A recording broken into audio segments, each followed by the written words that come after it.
Hello and welcome, little chatfish, to another Bunchcast. It's been a while since we've done one of these because I've been sick, but I'm feeling a little better. So, yeah, we're going to finally get back into the habit of doing our little Bunchcast stuff, which is good. It's good to be back, good to be doing what we're supposed to be doing, and what we've always been born to be doing. Now, one thing I must do quickly is I must stream my screen for little Squealy so he may see what I am showing. You have your music started? Our little chatfish. Yes, it already has started. They are vibing little chatfish. So today we're going to talk about FOMO. Now, Squealy, what does FOMO mean for the less literate chatfish or literate chatfish? It is an acronym for fear of missing out. And why is FOMO bad for games, Squealy? What could possibly be bad about missing out on exclusive content? It is not only a waste of development time, it is also a waste of the player's time. So what kind of things would classify as FOMO? Personally, I like to define it as like a season pass, typically. But as time has gone on, certain companies have actually been making their season passes more available than they were before. Like if you take Helldivers, for example, their season passes, their battle bonds, are all available for you. Like you're not gonna lose. But if you look at old games like Call of Duty, fucking Fortnite, Destiny 2, all these season passes, if you didn't buy them, they're gone. Yep, the battle passes. Yeah. If you wanted that armor set, get fucked. Great That's just how it is. A game we actually streamed not that long ago, about a little bit of half a year ago, was called Enlisted. And while it was really fun, they also did the Battle Pass system. And while the Battle Pass system doesn't seem egregious at first, if you don't play it and if you're not participating, you can't have those Battle Passes. Now, they might have rescinded that later on for some of these studios, but in a lot of cases, if you weren't there for the Battle Pass or those limited time events, you will never be having those things. You will never be a part of those things. You will never be able to experience that kind of content because that content exists so that it generates fear. The fear of not being there and not getting that content is how they try to strong arm you back into playing their game. This is weak. This means that their game is weak, usually. So much so that they actually need to try to coerce you into playing their game rather than you wanting to actually play their game. Games with confidence will always be games that have the ability for you to purchase or access any content indefinitely. Any sort of limited time, only do this one thing once in a while thing is kind of bad. Now, that's not to say things like Helldivers 2 doesn't have FOMO-like aspects to it, right? There are aspects of it that are FOMO. For example, while the gear, content, and war bonds and all the items that are traditionally used as FOMO material are available at any point for you to have it whenever, they do have a couple of FOMO-based things. Specifically, their holiday day for Helldivers 2, where you log in to get a free item, right? Now, granted, they'll do that holiday every year and indefinitely because they do it for Helldivers 1 as well. And every year they'll be doing that giveaway of that same content so you can go and get it then. But you did technically miss it. That is one example that Helldivers commits FOMO. There's it also does events in the story. The story events. Now this is one of those things where it's unintentional FOMO. Mostly because the entire story is persistent and ever changing. So if you miss out on an event, you weren't there for that part. But you can participate in any event, right? But that is one aspect. Like if you weren't there for the first battle in Malevelon Creek, you weren't there. If you weren't there for the Battle of Calypso, you weren't there, right? These are things that I was present for both of these historic battles in the game. But if you're new to Helldivers 2, you're not a veteran of Malevelon. You're not a veteran of Calypso. You don't know about those things. Now, granted, it's more like a bragging rights thing because technically the gameplay is the same because there's that biome used everywhere else, but the story events are unique, right? And so that's an example that Helldivers does indeed have aspects of FOMO, though not as egregious as other games where they do the Battle Pass system, i.e. Enlisted, or maybe perhaps Halo. Limited time offers for certain content to get exclusively. Now, this isn't just limited to just this type of thing. FOMO has existed for a lot longer in the games industry, as far back and farther back than 2010. Back to 2005, I believe, and 6 as well, where pre-order bonuses were also a thing. pre-order bonuses are aspects of FOMO, because if you don't pre-order, you won't get that pre-order bonus, right? It's like, for example, if you buy a used copy of Mass Effect 2, the way they check to make sure you buy the fresh copy so they get more money is they made a character called Zaid. And the only way to get Zaid is either you buy him in the store or you get a key that comes with your Mass Effect 2 game. Zaid was this sort of like copyright protection character, basically, that was sort of cut out of the game if you didn't do it the certain way. That's an aspect of FOMO in a sort of different way, where it's mostly to try to make sure you buy it through official channels. That way they get the sale for it, right? Or they get something, some sort of financial compensation from you buying the game. Somehow goes back to them. Another aspect of FOMO is what I have before us now.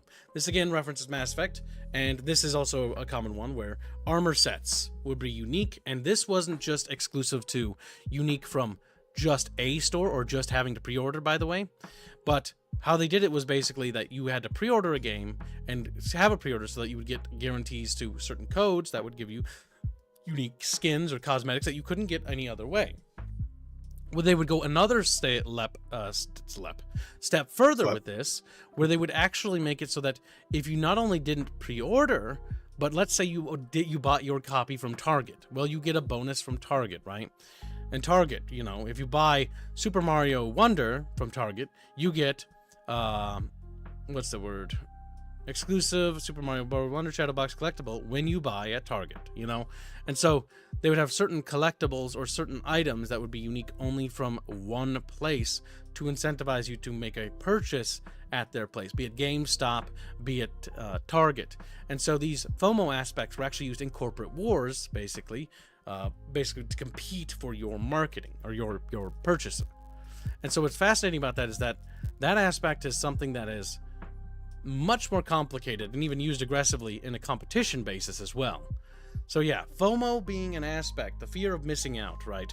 The fear of, well, you didn't get that unique item, you didn't get that unique thing, your game is inferior because it has cut content, right? In the case of Zaid, you don't have Zaid's questline or his character or his story arcs, and all that content is completely cut from your game because you didn't buy a fresh copy, right? Or you don't have access to those skins, so your game is now more diminished than everyone else's who did. And the idea of this is that this creates a sort of incentivization for you to do it.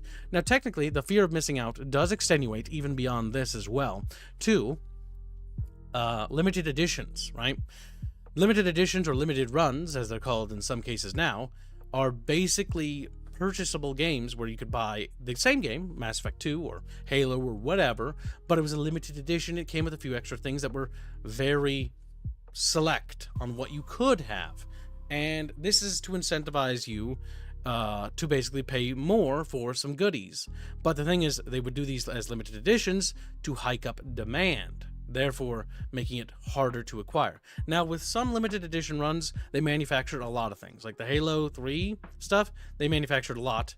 The Mass Effect limited edition stuff, I think, was produced in a very decent quantity, but there were certain ones that were produced in such low quantity to drive up demand so that they could get more exorbitant, you know, with the pricing as well. And this, again, is to create the idea of fear of missing out, the FOMO effect. And if you don't get that thing, one great example is a company called Limited Runs that produces a limited run copies of certain video games, is that it basically sort of restricts you on what you can and can't have. So these are to try to reel you into, pressure you into purchasing, rather than, you know, just buying ordinarily, or, you know, waiting for a sale, or not jumping into a game right away, i.e. Enlisted's Battle Pass system or Halo's Battle Pass system. These limited time run events where they specifically cut content. If you weren't there for the event, you get fucked. And the entire idea of that is that it's to generate fear, to strong arm you into playing their game. Wargaming does this. A lot of companies do this, where there's only limited time stuff. It's one of the reasons why, you know, I got burnt out on those games, because it felt like it stopped being about having fun and enjoying these games and became more about a chore. You had to participate. What I love about Helldivers 2 is it's not a chore, you know? That's a better example on how to do it, because all items are available at all times, you know? And now, granted, the Superstore, they're updating it to be that way too, but they did have an aspect with FOMO at the time of the stream where that was the case, because as at this time and point, the catalog hasn't been implemented yet. So that is an aspect of FOMO content as well. Now, Holzenator has been a member for 26 long months, supporting us through in the thick of it, and says, so, are you against the Soul Calibur unique characters for Link on the GameCube, for instance? So this is another topic, right? So we talked about the separation between certain stores, Target or Best Buy or GameStop, having unique pre-order items. These are for certain consoles. Yep, as well as certain consoles do this for certain titles as well. So this is again related to the same argumentation. These are still bad aspects, right? Them being in the game is not a bad thing at all, by no stretch of your imagination. It's actually cool that they're in the game. You know, it's like, oh, cool. This is an extra thing they get, right? But the fact that it's just that, and it's like, well, you can't have the other thing because, you know, the console war divide it. The console wars have always been bad for gamers as a whole, and bad for games as a whole. That's never been good for any of us. We all lose from this conflict.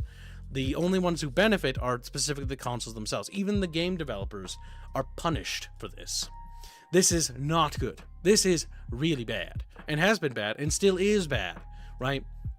Helldivers 2 may never do a crossover with Microsoft IPs because Sony's jealous of those IPs, right? We may never get a Halo crossover or vice versa. And that means we all lose. The game company loses because they could have gotten sales to help feed and fund the team and fund more projects and generate profits that they deserve, right? We lose because we don't get extra bonus content that we could have really enjoyed or maybe liked. And so no one wins. The only one who does win, in this case, is a handful of people.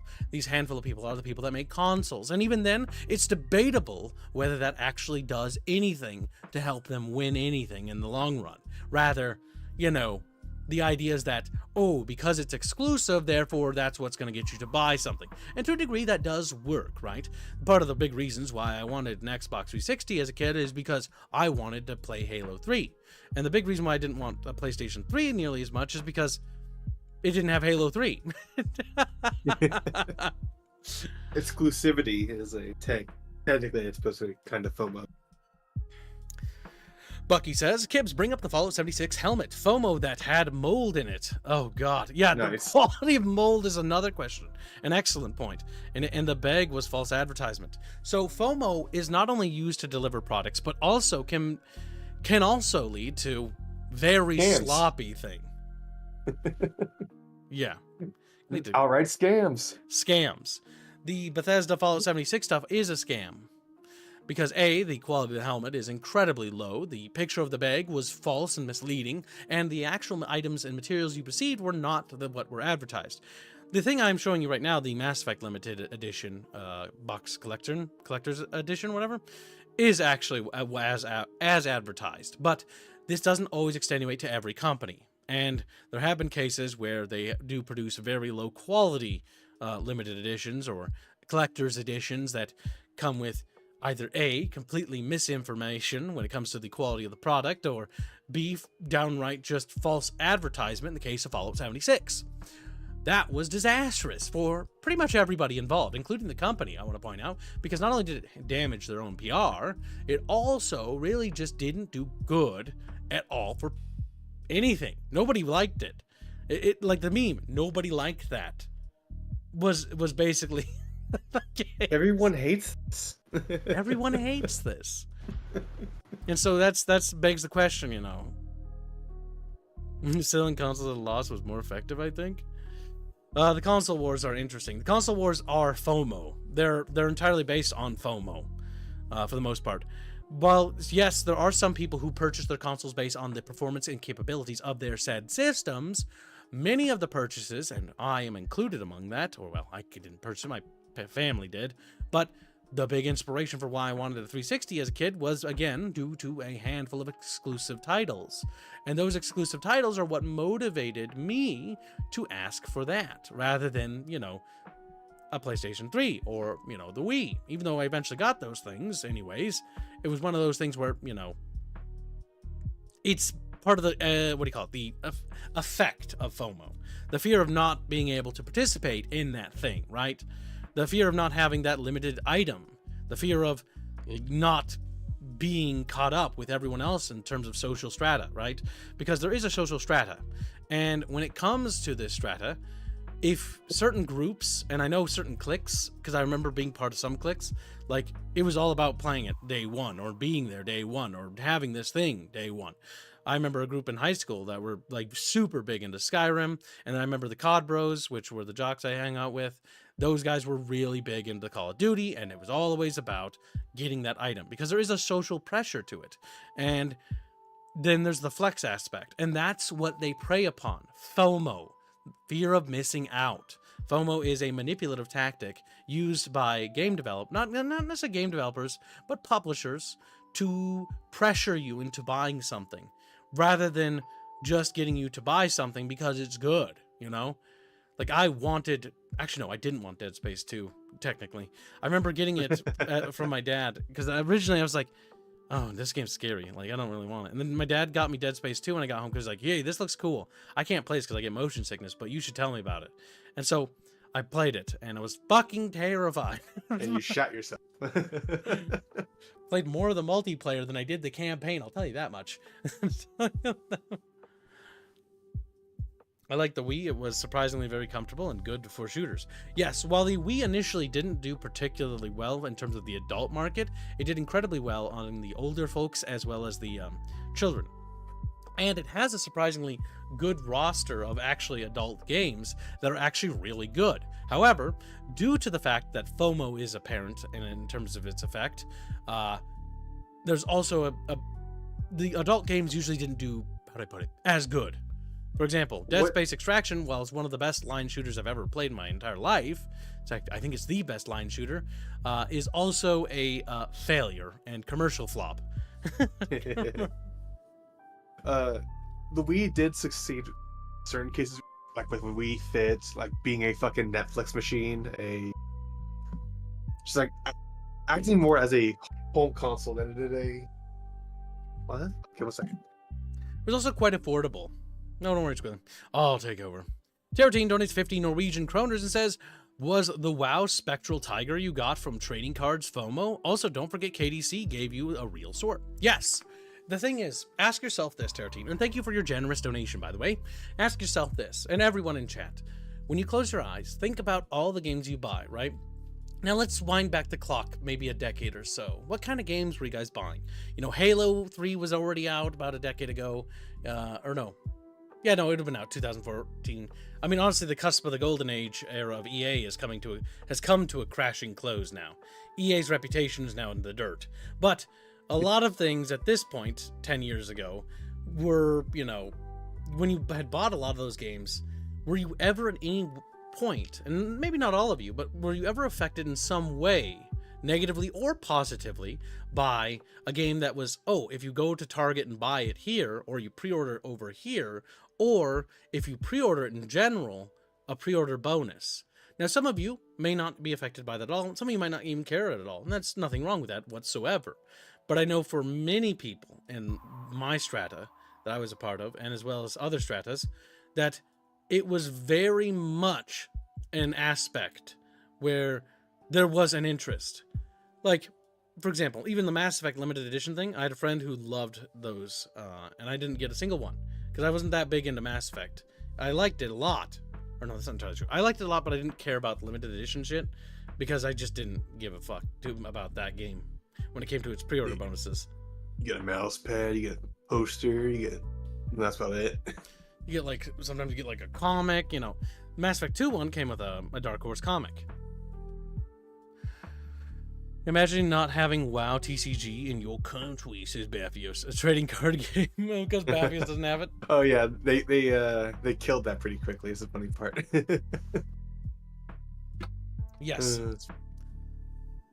So yeah, aspects of FOMO and why they can be the death of games. And the reason why they're the death of games, or an aspect of that can lead to the death of a game, is I know for many people, and I've had this problem even with Helldivers 2, even though Helldivers 2's FOMO is actually relatively small, but it does have FOMO.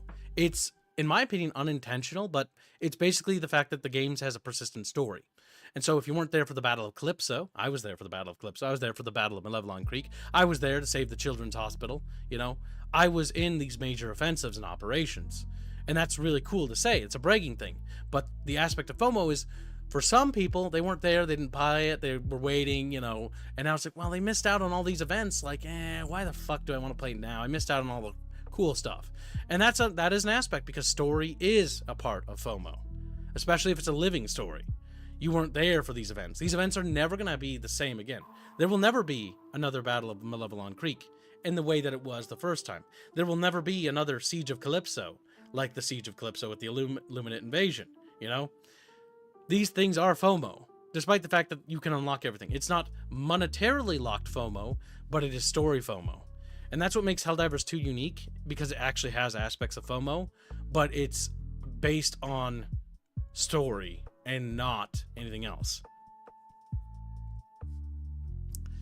Unintentional FOMO is still FOMO, even if I like the game. Card art was stellar. Yeah, fuck him, get John Deere, he's mad. Metal case editions.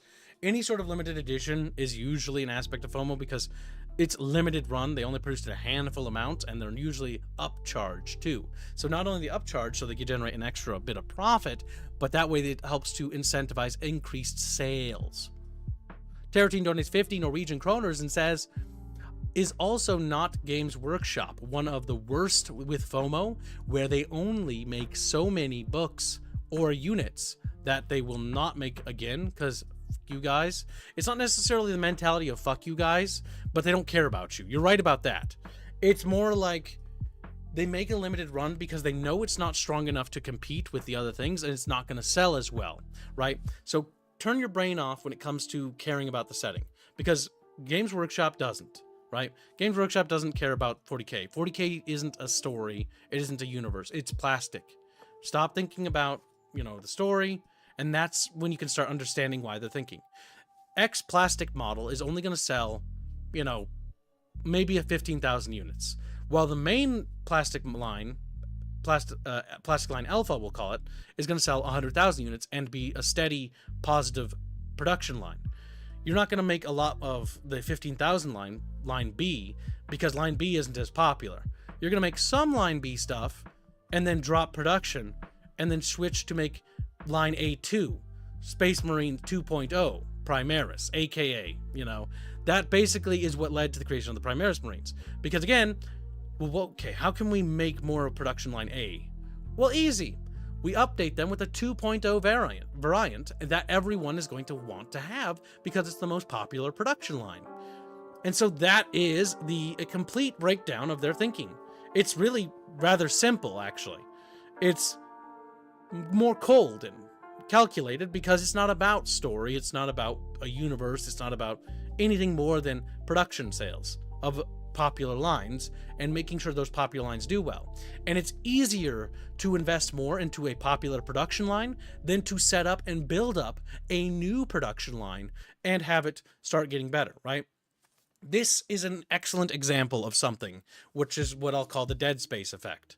The Dead Space effect is basically, Dead Space was presented to Electronic Arts and Microsoft, and they were so excited when they saw it. Electronic Arts was like shaking in their boots, like, holy shit, this is gonna be a fucking killer franchise. This is gonna blow Resident Evil out of the water. They basically did a ton of marketing called the Cube marketing strategy, which I actually think is cool. And then they launched the game and it sold 1 million copies and flopped. It wasn't necessarily a flop, just not massive. It was a commercial failure for what they were aiming, wanted. Right? Yeah. it sold in the positive, so it wasn't like a negative, but they were incredibly disappointed with the fact that it wasn't the blockbuster success like Resident Evil was. And the thing is, when you look at Resident Evil built up its audience, but also first established itself.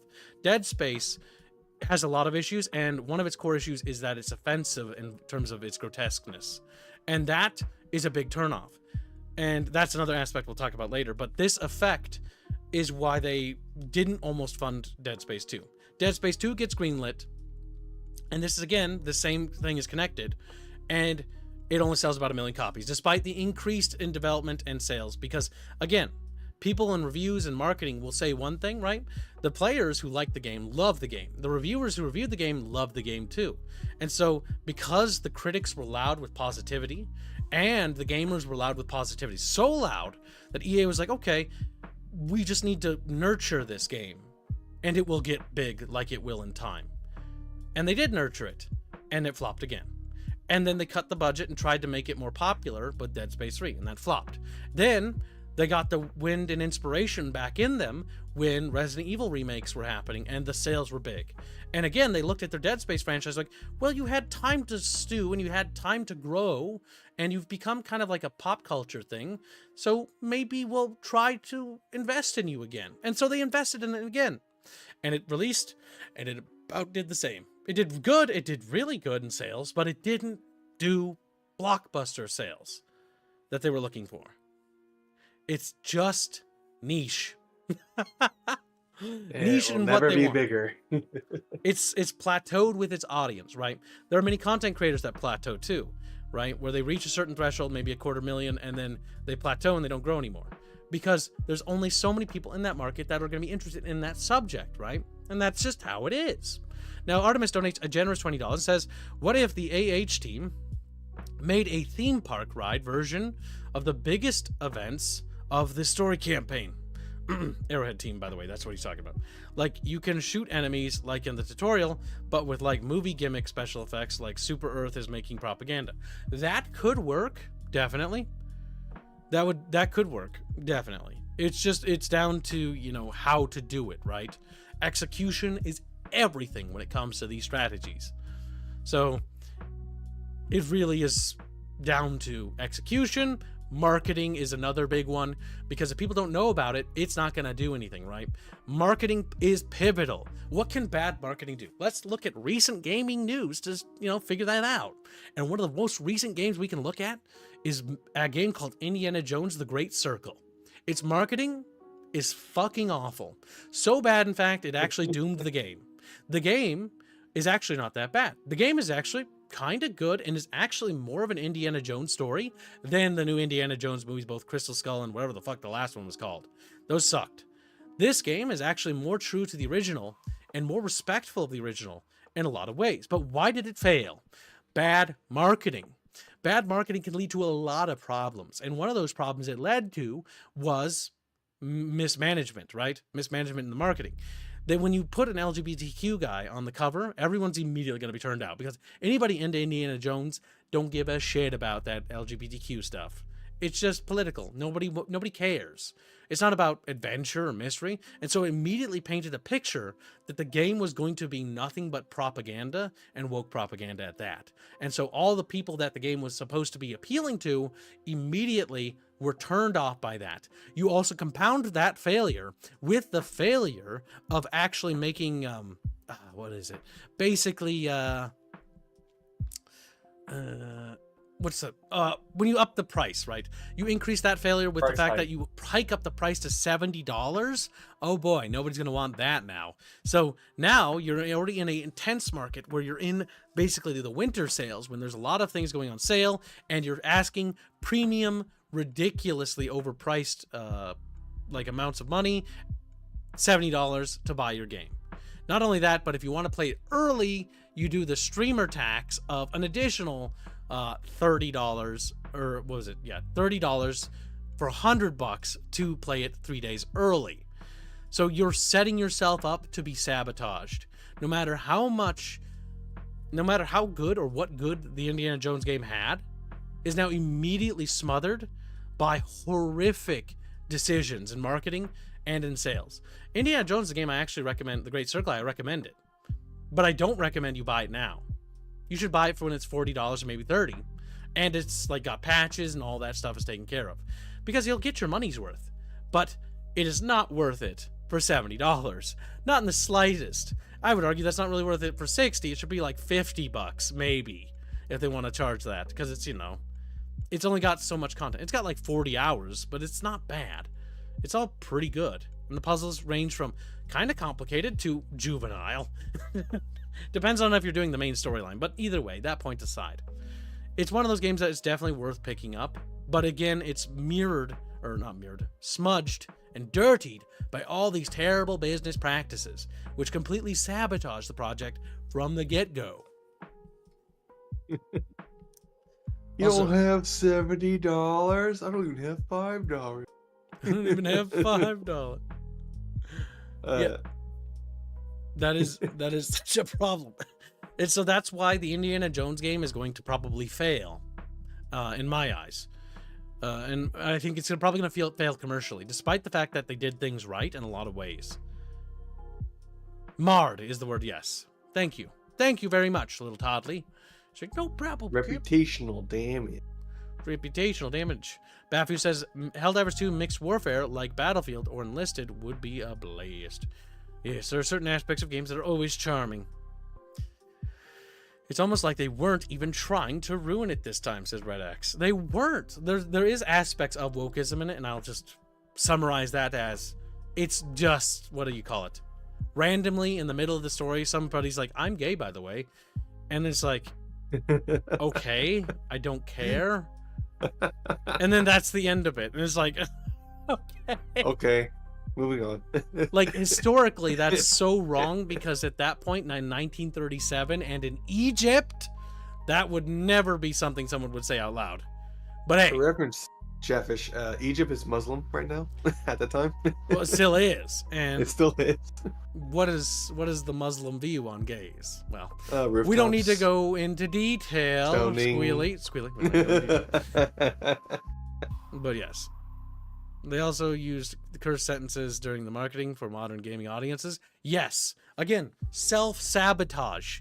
They set themselves up for failure because they were doing all the things that the PR side set the game up to fail. The PR was using like wokest modernology, or what do you call it? Modern terminology, like just saying modern game, uplifting it for modern game audiences. No, don't say that. Nobody wants to play Indiana Jones.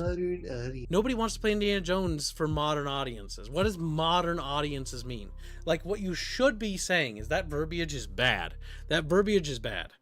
Like, okay, you have, like, I don't know, what are you going to say? Like, you have an autosave system? Okay, good.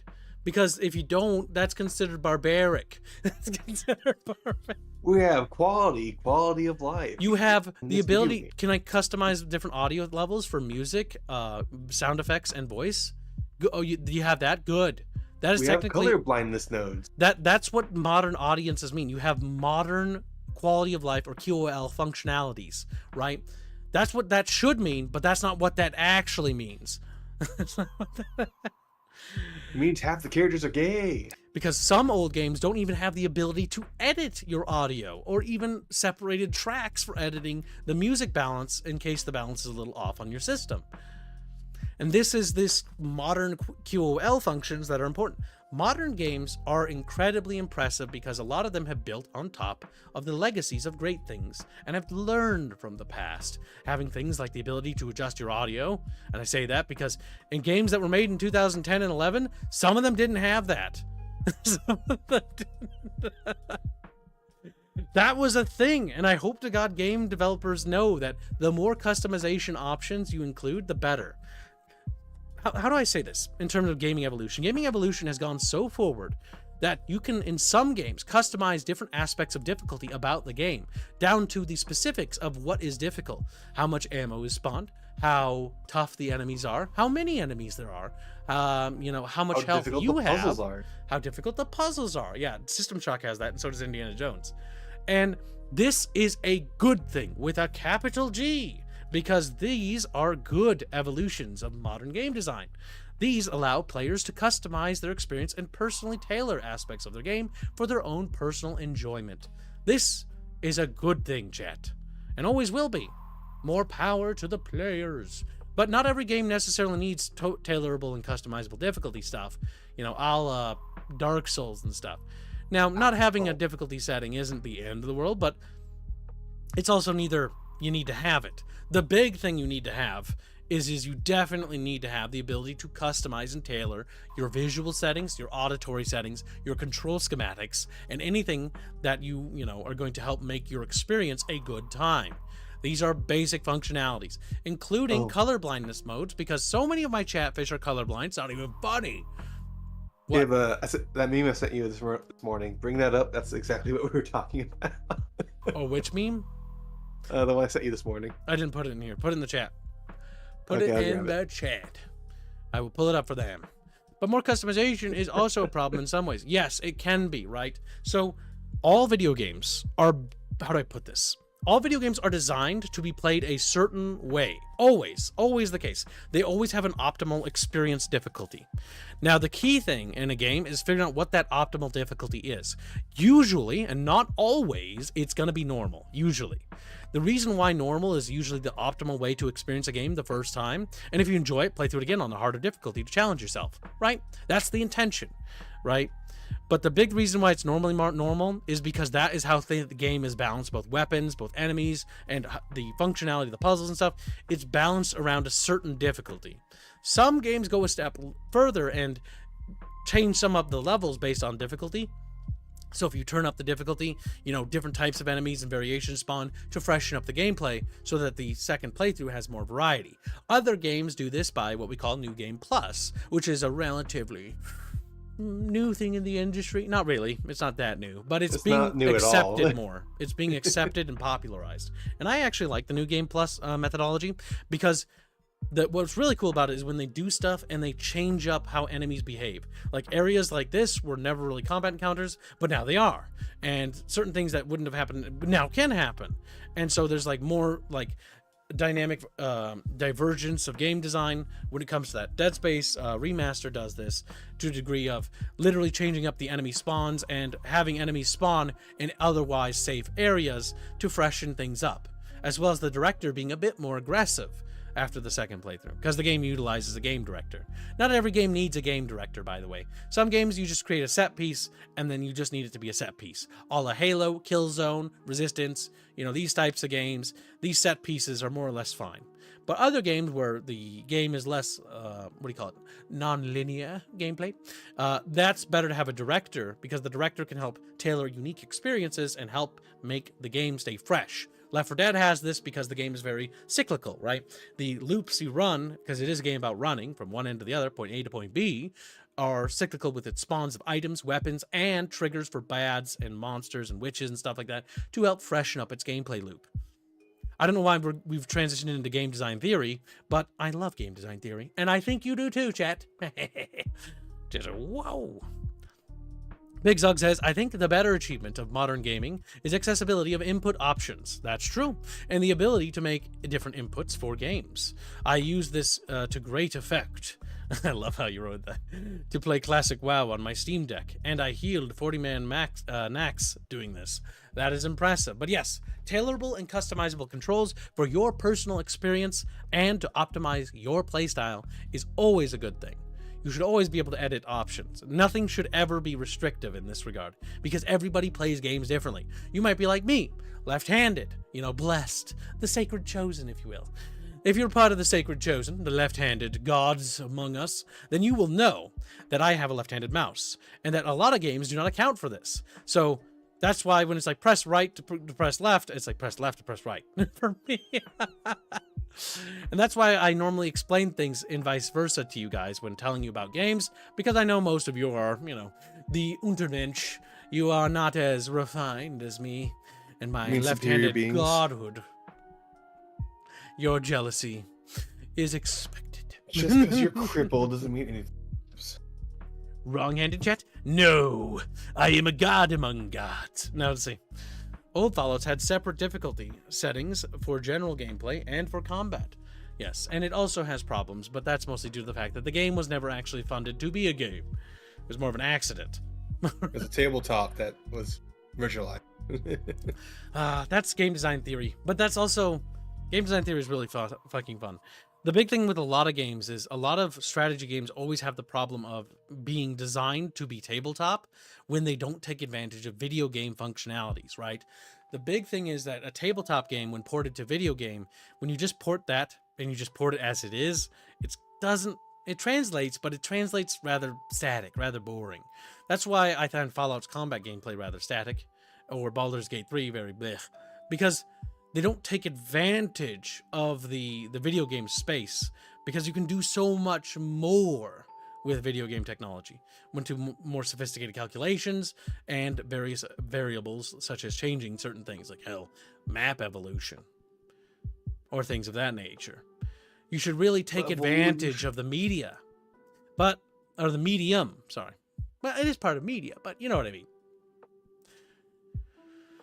I'm not wrong. You're wrong. I love these games, chat, but it's also important to remember, that we can't have our cake and eat it all the time. What do you mean EU4 combat is peak? No. Terrible, chat. And you will be wrong till the day I die. Now, Chatfish. Aspects of FOMO, because that is the core principle of this conversation. Fear of missing out. We're going to create a poll right now to see what you guys think of, to see if you think FOMO has affected you. And answer honestly, if you can. Yes, not sure, and no. Simple. But the big thing, and this can be, has it ever affected you, right? In terms of sales or purchases. So just to recap the fear of missing out, Squealy, could you recap for us the entire idea of, how do I put this? Examples, games that do it, and what is FOMO, fear of missing out, so that Chatfish who are just joined us can answer this poll before I generate it. Let's see here. I'm gonna grab a drink. Okay, so as a little baby man, when I was a little baby man myself, I played mobile game because it was the only thing I could really afford, and they were all free. But what would typically happen is that they would release new things for a mobile game that were, for a significant price, and it would only last for about a week.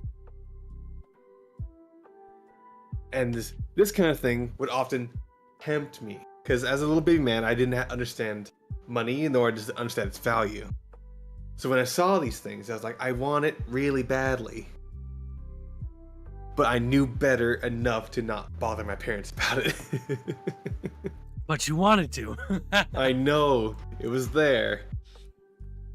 The desire is there. Especially when you have no value for money.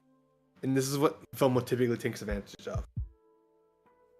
If you don't value money, you will waste thousands of dollars on these shitty mobile games.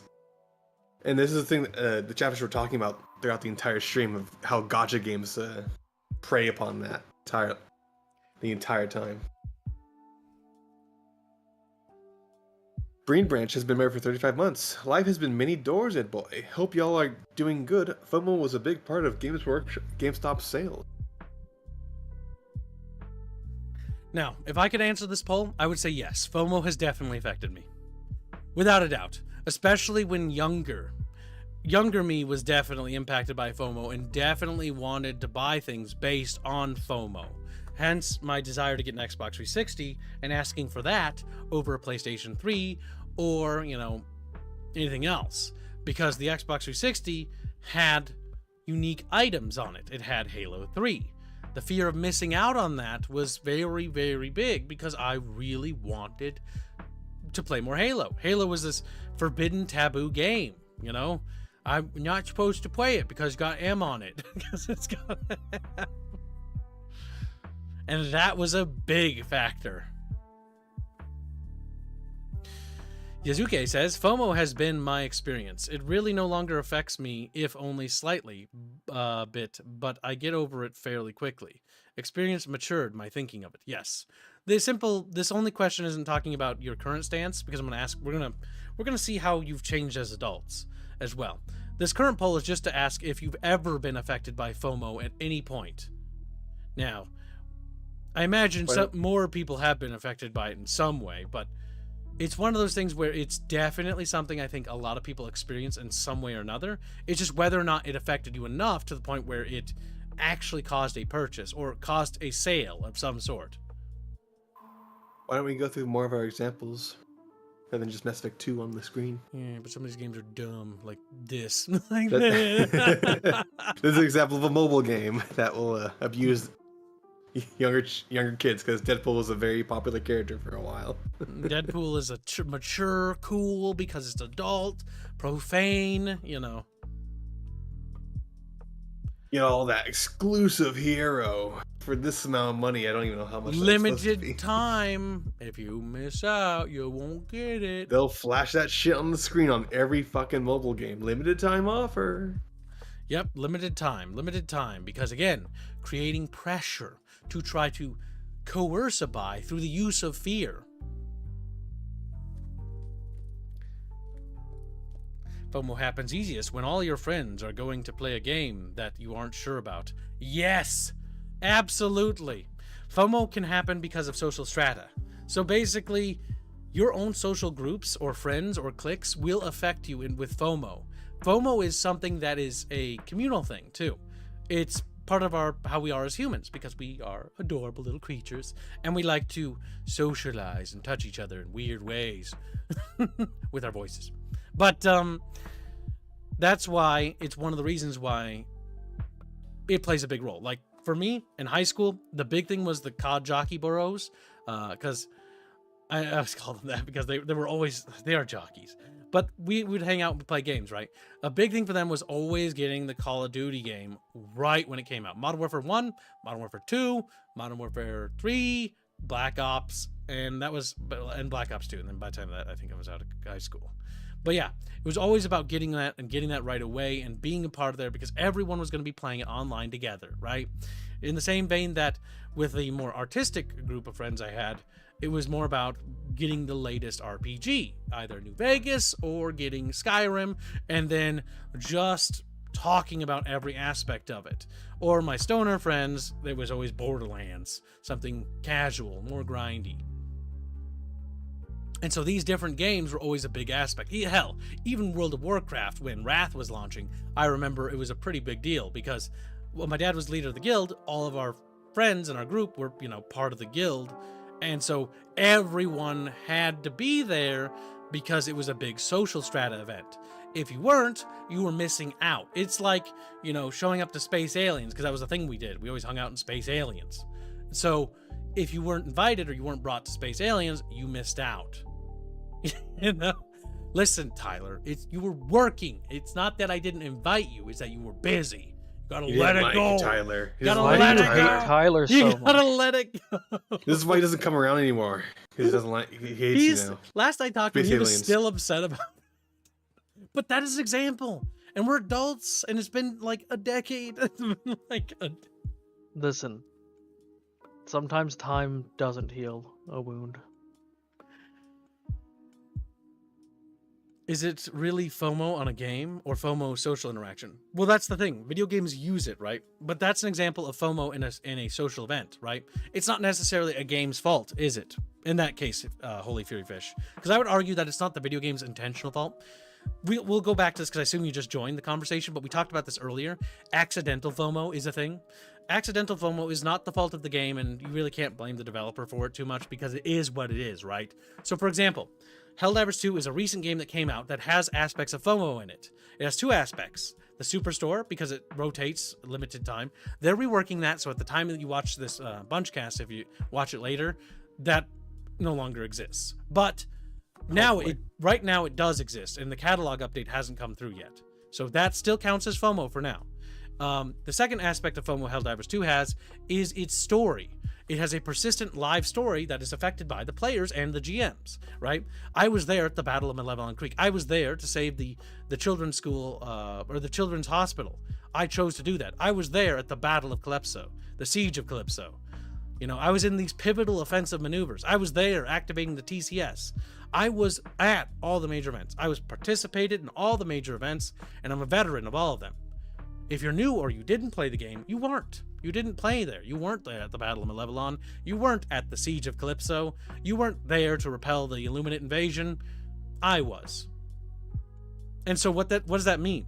Well, that means that some people missed out, and now they're like, oh, well, that's cool, but I wasn't there for any of that. I don't really want to play this. and then they just drop it. Helldivers is actually one of the worst because of that.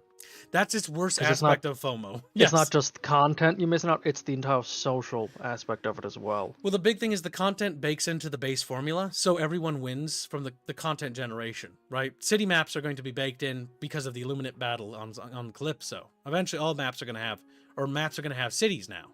So we're going to see cities introduced in the game more persistently. We're going to see more aspects of certain things benefiting, right? But because people weren't there, they won't know the context. They missed out on that certain aspect. And so a part of that has been missed out on. Now, this is why I don't necessarily blame the game's fault, because the game isn't inherently doing this to try to manipulate you. It's actually just doing this because that's part of its core design as a game, because it's a live story. That's what it is. That's what it sells itself as, a live story you can participate in, and you can help shape the story. But one day, that story will end. And just like what it did with Helldivers 1, its story ended for the first Galactic War, and I wasn't there for almost any of it. I didn't participate for the most part. I did, but I don't have any idea what I did.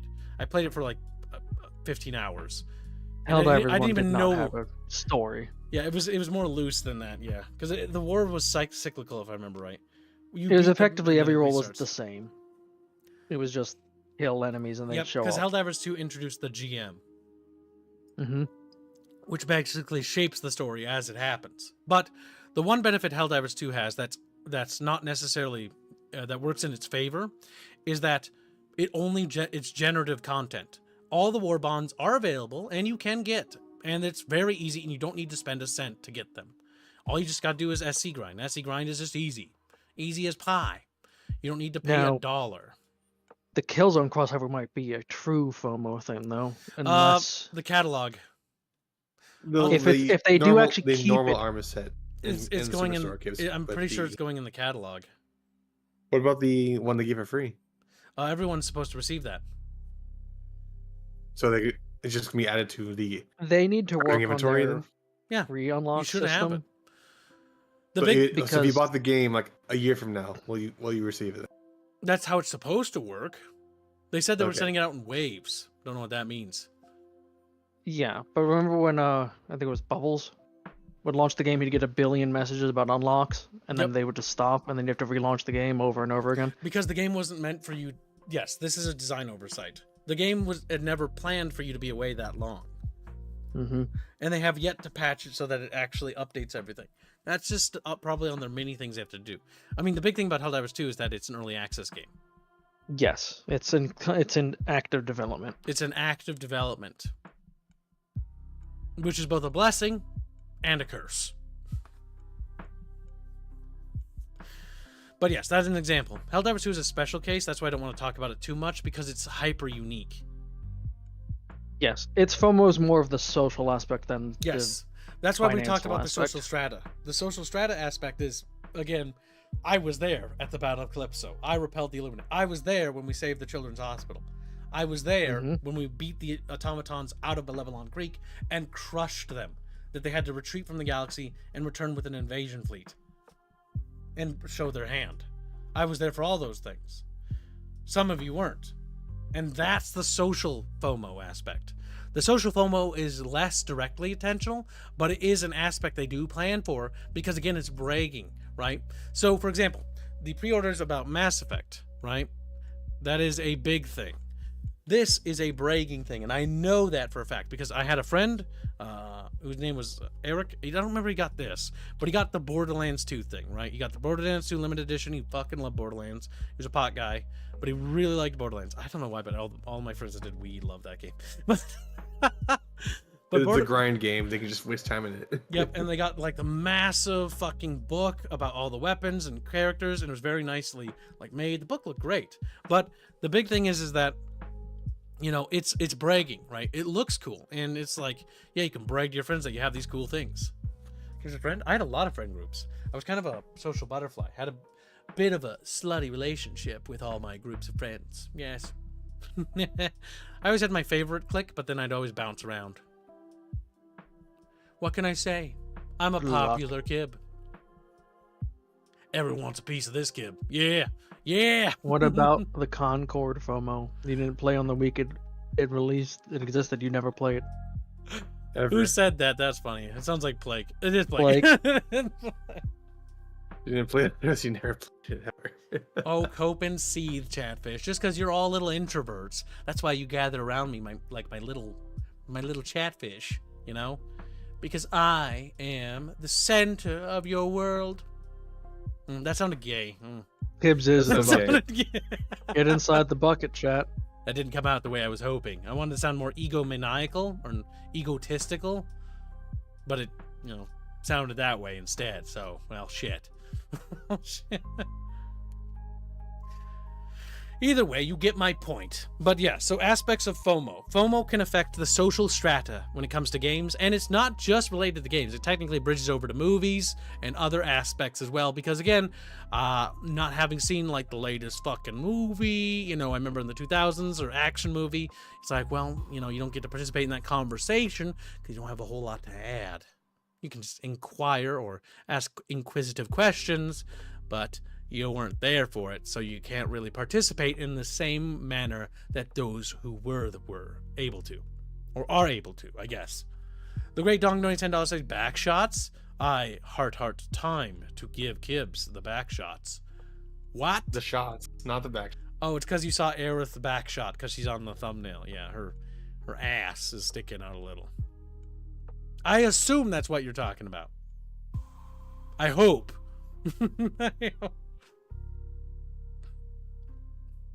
No, Samson, I am everything to you. Now, where's my fan art?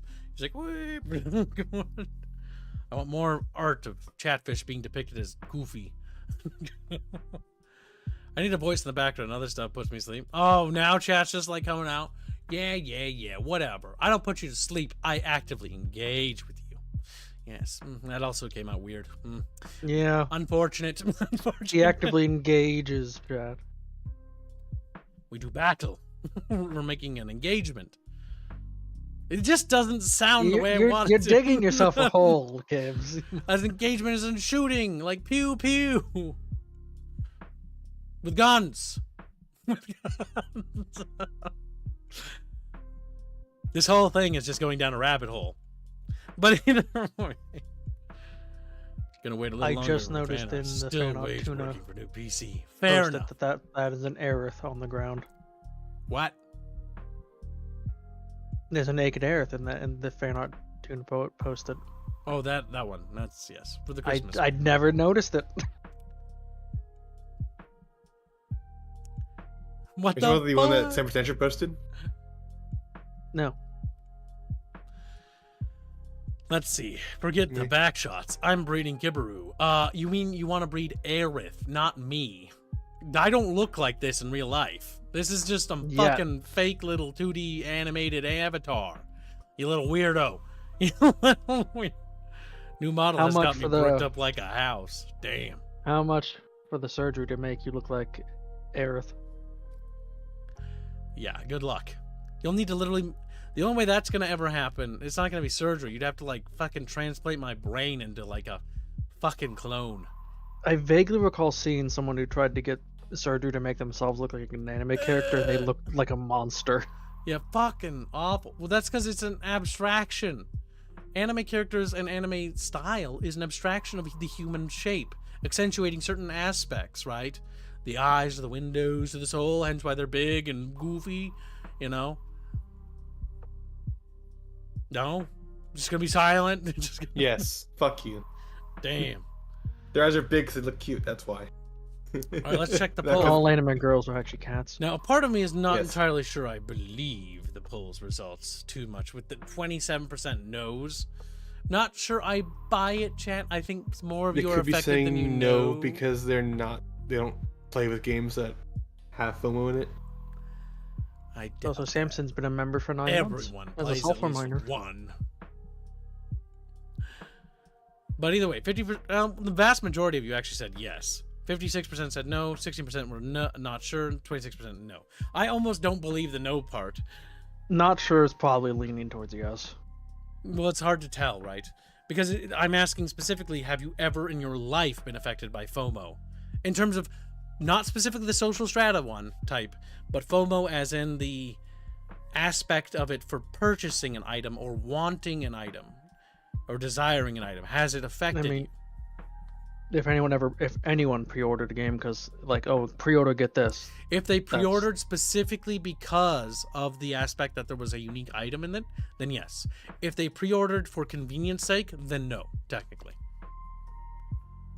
Because that's not necessarily FOMO. That's a convenience sake. Because back when physical copies were a thing, stores would run out, and it was more of a convenience. But in an aspect, I guess you could say it's fear of missing out because there wasn't one there, but I'm going to say on a limb that doesn't matter as much because it's not the game developer themselves being the factor there. The game developer or publisher is the factor when they create a unique item, or the store creates a unique item for that game, or asks for a unique item for that game to be made to incentivize pre-order or pre-purchase sales. If you play gacha games, you have suffered FOMO. If you play gacha games, you are suffering from FOMO daily. You are suffering from FOMO. It's all FOMO. Gacha is actually only functionable through the use of FOMO tactics, fear of missing out. Gacha does not function without your FOMO. waifu? You gotta go pay for it, you know? You gotta go buy the waifu. It's FOMO exclusively. There's a banner out for your waifu. It won't be around for another year or so. You gotta get it now. Or ever. You play some gacha games, don't you? It's just Why do you guys play gacha games? I just find them so boring. Kibbs, like I told you, gacha games are gooner shit. They play it so they can go to their waifus. But just That, look and up there's the aspect of lewds of your gambling. waifu. Like, there are tons. There's also the aspect of gambling, and people are very easily addicted to that. Hell, Yes. there's tons on Aerith. Like, that's not hard. Hell, All right, chat. You know, Kibbs, You it heard just it. means you gotta Kibbs make wants you yourself... to goon to Aerith. That I also don't just means need you to know need to that. make a gacha game, Kibbs. Have it all Aeriths. Different different Aerith outfits. Yes. That's just stupid. Get in. That's how There's a most very gacha low games actually chance work. to get a Reguline. There's a 1 in 3 billion chance that I show up. and it shows up as a fucking Schmeagle or Gollum. It's the Gollum trading card. It's exceedingly rare. Great Dong Notes, I was like $2 for Kibb's bottom clone surgery. Backshots. Heart. Wow. Thank you for the nation. No. Pray for gifts and membership, but they're still broken. Thank you for the membership. FOMO Super Chat for FOMO Stream. FOMO, Ruggy. In a way, streams operate off FOMO because you weren't there for the stream, but people still watch the VOD. It's a different experience, definitely. So in a way, yeah. FOMO affects a lot of things. The fear of missing out, right? It's mostly a social, in this aspect, it's more of a social strata aspect than it is a predatory business practice. But we're specifically talking about FOMO being used in predatory tactics to incentivize the sale of purchases and make you strong-armed into revisiting games, i.e. a battle pass or a unique skin pack. I know that Halo Infinite's FOMO worked so well that an entire group of one of my other groups of friends just fucking caved in and started playing it. En masse. It's that effective. And it still is. Infinite's gameplay is not terrible. I mean, the netcode is. Oh but- yeah, true. They don't have to be Gunner stuff because you do. I just remember the Star Trek. The Star Trek mobile game is not Gunner, but it's gotcha. They're With just ships shooting and for characters. Chips, Kibbs. They're just shooting. They're just gooning for chips. Gooning for ships. It's a bunch of engineers who bought it. Engineer gooning. Engineer gooning. That's what fucking War Thunder is. You're gooning for fucking tanks and shit. Now, I also like to read all my chat fishies, or as many as I can. So Suzuki says, a gacha game do not have to be Gunner. Thing, they prey on FOMO, but as Stur has said, it has to do with planning and doing the dailies. It gets fairly easy then once you get the hang of it. Yeah, it just becomes a second job. Watching VODs is terrible, says Jano. I catch myself multiple times watching to give Kib sass, but I can't. Because it was in the past. Terrible, I tell you. Yes, you can only sit there and watch. No. You can always leave a comment. Holy, Fury Fish says Spank Aerith, Smooch Aerith, Frick Aerith, Breed Aerith. Alright, dude. You're getting a little steamed up. You're getting a little... Handcuff Aerith to a bed. Roundhouse kick Aerith into a breeding pit. Smash Aerith cheeks to dust. All right, I like the meme format you used, but it was all sexual. That's a good format, though. Boog donates 20 tacos and says, my current FOMO, M3 multi, my last FOMO, planet side. Okay, at least you got out of your planet side. You were getting stuck in there. But now he's on a different FOMO. FOMO you cost, actually. Oh, by the way, Chatfish, there is 2 raffles ongoing that you are more than welcome to participate in today. The first raffle, we're giving away, how many copies? 10. 20. 20. 20? Wow, okay. For Titanfall 2? Yeah, that's 20. Toomba's I decided. thought we were doing 10 at a time. Fuck it, we'll do them all. Why? So, fuck it, yeah. if you I want paid for Titan, 20. if you want Jesus Christ, if you want Titanfall 2 and you would like a copy of Titanfall 2, add me on Steam. My friend key appears in the upper right hand corner, and to at Reguline or Rapier Kamigawa in chat, and you will enter the Spin the Wheel event at the end of the stream. You are all welcome to enter. There is no barrier to entry. If you are a lurker and are shy and you just want to play the campaign, you may do so. We only ask that you try to participate in our community events. We also have a second raffle for another game going on because this is part of our community event promotion. We're trying to get you guys to play with us a bit more. The second raffle event is for Battlefield 1. And if you would like a copy of Battlefield 1 Revolution, you may also at Reguline or Rapier Kamigawa to enter the raffle and receive a free copy. Bear in mind, you need to friend me, upper right hand corner of the stream overlay. It rotates to a Steam symbol and number 38, etc., etc. Pause the stream there, send me a friend kit request to enter the raffle, or not to enter, to be given one, because I have to send them to you. Green Branch wants on the raffle. Raffles. Yes, you can enter both raffles. You're more than welcome to. Bear in mind, you have to not own this game because I'm only gifting it to you. I'm not sending you like a key or anything. I'm just Most of you are already in it. The ones that are asking. I'll be add adding Green Branch. add Green Branch and add Cats. Currently, we have Stevenvest, Mythian. Sorry, not Mythian. Mythic, Silverian, Jeff Steenstein, Moogie, Boohoo, Yingless, Sniper Commando, and Green Branch, as well as Cats. Now, only 4 of them are set up for the Battlefield 1. Yes. Jeff Sneedsteed, Moogie, Boohoo, and Green Branch.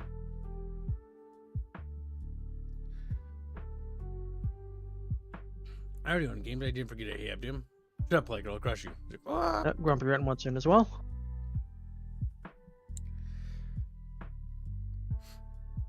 I'm gonna have to send a lot of gifts after this stream. Now, unless you specify, chat, I'm just writing them down for Titanfall 2. Artemis If you want on says. both, Oh, what?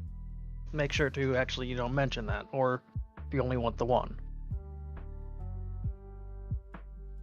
All right. Artemis says that he will also be doing another ghost raffle in next month. So stay tuned for when we are going to do that. So don't forget, Chatfish. We've started doing community event games as raffles to help promote these games, as well as, so that you guys get a chance to play with us. Because I like the idea that Chatfish can play. And when there are big Steam sales and they're not too expensive, I'm more than willing to spend a couple of dollars on you, I guess. After all, I only have food in my fridge because of you. Gonna move this over one, Reguline. Castavac, you don't own BF1 on Origin. You own it on EA Play. Origin doesn't exist anymore. It's defunct. EA Play is much better than Origin. It's not better than Steam, though. Gonna shoot that down before anyone gets any ideas that I have a different opinion.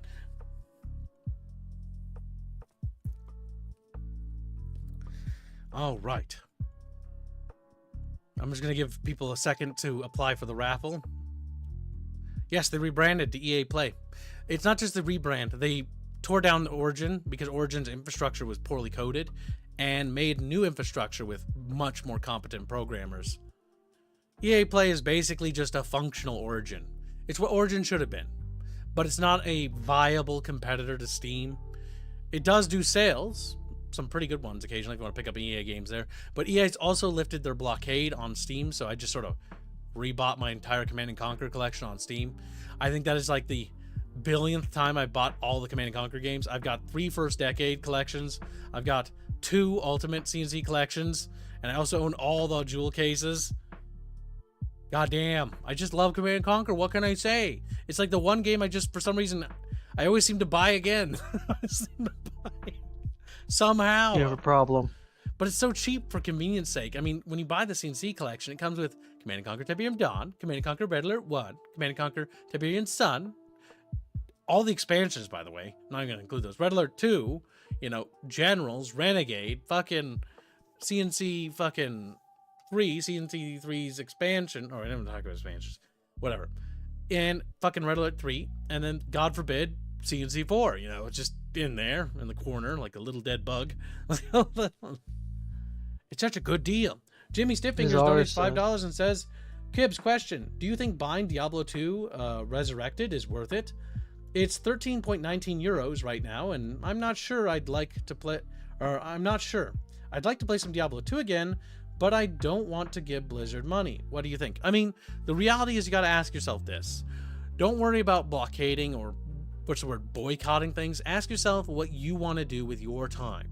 Now, Diablo 2 Resurrected is actually a pretty good remake, as I've played it.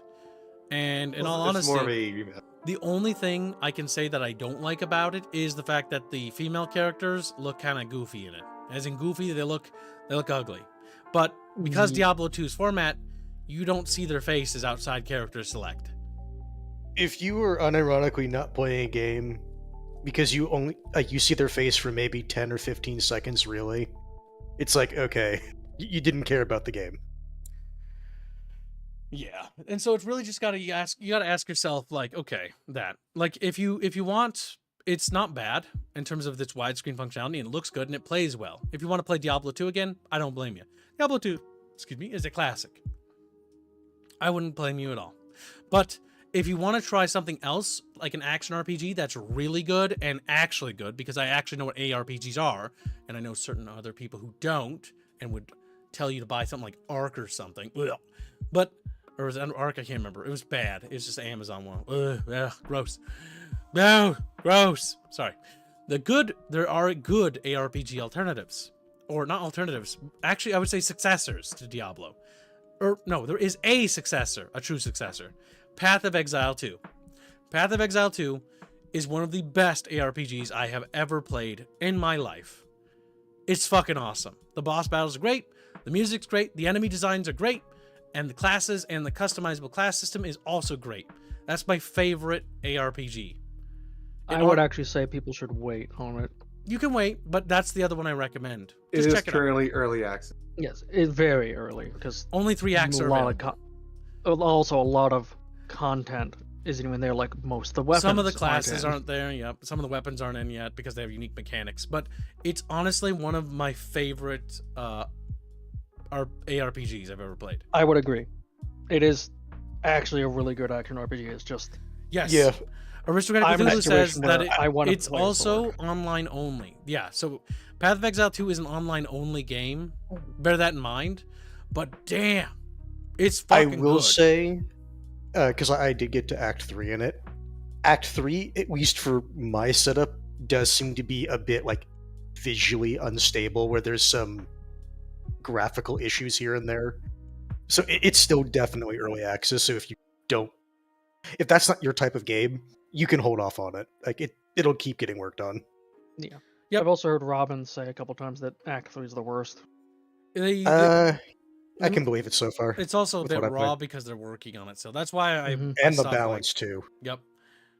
Because it's I- in active development. It's going to be finished next year, so you don't need to buy it now. You can just wait till next year. And next year, they will be finishing the remaining acts, as well as launching the remaining weapons and classes, and you can play it then. It also comes out free, doesn't it? Yes, it comes out. It's supposed to be free to play.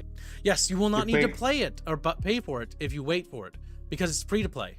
There are only cosmetics or DLC stuff that you need to buy. I would say need to buy is basically like $20, and it's basically like just to expand your stash. You can Oh, ask they're Robin for expensive. the Yeah, detail. it's stash stuff, but otherwise If you- cosmetics. You know why it's expensive? All of the cosmetics are. So the reason why the stash stuff is expensive is because that's the actual asking price of the game. That's where the asking price is, because that's the part that you need to actually have. But the game is free to play otherwise. And then the cosmetics are completely pointless. And the base armors look good in this one. Because the one problem with Path of Exile 1 is that the base armors all looked ass, and only armor that looked good was the premium stuff. But in this one, the base armors are good. And they were pretty cool about honoring previous purchases from the base MMO, or the free-to-play one, with Path of Exile 1. If you bought a cosmetic in Path of Exile 1, apparently they just gave you new versions of it in 2 without having to pay again. So they're pretty honorable developers. They're from New Zealand. Leave it to the New Zealanders to make good games, apparently. We hate New Zealanders. Wow, violent.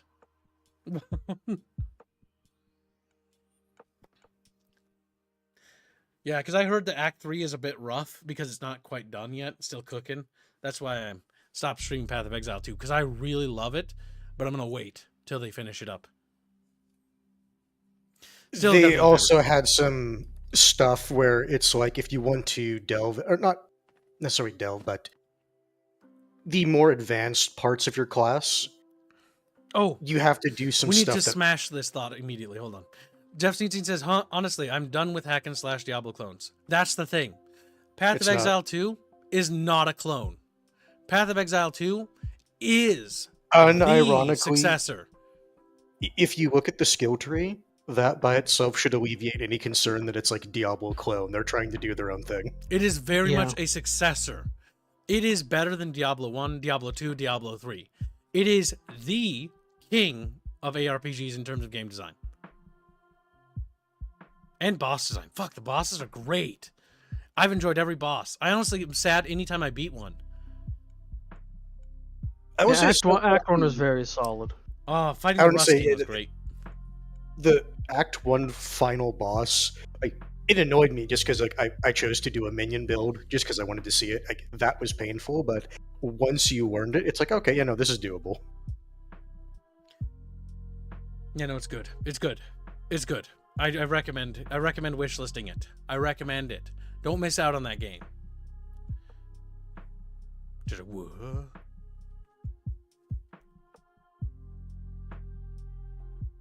Oh no. I'm not the clone. I'm not a clone. I'm the upgrade, says Gabriel. Yes, I love that. Great quote. Yeah, no. It is not by any stretch of your imagination a clone whatsoever. It is the successor, or as Gabriel put it, the upgrade. It literally is one of the only Instilling ARPGs I FOMO- know that actually tries Unironically, to innovate. Jano brings up a great point. Look at Kibbs instilling FOMO. What I just did is an aspect of social strata FOMO. You are absolutely correct. And I do it all the time. But it's not necessarily done because I'm going to get any profits from this. Because I'm not. Also, he's saying that like if it's not your type of game, like you lose nothing. So that's not FOMO because it's not fear of missing out. He's just saying he's enjoying it as it is right now, and it's going to get better. You should try it. If you don't want to try it now, there's no harm in waiting. You lose nothing from waiting. The only thing you lose from doing it now is you spend money. But they do give you your money back necessarily in the premium currency that you can use. Yeah, to buy they do things. give you currency which you can use to buy. Now, Buy I haven't stashes, tried a different character to see if those transfer over between characters, but I would assume they would, but I haven't tried it. The Raffle The is currency? FOMO. No, Well, no, right like in if you sense buy it's like limited extra time, stash space. I'm pretty sure they do because I know Robin has a bunch of characters, and every stream I've seen of him, he has Hold a bunch on. of stashes. FOMO, the death of games, but the lifeblood of streams. That's funny. Calypso Protocol is greater than Dead Space remake, says Bucky. Oh god, Here's that's the so issue. bad. Ban him. Ban him. Have you seen Bait more clear? He doesn't even like Callisto I Protocol. want to say I know for a fact it's bait because I've seen Artemis's Well, Artemis's firstly, opinion hold on on. Calypso. So he's misspelt it. It's Callisto. Thing is, I was super interested in Callisto Protocol, like very, until I played it, and then I wasn't interested anymore. It sucks. Okay. Bafio says it's account wide, so if you purchase extra like space, that's across all characters. Oh, And it is? I'm Oh, also pretty cool. sure when you buy the game on Oh, of Steam, course, yes. you're basically getting paying for the premium currency. You get the same amount as if you just bought premium currency for that price. I would hope so, given how they've been fairly generous. That's the end of my thought. Nothing more. That's all I wanted to say. That was it. I have so many more examples of FOMO that we can go over, but Cave just like, I don't want to look at any of that. I want to look at Master 2. We're not remotely done with the stream. I'm just giving Chatfish time to apply for the raffle. This is the last call before we switch back to talking about FOMO, because there are a lot of examples of FOMO in the games industry, and there are currently ongoing examples too. Because any game that has a pre-order bonus has it. Oh, so like Civ, 7? Yeah, it has a pre-order bonus to incentivize purchases. And they use a new tactic of FOMO. We'll talk about that in a second. So the thing I was going to say was there's a raffle. If you would like to win a copy of Titanfall 2 or Battlefield 1, you may enter the raffle. To enter both, just say I want to be in both raffles and at Reguline. If you just want one, then it'll be like, I want to be in Titanfall 1 or I want the Battlefield 1 one. If we do not give away all copies at the end of the stream, I will continue to hand out copies until the end of today. If we don't give them all out. If you don't enter, you'll lose your chance forever. I mean, it's a one-time thing, so yeah. It's FOMO, bitch. Now fucking do it. Now fucking do it. Alright, Bucky. I know you don't believe that, you fuck. I know you don't believe that. Halo Reach had fun aspects, but I think it is universally inferior to not Halo 3. But I also think it introduced. Oh, you're triggering my autism. It introduced concepts Gibbs, and he literally is doing this on purpose. I don't You're care. falling for his It trap. introduced. You're falling for It introduced elements that led the entire franchise astray. And Germanic gets another $5. He says, I'll go ahead and up it with $5 for a small booba. I see my super was added though. Can't remember it being said. Being read. Just Let's let read there it. be booba wars. was Color that? show SF. Did we miss He it? said for €5 earlier. Tried to make a super, but got told to edit it. I think it was memory words about Titanfall. Yeah, Tittyfall. Oh, yeah, titty ball. Oh, nice. Color show, sock fun, cookie. Thank you for the donation. All right, chat. Aerith tits are about to get downsized. Oh no, the Chatfish just appeared. I want that back. Nope, that wasn't it. You're stressing the wrong thing, If chat. you want her tits back, you'll have to fork over whatever the equivalent of €5 is, but a little over it. That's And $5. this is an He example only of gave me $5. not FOMO necessarily, but titty power. God, she is really flat, isn't she? Isn't that canonical Aerith? Or Make she's her just flatter. nearly flat. I mean, Earth was only flat in her younger years. She, how do I say? You can blame artists for her. She Her, grew her up. chest expanded greatly. for her. The other artists got their hands on you there. know, yeah. After the artists got their implants started happening. And this is how we incentivize making daily goals. Yes, this is Thermat, I our have you fear marked of down. missing booba. FMB or FOMBA or FOM. FOM is what we use. Fear of missing booba. Genius! You like that, chap? Bucky's throwing more bait. Halo 4 greater than Halo Reach. Next thing to say Halo 5 greater than Halo 4. And I would have to Dawn agree of on War one 3 greater aspect. than Vermintide 2. The gunplay was Those are- better, but that was it. Those are entirely War different 3 genres. over the Vermintide too. You little fuck. You little shit. Just throwing out everything. And look at someone. Soon he'll say Infinite is better than like Combat Evolved. Get Bravo Siege. Wow. All right, chat bros. What were we going to talk about next? Oh, yes. The raffle. You're already doing it. Now, aspects of FOMO. Pre-order bonuses. One thing we haven't talked about, I need to cover my screen because I didn't actually bring it up because this is an aspect of FOMO we completely almost missed, but Chumba brought it up. Warhammer 1. Civilization 7. Because Gibbs, I remember you and I talked about it when they were doing Total War Warhammer with the pre-order bonus of the Chaos faction.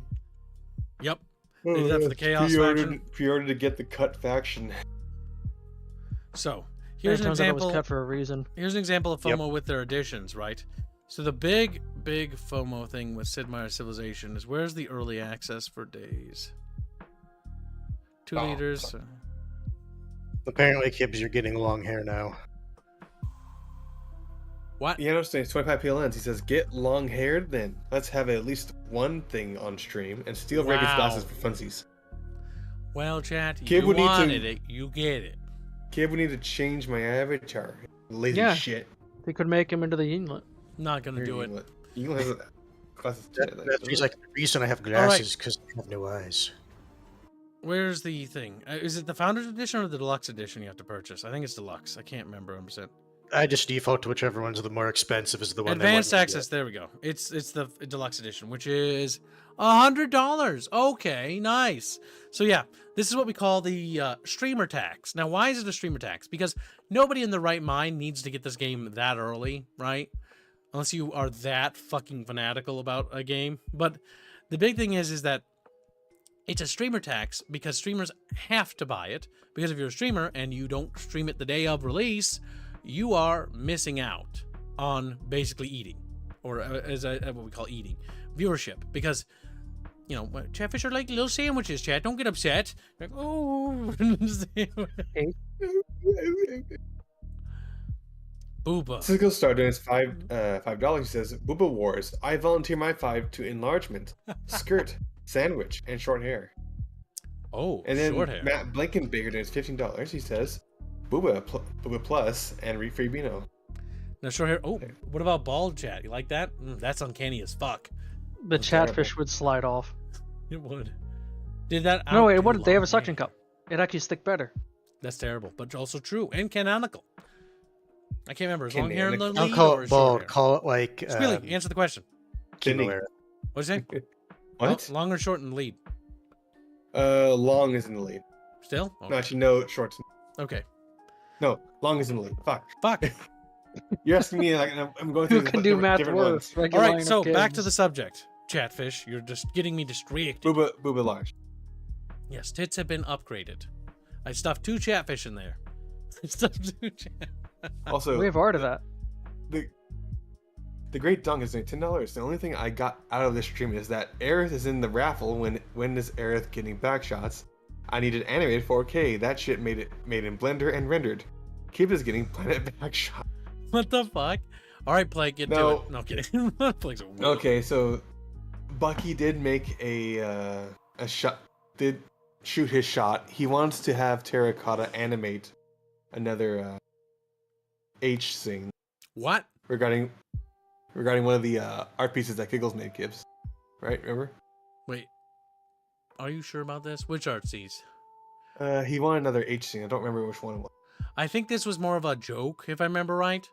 Now, Chatfish, we weren't going to announce this yet, but Oh, we are going to be doing a Terracotta animation. Terracotta's one of our animators. He did this animation, by the way. Not the Chatfish animation, that was Plague. Terracotta did this. But he wants to make a Helldivers 2 animation for a BRB screen, which is a really good idea, and I'm definitely going to greenlight that. But if you would like to have your Chatfish inputted on that, you may have your Chatfish added to the animation. For how much? I have to talk to Terracotta about that. Because I'll Because definitely. it's That's on why I a wasn't going to round. announce it yet, because I have yet to Yeah. ask Yeah, him. there's a reason he didn't mention anything. Well, now. Sure. Now you can look forward to when I tell you the price of Wow. that one day. Yeah, no. Cab's just Asking blue about balling I'm everyone. just going to message him If now. if Terracotta did H scenes. Yes, he did one already of a Giggles fan art. He animated the what's it called again? Break the choker meme. For now, I'm vaguely just going remember to that. default to the Austin Powers Dr. Evil 1 million bajillion Pesos. quadrillion dollars. So yes, we are now going to start adding Terracotta's animation work into seasonal and festive as well as event-based animations that Chatfish can now participate in, expanding our roster of items that we offer for sale. Wow! I know, right? New stuff. Gabriel says this animation would be perfect as a Steam profile background. It would. Yeah, we're going to release this animation probably tonight. I'll put this animation on the channel assets section Channel assets. on full scale. Full scale, so you can use it. And we will See ya, release Samson. all funded assets and channel assets. As always, chat, if you helped fund a thumbnail or an art piece and it is not available for download, do let us know, because that's a mistake. They're always supposed to be available to the public. Same goes for STLs of Chatfish. All STLs of Chatfish are freely available for download from our website and are available for public use. But it is part of our IP. We just give them away for free.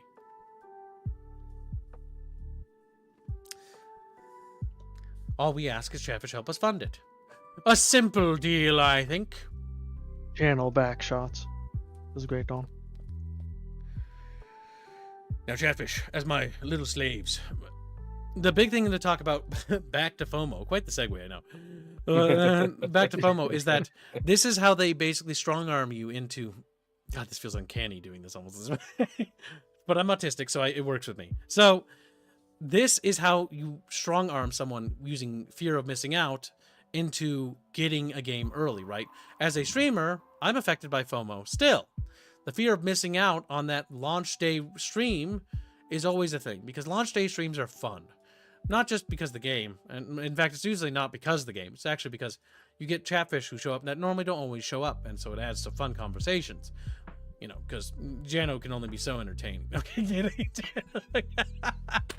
that was mean. That was too mean. I'm sorry. That was too... But jokes aside, the thing is that it's just bad. It's again a sign of weak will by the studio because they have low confidence in their own project, which is weird because Sid Meier's Civilization is such a household brand name when it comes to 4X. It's like the name of 4X, and it somehow has managed to maintain its monopoly despite that. Despite all the other competition, Civilization is still king and has been king since the birth of 4X. It's just how it is. There may be better games out there. They're just always the most popular. Sort of like the Call of Duties of shooters, you know? But this is for that. For those who are not familiar with the strategy genre. So yeah. That's an example of FOMO. Now, Squealy also wanted to talk about... wait, didn't you have something, Hans? You mentioned something, or did you forget? I already mentioned it. Mention it again. The Chaos DLC oh yes, for earlier, Warhammer 3. Yes, Warhammer 1. It was not Warhammer 3. It was for Warhammer 1. Because if you pre-ordered, you got access to the Chaos faction, which was honestly kind of eh. They were crap and didn't even work right. They don't even have all their mechanics, and they didn't get the rest of their stuff until Total Warhammer 3. Yeah, which was Or they real, made a game based around chaos, yeah. yeah, which is real dog shit. It is dog shit. It's fucking scummy as shit. It's scummy as shit, dudes. But yes, pre-ordered factions and cut content is nothing entirely new. Hell, they did this with Rome 2 as well. Rome 2, if I remember right, cut, again, not only just like little nations, but like literally I want to say it was like the Lombards was one of them. Oh no, that's not the Lombards. No, it's worse than that. You're thinking of Attila. It was the Vikings. So for Attila, the Vikings were the cut content, right? And for Rome 2, it was like the Utes, Greeks, the Danes, and the one other. But either way, North they tribe. took some of the most fascinating and popular like civilizations of those eras and cut them out as pre-order exclusives. And if you didn't pre-order, Oh yeah, you that's could buy them right. later. You had to pre-order if you wanted Carthage. Yeah. Not for Rome 2. Carthage Was came that- with the base game. No, Rome 2 is. Oh, I just said Greece. Rome 2 No, is you're right. Greece. It was the Greek city-states: Sparta, Athens, and the. Macedon. No, they were a successor state to the Alexandrian Empire. They're in the base game. The Epirus, the Kingdom of Epirus. The three major Greek powers that anybody would want to play because they're fucking Greeks. Because everyone likes Greeks. Greeks are fun. And I don't like antiquity. Greeks. I like Romans. And antiquity.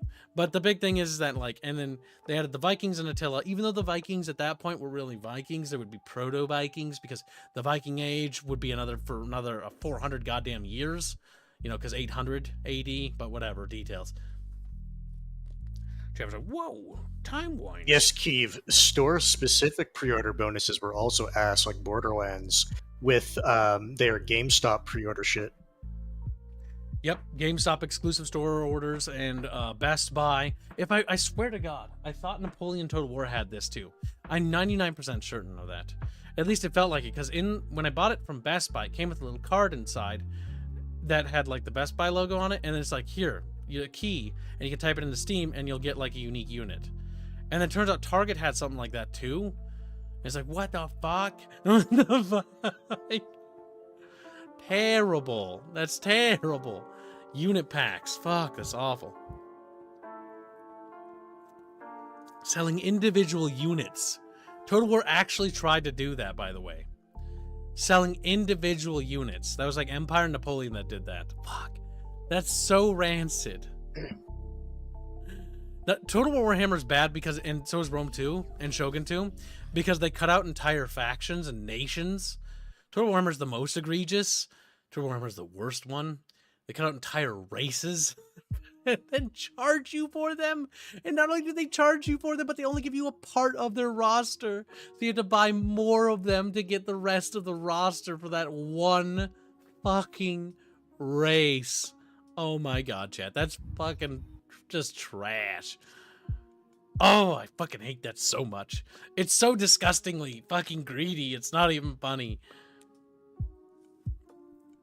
Soccer 2 has FOMO launch day? Did it have FOMO content? It might have. I can't remember. I really didn't necessarily care about looking at like what Stalker was doing their launch day. Like, I tried it on the Game Pass, and it's just like, this just isn't working for me, so I just never touched it again. Stalker 2 Figure I'll was, get it on Steam in was like okay, a year or so or but something. it didn't really blow me away. Like, I didn't beat it, but I don't really have a desire to return to it. But you will. What? Bucky just crawled Oh, in. okay. No, lucky. Stop. He should have crawled in and said that. He should have crawled in. But yes. Bug- So, Huckster. you're missing out on what is clearly FOMO. What else is FOMO, Bucky? I mean, there's a lot of things that are. Regular, did you play Destiny at all? Yes, I did play Oh, Destiny. Destiny's one of the worst. Well, let's hope I Bucky- have that how as an many- example, but Gibbs hasn't shown them yet. Okay, we'll get to Lazy it. Shit. No. So here, I'll do it. 'cause There I'll it give is. you There's the one rest. right there. I got it up. So one of the greatest things about Destiny is that some DLC or mainline story will get locked behind future DLC, and so you can't complete it or do it, and it just What? gets erased. There's The there's fuck? plenty of things on Steam that you can still buy that were entire campaigns that are now gone that you What? can't play anymore. Like, And when you buy the DLC, you just get guns. It just gives you the guns you could unlock from that. that's like entire story content, like dialogue and Yeah, everything yes, just no. cut. All Mhm. of their development time in Destiny is for limited time content that is only around for a few months. Yep. And then it's gone forever. And it's a constant loop they're doing. So that's why Destiny, and for the stuff they keep adding in, they have to remove previous content as well. So, yeah. Okay, so And they mainly Holy did that shit. because they ended up with a case where all of their fucking content bloated the game's size to such a degree that you couldn't have anything else. Worse than besides Destiny Warzone. 2. worse than Warzone. And My also, last- their engine is such a piece of shit that it actually just doesn't run Yes. well unless they remove shit. The last gigabyte requirement I remember it having was 200 gigabytes of storage. Do they not know what file compression is? No. No. What Why the ask the fuck? question you were Yeah, it's never 134 gigs now. And to be fair, when they were claiming that they had to remove stuff because of stuff, it wasn't file size regulation. It was because they were saying it was slowing down server sides too much and stuff. Like, it was actual infrastructure issues why they had to do it, not because of the file size on people's computers. I don't believe them. So, one of the best things I heard of, well, not heard of, I played the Forsaken DLC, right? So they killed off the only likable character in all of. Yeah, they killed Cade 6. That campaign's gone. Yep, that campaign is gone because Cade 6 is back. They bought him back? Ah, Of course they did. the- But I remember But yeah, no, that complaining about campaign's that. gone. Is it You Cade 7 now or cannot some shit? play that campaign. You can't play the Yeah. original campaign the game came out with either. Yeah, so think of, you got Cade 7. They say, "Hey, Cade, because you're a new character. You come to Cade 7. You're like, hey, what's going on?" And if you try to play the back thing, you got to play back through the other DLC, and you get to watch Cade 6 die. It's like, well, Cade 7 is here, and so that's where they remove it. The only way to actually know the game's story is to watch hour-long YouTube videos now, because all of the actual content in the game is no longer in the game. Yep. Oh my god. Because everything is focused on this seasonal content now. Not only is there that, but they did nobody's ever really gone. Nobody's. Yeah. Mhm. And you have to pay like, what is it, $10, 20 for each season? Mm-hmm. Yep. That they then will remove, and you don't have access to that content anymore when it ends. Yep. But Kibbs, see, if Superman Doomsday was able to kill off Superman and bring him back with such a smash hit, maybe we could do it several hundred times and make us, 100 times more money.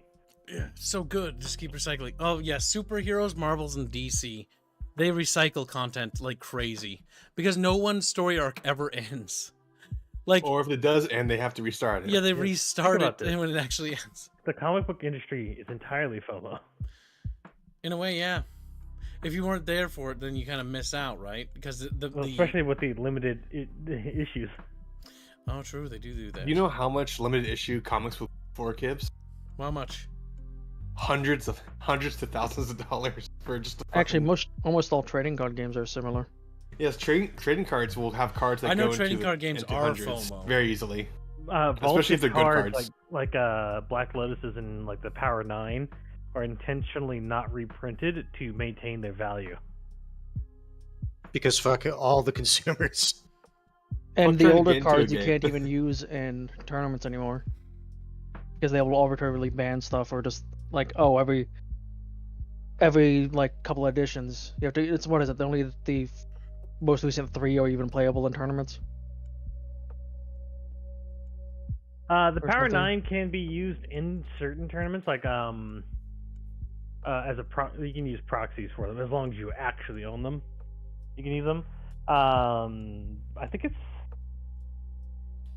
what the fuck is it? It's not Legacy. It's something else. I can't remember exactly what it's called. I'd have to go look back. It's been a while since I played Magic the Gathering. I stopped playing after War of the Spark. I stopped playing. I think it was Vintage. Innistrad. I think it's called Vintage. And you can play it on those. Those are just like 1 or 2 turn ending games. It's not fun. There's the game Magic the Gathering is just extremely broken game. There's many ways to just turn one win Mm-hmm. in almost every edition. Yeah, How is Kip, go constant ahead. restarting of franchises and ridiculous multiverse plotlines fear of missing out? Because of the limited time nature of the comics themselves. The comic Sorry, books, the physical ones, are FOMO. Not the what's inside them. Not yeah, the story itself. we're not talking about that. We're just talking about limited editions, right? Like the idea of a limited run is already introducing the fear of missing out because they're only going to produce X amount, right? I know emotionally I was affected by that when they announced that for the CNC remaster. I was like, but do I want to have it?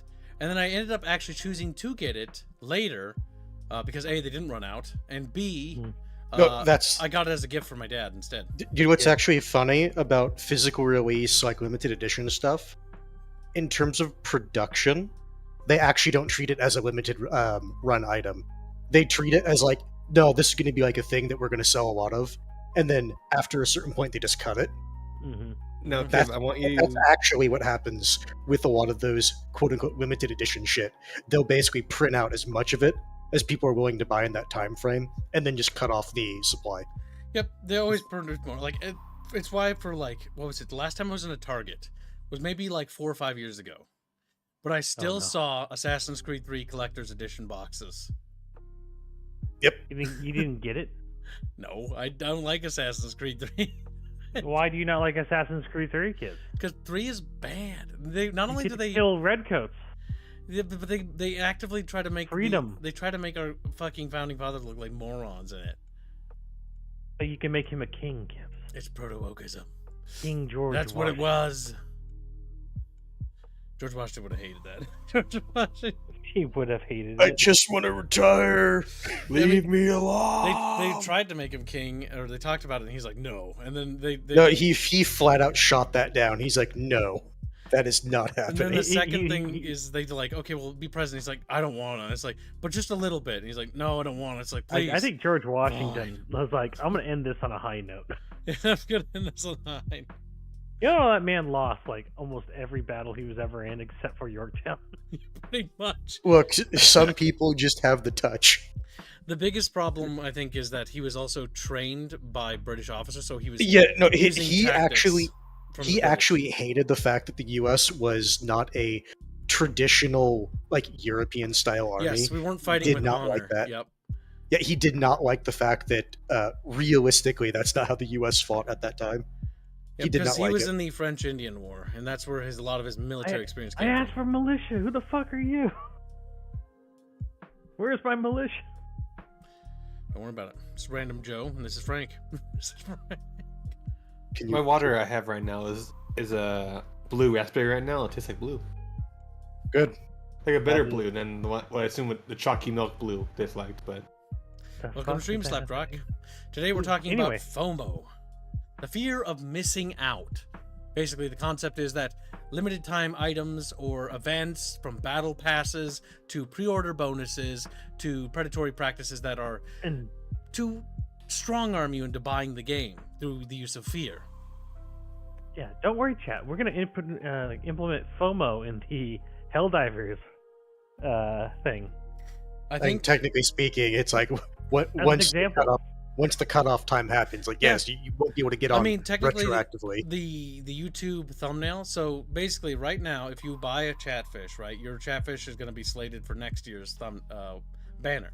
But if you don't buy a Chatfish from today all the way to December 15th next year, you won't be on the banner. So yeah. Now, granted, I try to minimize that by giving you as much forewarning as possible, but you know, there's only so much you can do because certain things do have to be based on time. But you're right. There is aspects of FOMO in a lot of things, both social strata Yeah. and otherwise. Ibs has become FOMO. Oh. we are all FOMO in the But kids, with enough energy, we can restart a dying star. A dying star. My God. Like Ghost multiplayer. I don't think I have to worry about our star. Yeah. Huh? Yet. What are you talking about, kids? Soul that? is doing just fine. Hold on, kids. Understand. He's intentionally not You're not 30, kids. acknowledging. You already hit the hag status. Ah! I do like that meme for the hag. It's fucking funny. Enough for later of The day before, like perfectly attractive. All Gibbs that. is freaking out. Yeah, Just if I ugly, scratch my riddled- eye, it does wrinkled. not like that. But it's kind of got a little itch. Gotta try to scratch it so I don't wig out. There we go. Just don't touch my face. Yeah, the random wiggles, by the way, is literally due to normally when I scratch my face. Usually if I cover an eye, it freaks out. It's like, whoa, where'd your eye go? And so it's like trying to flip the model upside down. I'm thinking it's also struggling to pick up your facial movements as well, because sometimes your mouth will just not open at all. Yeah, I've got to adjust the sensitivity of that. I have to Oh, really No sweater pig, you're on the banner, I'm pretty sure. Chat, what if we make a normal kids avatar? What kids thinks kids look like? About what Kibbs thinks. No. The big thing is that it always must be a fictitious character, because I've decided Why? that the art for everything will always be fictitious. That's the theme of the channel, and will remain as such and never be violated. So not a successful thumbnail. I'm never going to be me. I'm always going to be Aerith online. Well, So it's not never you, success- it's your mental image of you. It's Yeah, technically kids. different. What do Nope. you think your original character was supposed to look like? I'm never violating the principle of what I No, established. shut the fuck up. The Never. original character design that you Now, wanted to go OC. with. We need to Do get not back to see. FOMO. World of Warcraft. Squealy, Ooh, gross. take it away. Okay, so every expansion after Wrath of the Lich King, they have added in a new achievement that will get you access to specific mounts that are only available during those seasons, aka the expansions. So if you're not playing the game, you will never have access to those mounts. And if you know the WoW community, you know they're a little autistic and they like their mounts. So when you see someone with a mount that's not available anymore, they get a little upset. Now, in the corner there, you'll see Mrs. Pandaria Remix. That was a custom-made campaign using Mr. Pandaria, in which you'd level up a character, and you get unique mounts. This is no longer available and will likely never come back. Meaning that they are adding in more content that is just no longer available. Nice picture, That I know it's a shitty picture. That's all I got. That's the Mountain Dew fucking bike that The they gave relic. out. No, I clicked on the wrong thing there. How much to open the relic? Never. It's FOMO, kids. We need to open the relic. Never. Open the relic. The relic must be So preserved. chat It stops for being the FOMO once you open it. for those who don't know, Gibbs has an ancient relic from times long past. Ancient gamer feel for Mountain Dew. And I will never open it for fear of death. How much? Too much. What did it cost How you? much is too much? Bucky looks up everything. So you can go to the next image because this one is the same as the Halo one, where they'll give out free shit if you buy Mountain Dew. They still do that, by So- the way. The gamer feel I stuff still runs. remember this time period when I would go to like Target and I would see a bunch of like gamer bros buying like just cartons and cartons of fucking Mountain Dew. This is Halo Infinite, if I... Yeah, because based on the But quotes. no, I'm but on it was the same back in the day too. Yeah. Like it doesn't matter like which era of Halo they've all done it, where it just to get the Dorito code, Pope. just to get the codes from these to get bonus points. They get the double XP bonuses, Yeah, like in even Destiny. Destiny Oh, yeah, did that a Destiny. lot. Yeah, the Taken King and some other ones had that.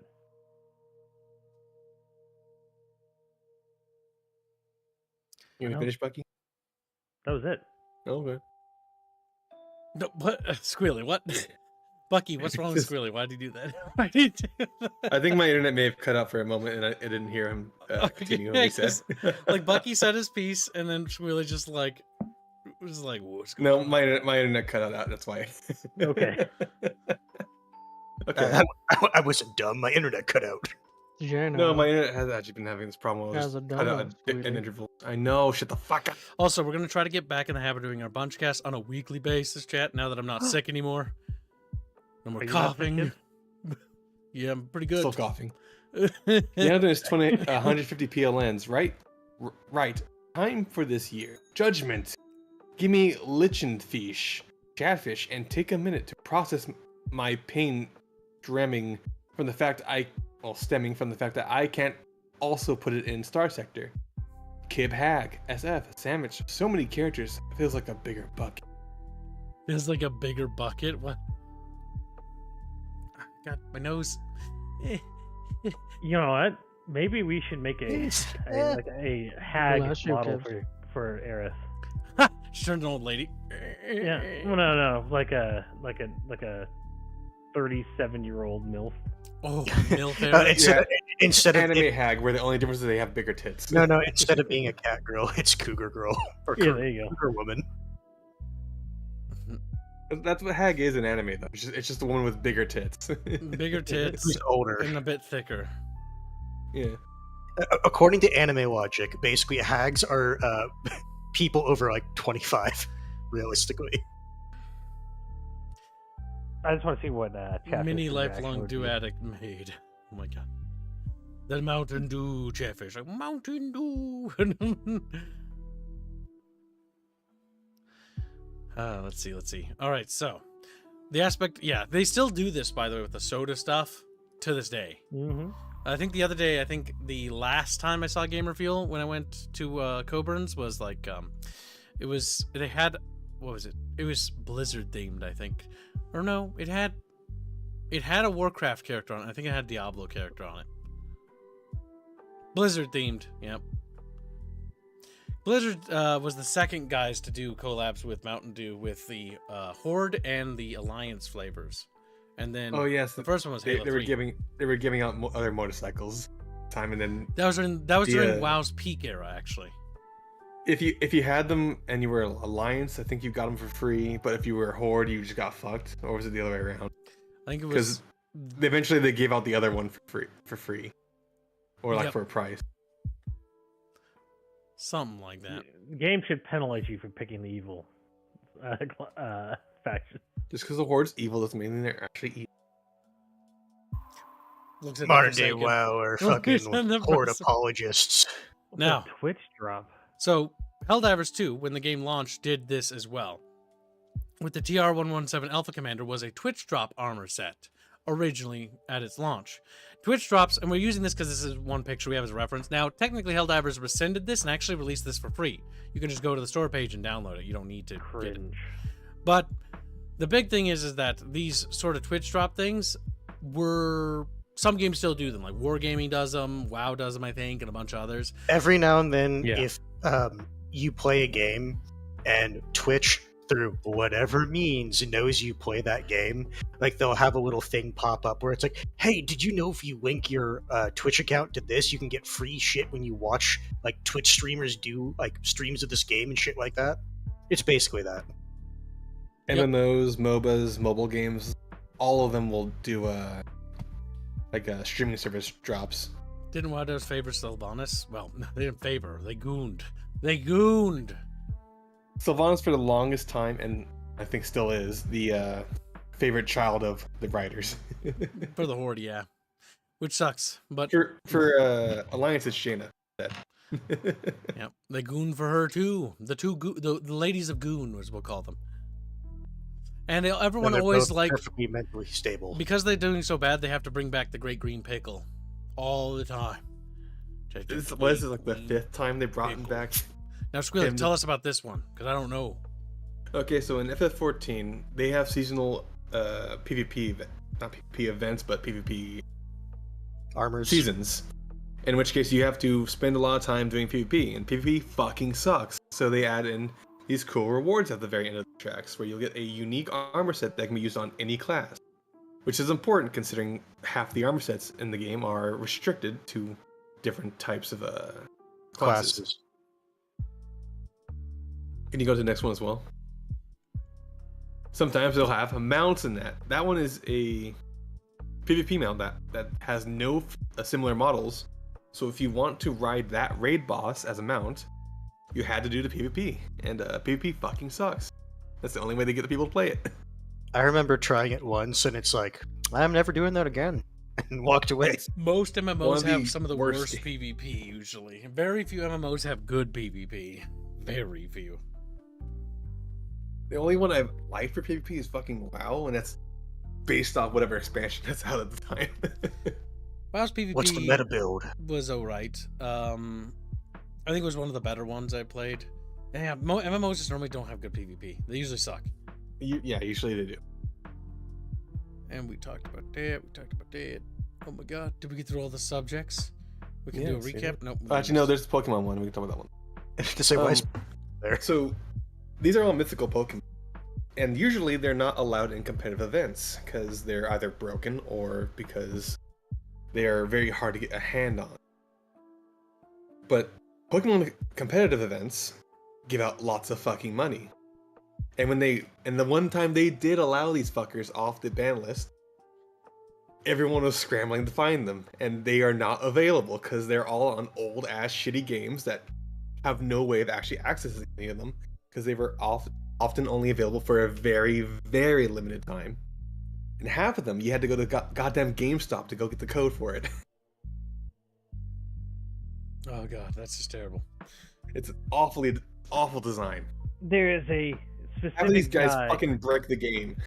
There's a specific guy in Japan that was just arrested recently for modding in Pokemon into personal devices on their Game Boys or whatever. Because there's a law specifically catering to Pokemon and Nintendo to keep people from doing that. What the I was fuck? gonna say it sounds like a Nintendo thing more so than just Pokemon. Yeah, it's under the same. That sounds kind of terrible, if you ask me. It is It is. terrible. It is because in Japan, Nintendo, directly actually, because of where they're headquartered, it makes Japan look good. So there are a lot of laws that are either bent or are made in favor of Nintendo because they make Japan look good. Yeah. Japanese arrest 36-year-old man on suspicion of tampering with Pokemon Violet save data. Not Oh, even yes. confirmed, just What suspected. the fuck? Because of how shitty it is to actually build a team for competitive play, people will often just cheat in a Pokemon from with different games to bring them forward into Scarlet and Violet, the current generation. And if you're caught with the cheated Pokemon, but that's the only difference is that it's not, You didn't get it legit. Other you than didn't that, get it legitimately. It has normal moves, it has normal skills, normal everything. But if you didn't get legitimately, fuck you, you're banned for life. So yeah, there you go. I posted it in the channel. Man, Pokemon sucks. It does No, suck, but you make so much goddamn money. if you It's play under it. the Unfair Competition Prevention Act. Yeah. It's a single player game. Damn, that's fucked. I didn't even know that. That's actually pretty dark. no, again, Japan really bends over backwards for Nintendo. Nintendo is Japan's Disney. Yeah, pretty much. Unironically, yes. Well, yeah, pretty close, yeah. Pokemon is a massive fucking IP, like world Is it- over, so it makes sense. Isn't Pikachu the ambassador? If not Pikachu, it would be Mario. One of the two. Pretty sure it's Pikachu. Pikachu's, Damn. I think he's more famous than fucking Mario. This Slipknot Yeah, comes Mario's $2 been and a bit of a says, "So decline." Nintendo is the Vatican of Japan." Apparently, Oh, that's a good comparison. apparently Slepster is onto it. Little slipper. He's like, whoa. Yeah, usually he slows a rock. Imagine Kim getting stuck in a Bethesda game using no clip and a bunch of chatfish jump out and beat him with sticks. How do they even find out if you got it legitimately? You did joke about this being a blockchain, but that's technically how it works. So every Pokemon will have a secret ID which you cannot access, and which the emulation process to create them does not access either. So If it doesn't have that ID, if it doesn't have the correct ID, it will fucking it will be counted as a flag Fake. Pokemon. so until they figure out how to give those Pokemon those IDs, You're fucked up. Yeah. When they if you, made if this, you want to make a team, it yeah. honestly sounds like it's sadistic with what they were making. It is sadistic. they'll So let you use someone but yeah. someone They took won't- the time to actually calculate how much it costs and how much time it takes to build a proper team. And he was using RNG tactics to to influence the RNG. It took him close to 6 hours to just build the team and over like $600 to actually purchase every game and every DLC for that game To get the right Pokemon, the to right get like, the correct Pokemon for the competition. and not even just the right Pokemon, because remember, not all Pokemon, even if it's the same Pokemon, are generated equal. Some Tiny. have better stats than others. Yeah, So there's also you have to not only roll for the right Pokemon, you have to roll for the most optimum roll of that Pokemon when you catch them. It's really fucked.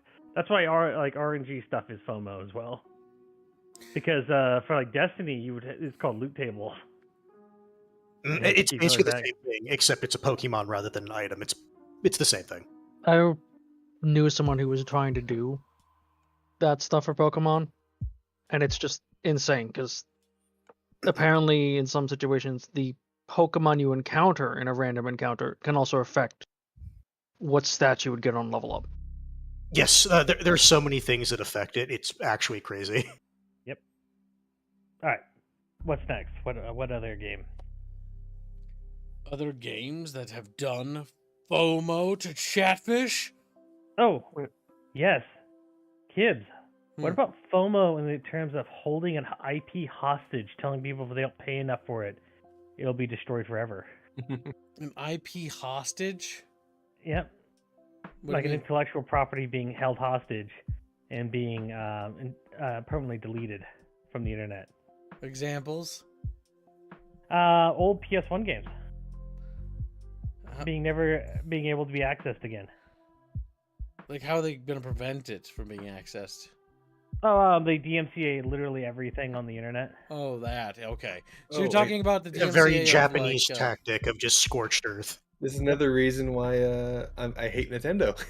They made it so that you can no longer play certain games because half of them are locked off due to Nintendo. the only way is eShop. to basically buy like the N64 or like the Super Nintendo and physically go out and get a cartridge. That also goes bad, by the way. Cartridges do eventually go bad. That's true. If not properly maintained as well. There's also the entire DS eShop system that's just gone now. That's what I was referring to. Yep. You can't play half those Yeah. games anymore. Now, while the Xbox 360 and PS3, if I believe, migrated their stores, if I remember right, to the newer consoles, Nintendo does not do that. No, they don't. They don't even have a way for you It's to just transfer gone. data between consoles. So there was In some cases. there was an act. It was like video game something act. I can't remember. Retention. Preservation? or Preservation? Preservation. That It was act, yeah. preservation, yeah. That was shot down. It was supposed to be to keep video game companies from permanently destroying Yep. intellectual property instead of giving it to the National Archive. It needs to be preserved. The thing is, oh god, Whether they like it or not, it is a part of culture. yes, it's a Whether it's they like it or it's not. a part of our culture, history, and art. And video games are pieces of art, and we need everyone to recognize this. Because if we do not recognize this, and you do not recognize that, then that means that video games will now be destroyed. And are being destroyed right now.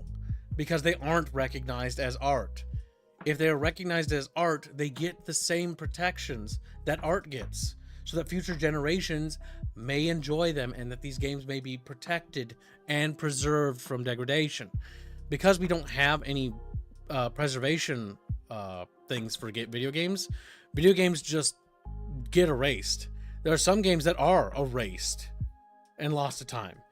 And very rarely do we ever get cases like we did with the MCC, where they're opening up the archive and basically uploading all the data for modders to use for the original Halo builds. That is actually incredibly impressive, despite the fact that, they're doing it for PR. But the reason why Because that's they're impressive nothing. is because it's preserving that much.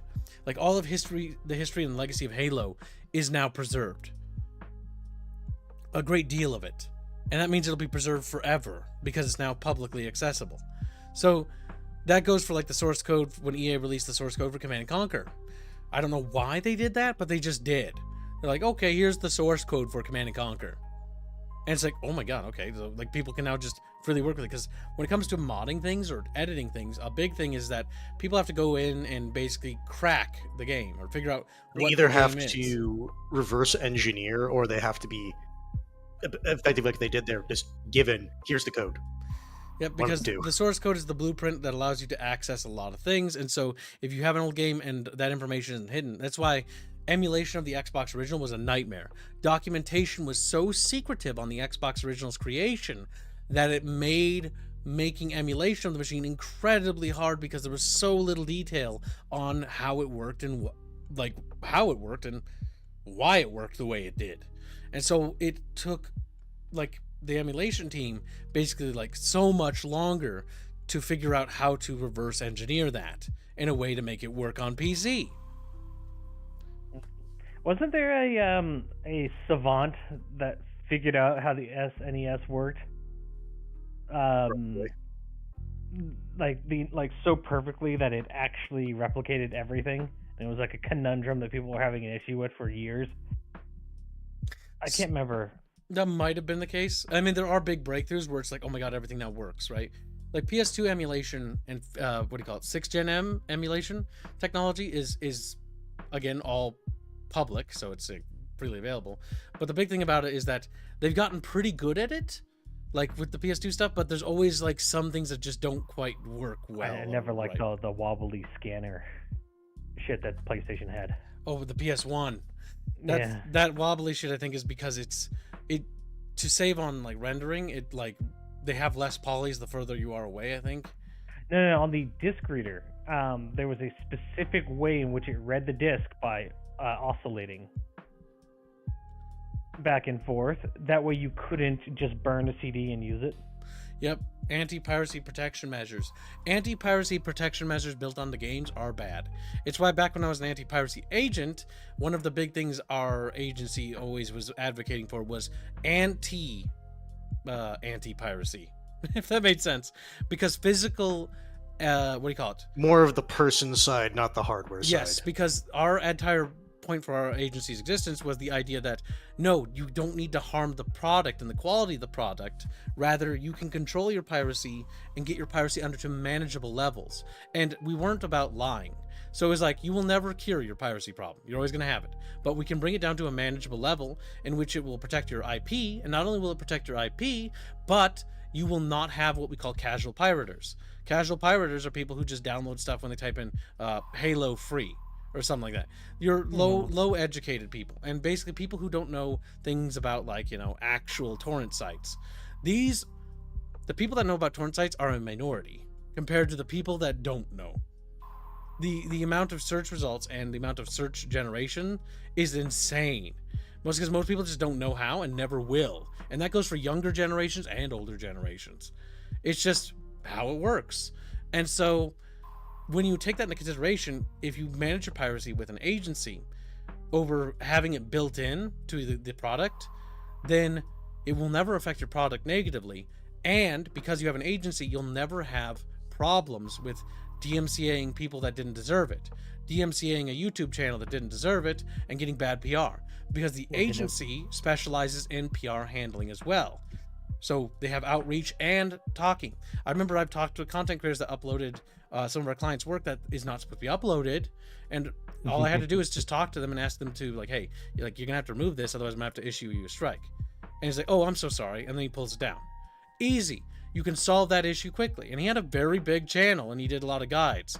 He just didn't know that he wasn't supposed to upload that tutorial video, which again was part of the teachers thing, and it's how he makes his money. Because when a lot of these digital artists retire, how they make money is they work for art program companies or art education companies, and that's how they make their living, continuing onwards into their twilight years. Because it's relatively minimal effort for what they're doing. Gibbs, we also have FOMO But today.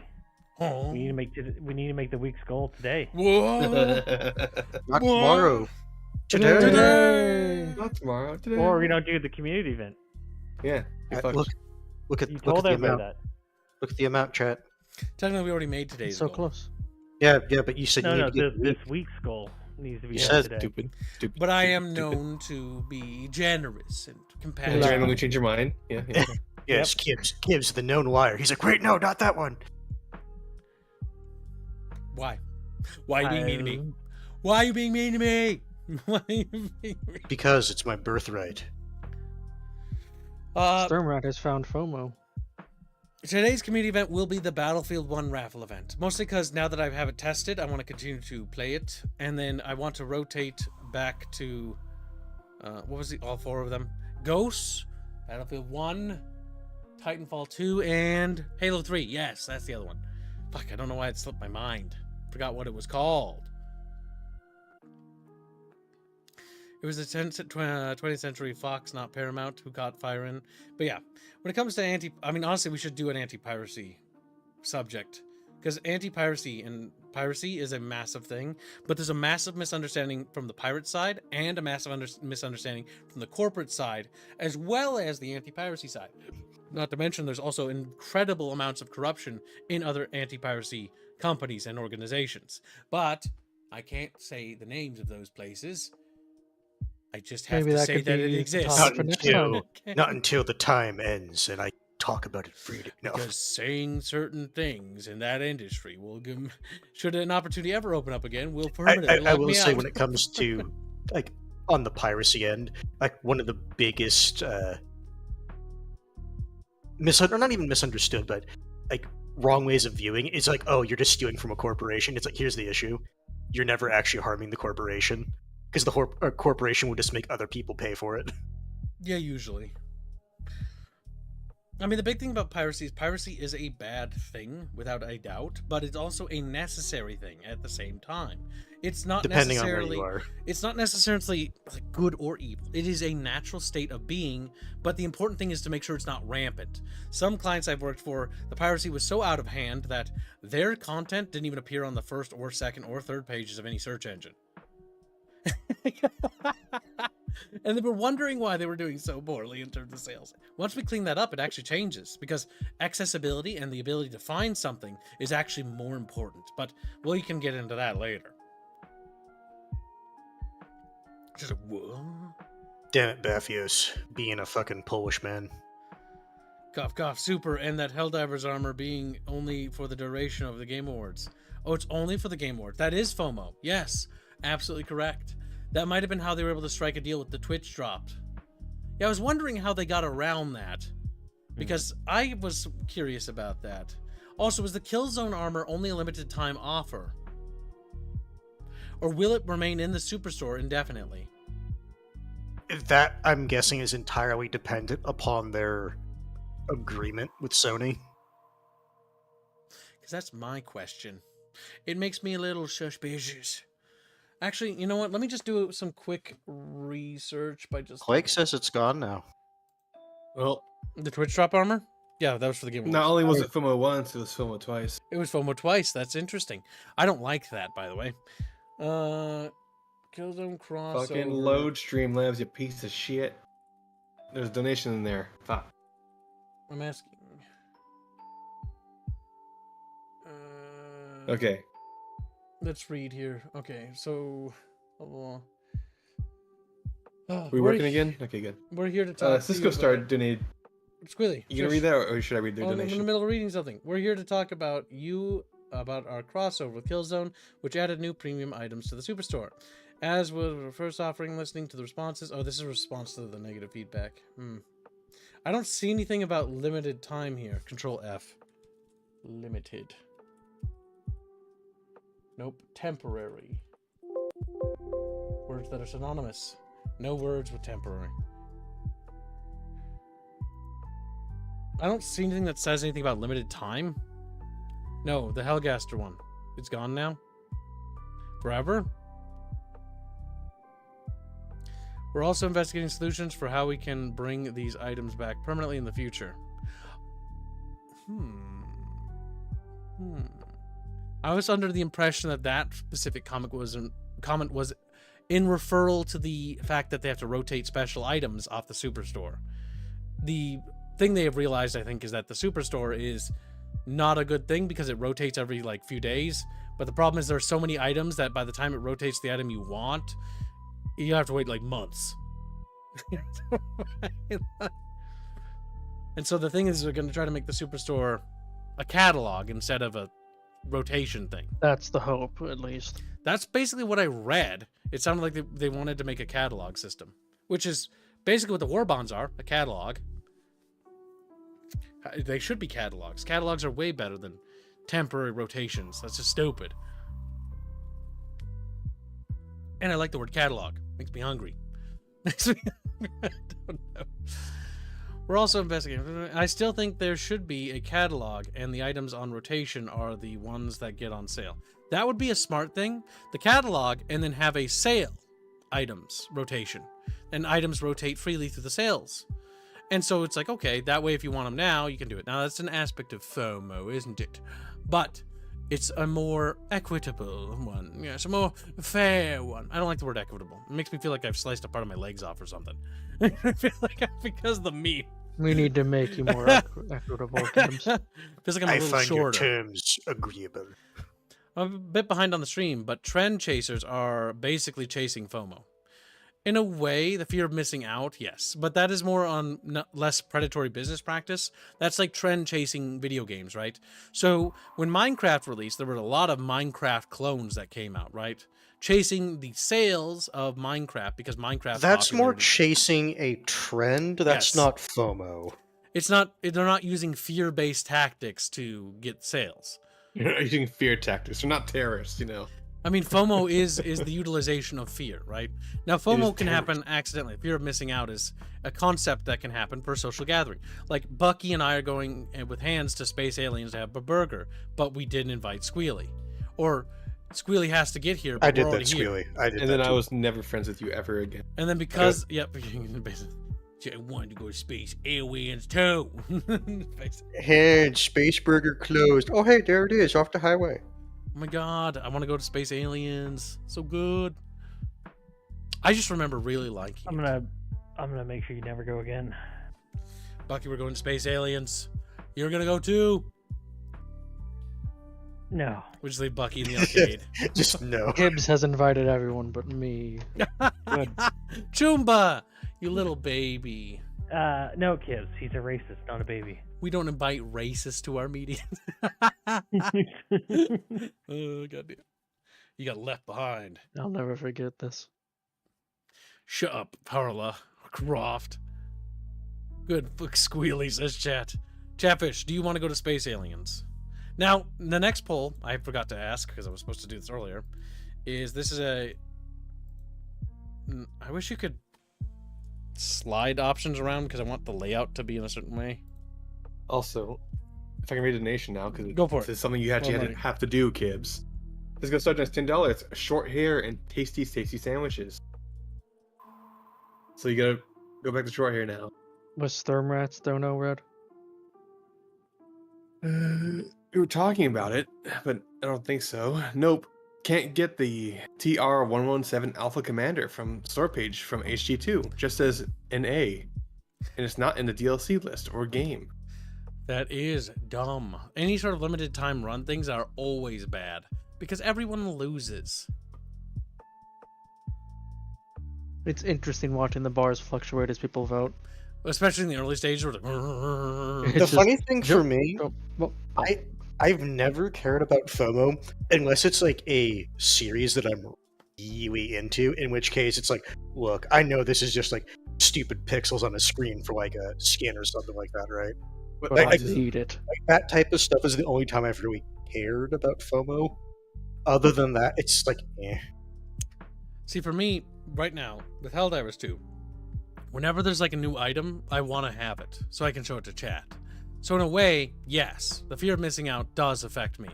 My answer would remain, even as I've aged, that FOMO still affects me. But the reasons might have changed. FOMO affects me now as a streamer because the fear of missing out but it's not necessarily FOMO in a predatory business practice. But it is actually, because the YouTube hostage thing, no, I'm affected by FOMO still, yep. Yep. Going forward, I haven't changed. Eh. FOMO is Gibbs playing PlanetSide once, promising to play it again, then never playing again. You can thank the Euros for that one. We were That's lied right. to. I'm throwing the Euros under the chat. We'll play with you. Plays once, never plays again. Yeah, we transferred servers because there was a large section of our Discord community back then when we were much smaller. They were like, well, let's play PlanetSide 2 because I want to play PlanetSide 2. And all my stuff is on the North American servers. But then there's... All of my time pretty much is on the fucking Euro servers. Yep, and it's like after they left, then we went back to the North American servers, and it's like, oh my god, I can't believe I invested stuff to like get back into All my fucking medic upgrades, all my fucking Pixie Fairy shit, all that gone. it. And we were starting with the production. Yep.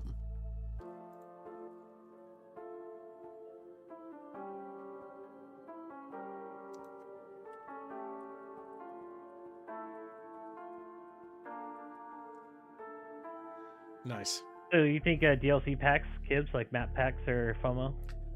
Map packs are not necessarily the fear. Well, in a social Mm. aspect, yes, right? So the big thing is the social, while it doesn't use predatory tactics such as, limited time to get this or pre-order bonus or like, things like that. It uses the social strata as its FOMO aspect. So map packs for Call of Duty and Halo, I do know, had an impact, definitely, especially in high school, because I remember people being like, oh my god, like, let's play on these maps. It's like one of the friends wouldn't have it, and it's like, oh man, but we wouldn't leave them out, It's like, we're not going to play on this map. And then that pressure would eventually make them cave or make one of us cave to fork over some Bucky dues to, you know, cover it for them. Yep. And that's how it Do we works. need all of the maps for ghosts? Do you need Bum, all bum, of them? So the issue is that the starter pack gives you everything up to a certain point, but there are a lot more intricate maps that do a lot of levolution later on. We can And do those are the giveaways DLC for ones. those. Yes, we can. But the core thing we got to do is do the base copy giveaways so that everyone has it, and then we'll work on that, and then work our way up. That's the way I'm thinking. Oh my god. We start making people fear not being able to play with And that. thank you for sending by- me that little Sturmrat. But yes, Sturmrat, thank you for sharing the TR thing. Little rat of the Sturm. I'm suffering of context FOMO too right now. It's by watching it 1.575 times speed. The FOMO effect. Jeff. 1.75. Shameful. Should be times 2, as God Double intended. But yes, FOMO is something that I think is just inherently bad when used the way it's often used, by doing limited edition things. Now, when it comes to certain collector's editions, these are not so necessarily limited. They produce a large quantity of them, and usually cost more because there's more stuff inside them, like, you know, an art book, you know, fucking other things, like sword. comic book, you know, toy or whatever. That's A helmet. that's fair, and I don't think that that's as predatory, because Mm-hmm. it's none of it's deductive of the actual video game, right? The big thing that made Mass Effect 2 have FOMO aspects was specifically if you didn't buy a copy from a store and you purchased a used copy and the Zaid code wasn't in there or was used already, then you were completely locked out of Zaid's content without buying it from the Xbox Live store or from buying it from the PC store online.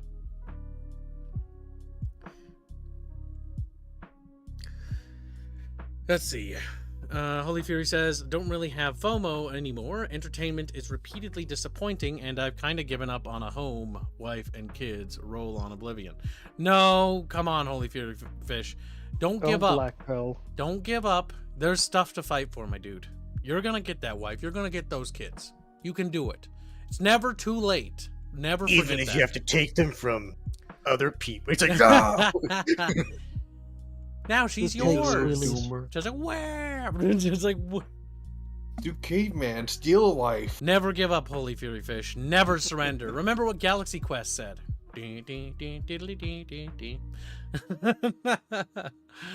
Blake says, I All would. Galaxy Quest taught me is that nerds are lame and gay. Suzuki says, even as I have aged, I will not lie. FOMO still affects me, depending on the circumstance and specific situation for FOMO effect. Then yes. Example, gacha, not as much anymore. Real life things, yes. I mean, gacha is entirely designed around FOMO as a concept. That's why I detest gacha games, because the game is fundamentally built around the fear of missing out. It's the entire principle of it. But what about sales, kids? What about what? Sales. Sales? Winter sales. Yes. FOMO. So winter sales are indeed an aspect of FOMO, right? Like, if you're going to buy games, you should buy them when they're on sale because you'll save the most money. But at the same time, I don't feel it as a hostage tactic, rather an exercise in patience, because you always are rewarded rather than punished. But that's just my view, I guess.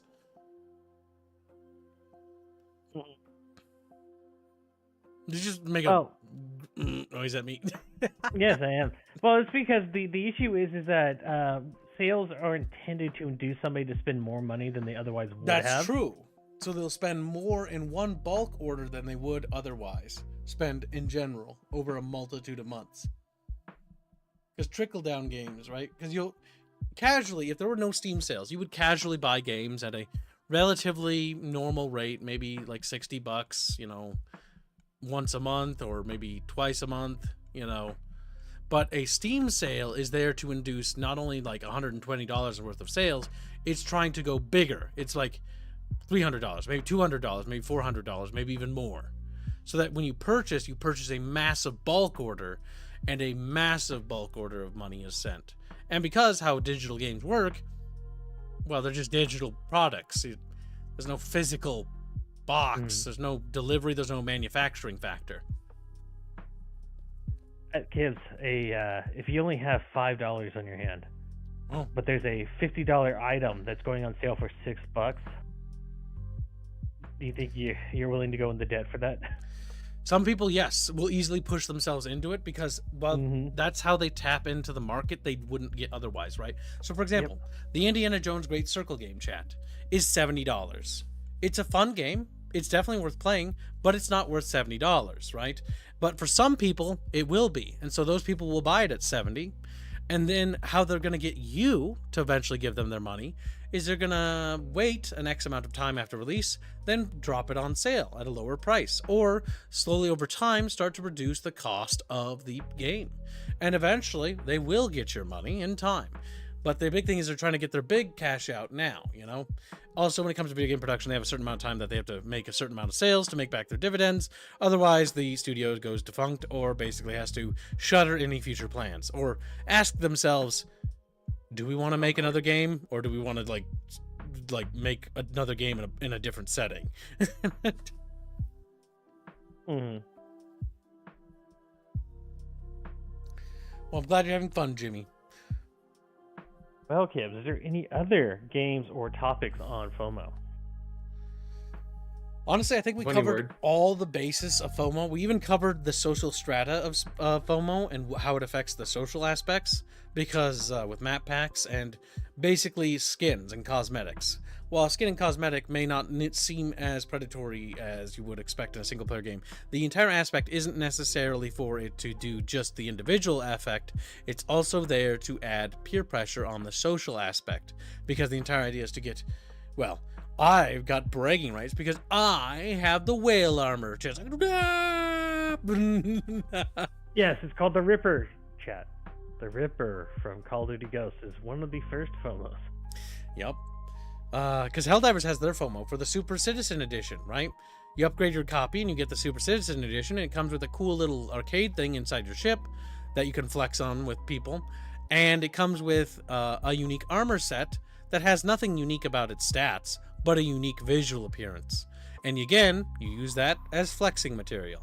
And flexing material is always FOMO if it's locked behind a paywall.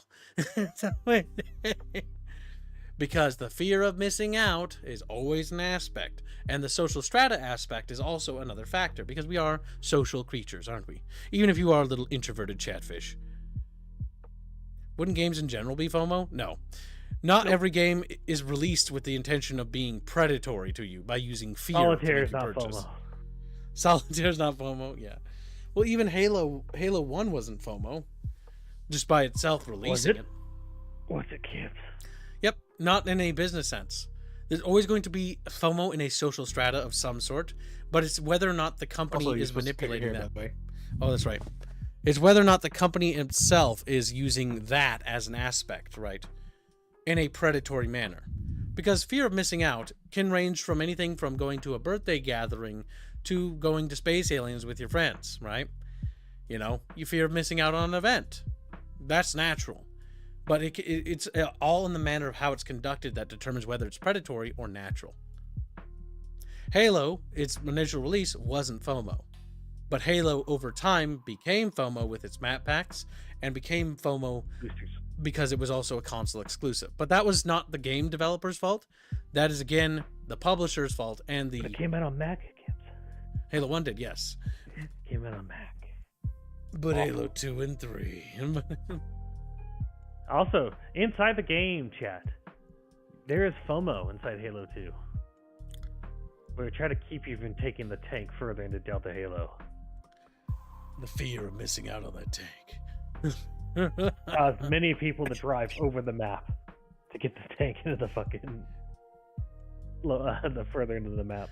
I do feel like one thing we definitely learned from this conversation, though, is that FOMO should be definitely clearly defined into different categories. Correct. Because there are different aspects of it. There's immediacy, there's greed-based, there's social-based, and then there's another part.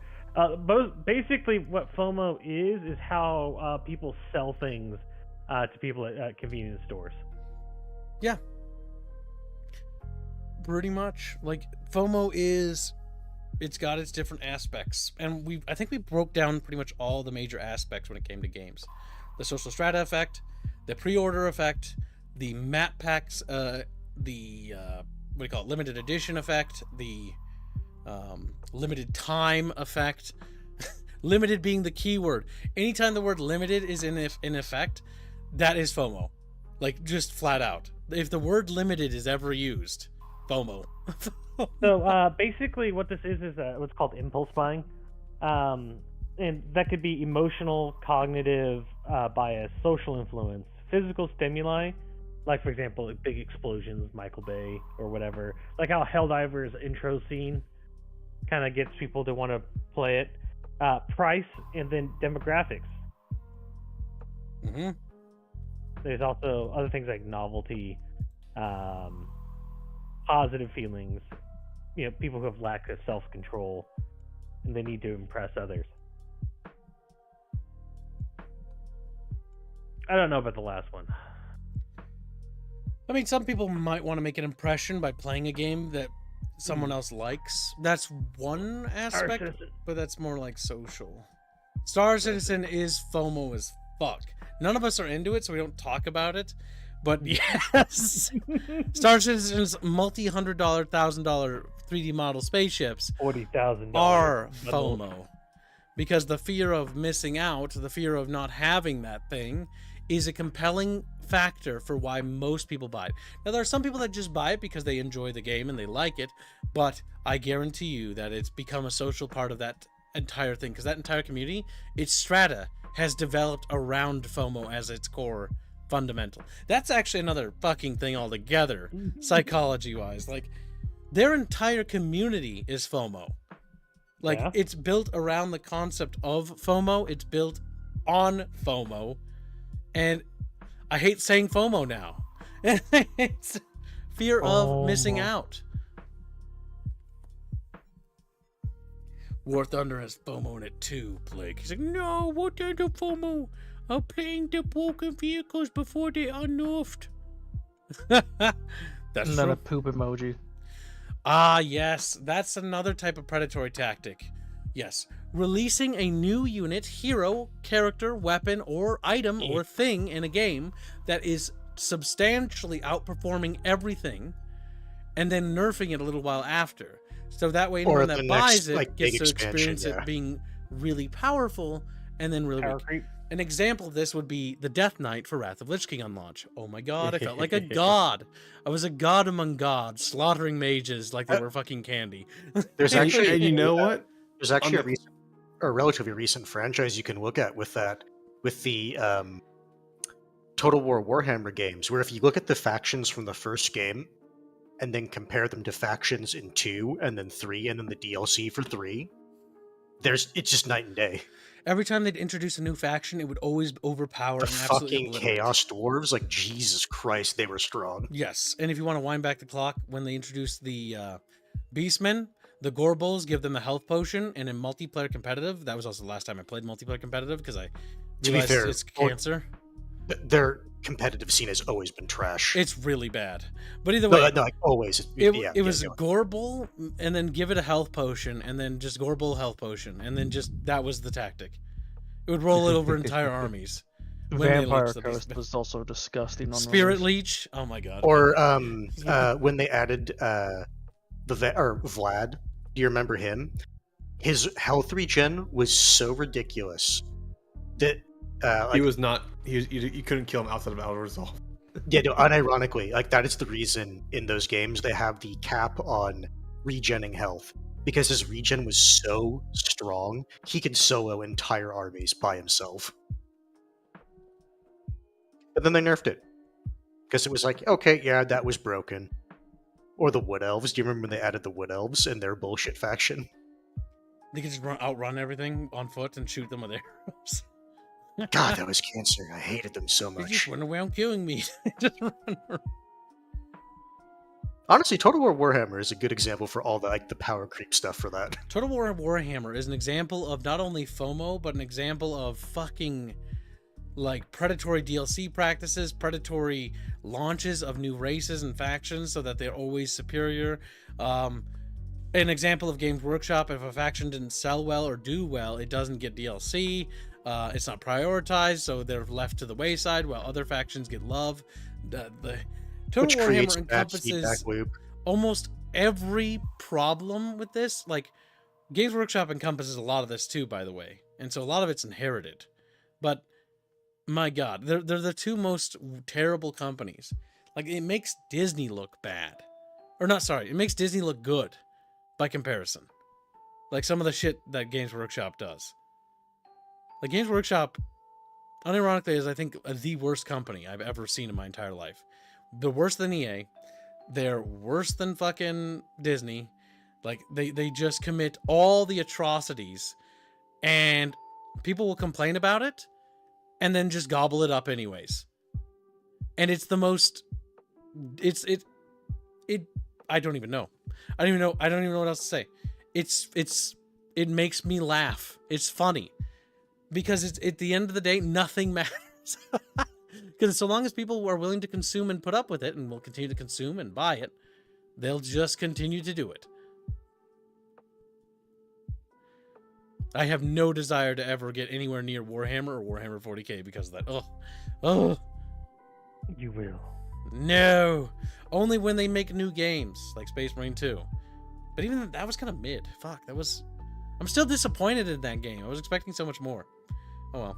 See that hand? See how quickly he changed? I will never get near it. And says only for new Yeah, games. only video games because I'm a streamer. To Only be for fair- new shiny things. To be fair, Yeah. he's because done the that. Chatfish still love Warhammer. What if They want bring it a up community constantly. A community event around Warhammer kids. There's nothing wrong with the parts they like whatsoever. I've never had criticisms towards that. It's just the criticism I'm talking about is specifically the people that complain up night and day about it and then just buy several dozen like $1,000 fucking boxes of models. I hate GW. Makes another like 1,600 point army or something like that Yeah, and from it's, new models. it's Yep. like, oh my god, like, all right, all right, you know, the fucking meme. The 40k community earned this shit show. I mean, it's not just them. 40k is not unique, and Games Workshop is not the only company that does this. Paradox does this, but Paradox is much better in almost every regard. But they do incredibly predatory practices. Fuck, they are so nasty with some of the shit they do. Like, if you don't have the DLC, you're playing with a weak and lamer version of the game. The FOMO effect on that is massive, by the way.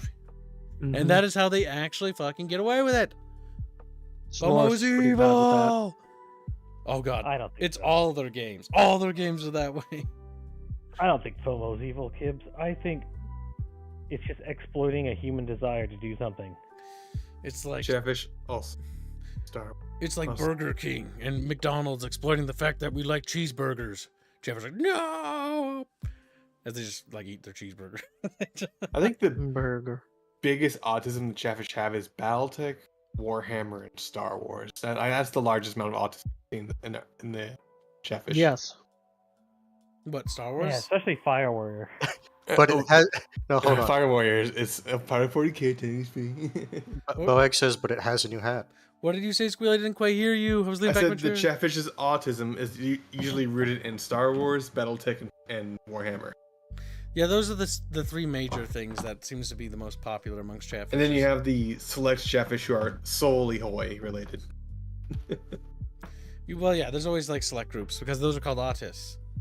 They're Yeah. they have hyperfixations. It's What's like your if we hyperfixation, stream Kid? like certain games, certain people will show up in our stream that have only watched streams about that game and will then only watch that content and then will be gone immediately. That's called a hyperfixation. That's not necessarily predatory on the game's fault. It's That's just like their the- interests are like individual. hyper focused. Yes, they are specifically only interested in Mass Effect 2 Collector's Edition, you know. And if you do something with that, they're interested. But if you do something with Mass Effect 3 or Andromeda, they won't be there. They won't- Or like Veil Riders. Hyperfixations. Hey, Star Trek needs a mention. Says unexpected. Yeah, no, Star no. Trek's also pretty popular. Star Trek definitely has a very dedicated fan base. Yeah, they're all aging. They're all old. Yeah, because Also, there's no new SPD is people no coming longer in. canon. Star Trek Discovery isn't canon. Yep. Yes, they keep unironically, one there was another show that apparently decanonized it. Like another Star Trek show, I should clarify. Good, brush it under the rugs. Yes, yes.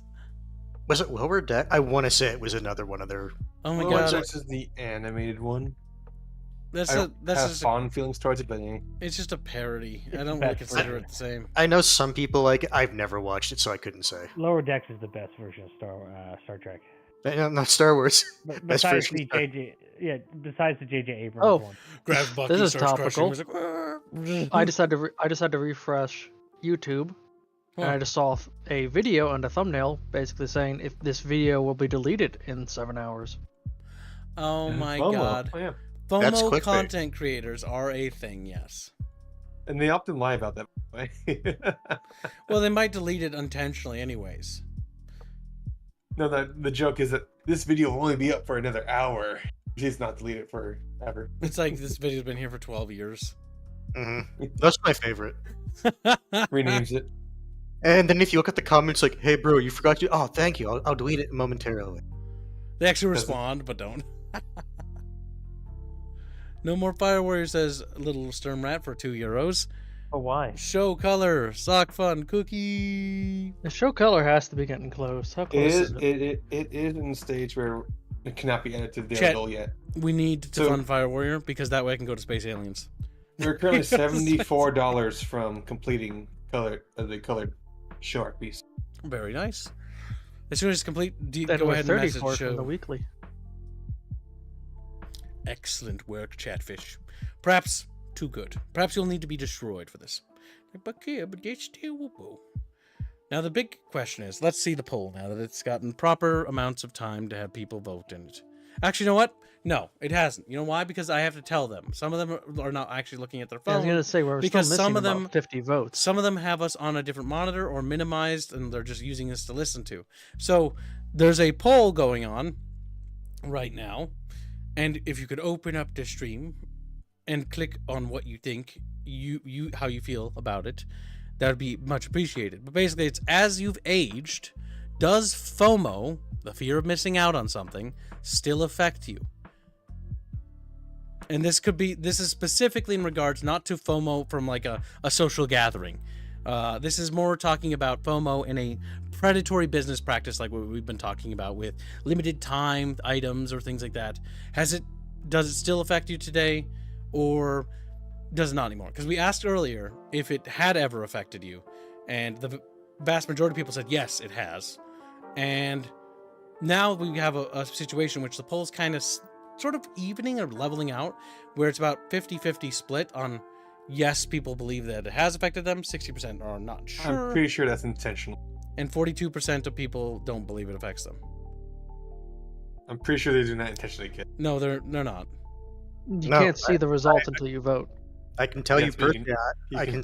I can tell you personally. I clicked no because Yeah. like the time that it does affect me, like I find it's like, yeah, I know this is what they're doing, but like I actively know that, so it's not necessarily changing what I'm going to do. Now, I would have voted yes for myself, but the polls don't let me participate. And the reason for that is because whenever a game does, like, you get 3 days early access, as a streamer, it's like, yes, the fear of missing out on that will affect me. So, yeah, that affects me. That's why I bought and spent $100 on that goddamn Indiana Jones game.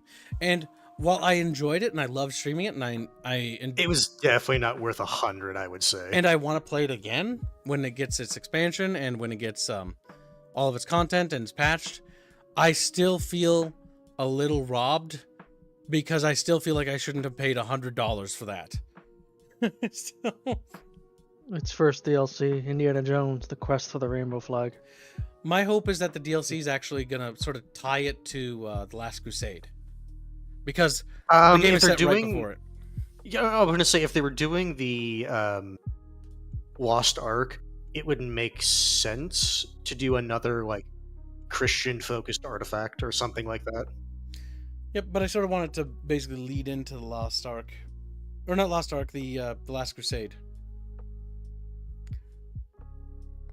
I mean, the fact that it was Christian theme was actually pretty good because I think Christian mythos is kind of what the foundations of Indiana Jones great. Now, Temple of Doom wasn't. They tried doing other mythos, and technically neither was the Atlantis one, but I still think those are, or no, maybe not necessarily Christian mythos, but religious mythos in general is a good focus. And that's what I think Indiana Jones should always be about. Not a globe-trotting adventure with religious like mythoses, and not space aliens. No, we should have more Excalibur. aliens. But Kibbs, the I'm space sorry, between spaces, they're not space aliens. Interdimensional beings, as George Lucas put it. Indy, have you ever considered having a kid? It's like, well, I wouldn't mind having a son one day. It's like, I hope you do. no, I'm referencing the movies and what happened there. Shia LaBeouf. LaBeouf. Don't tell me what to do. I'm gonna slap rock. All right, now I think I've given pretty ample time for people to participate in the poll. And if you didn't vote, you know, you just made me. No, people are still voting. God damn. All right. Cry well, about it. Fine. I'll give you a few Can't more vote. minutes. Fucking A. When it comes to stock trading, D is a girl. Yes. D. If you're saying that stock trading, that's not the focus of the subject. Stock trading is. I don't care. It's not something I know a lot about, and it's not something I think I ever will know a lot about. Other than that, it exists, and that the stock Good one. market is a section of Modern Warfare 3's level design in one of its missions.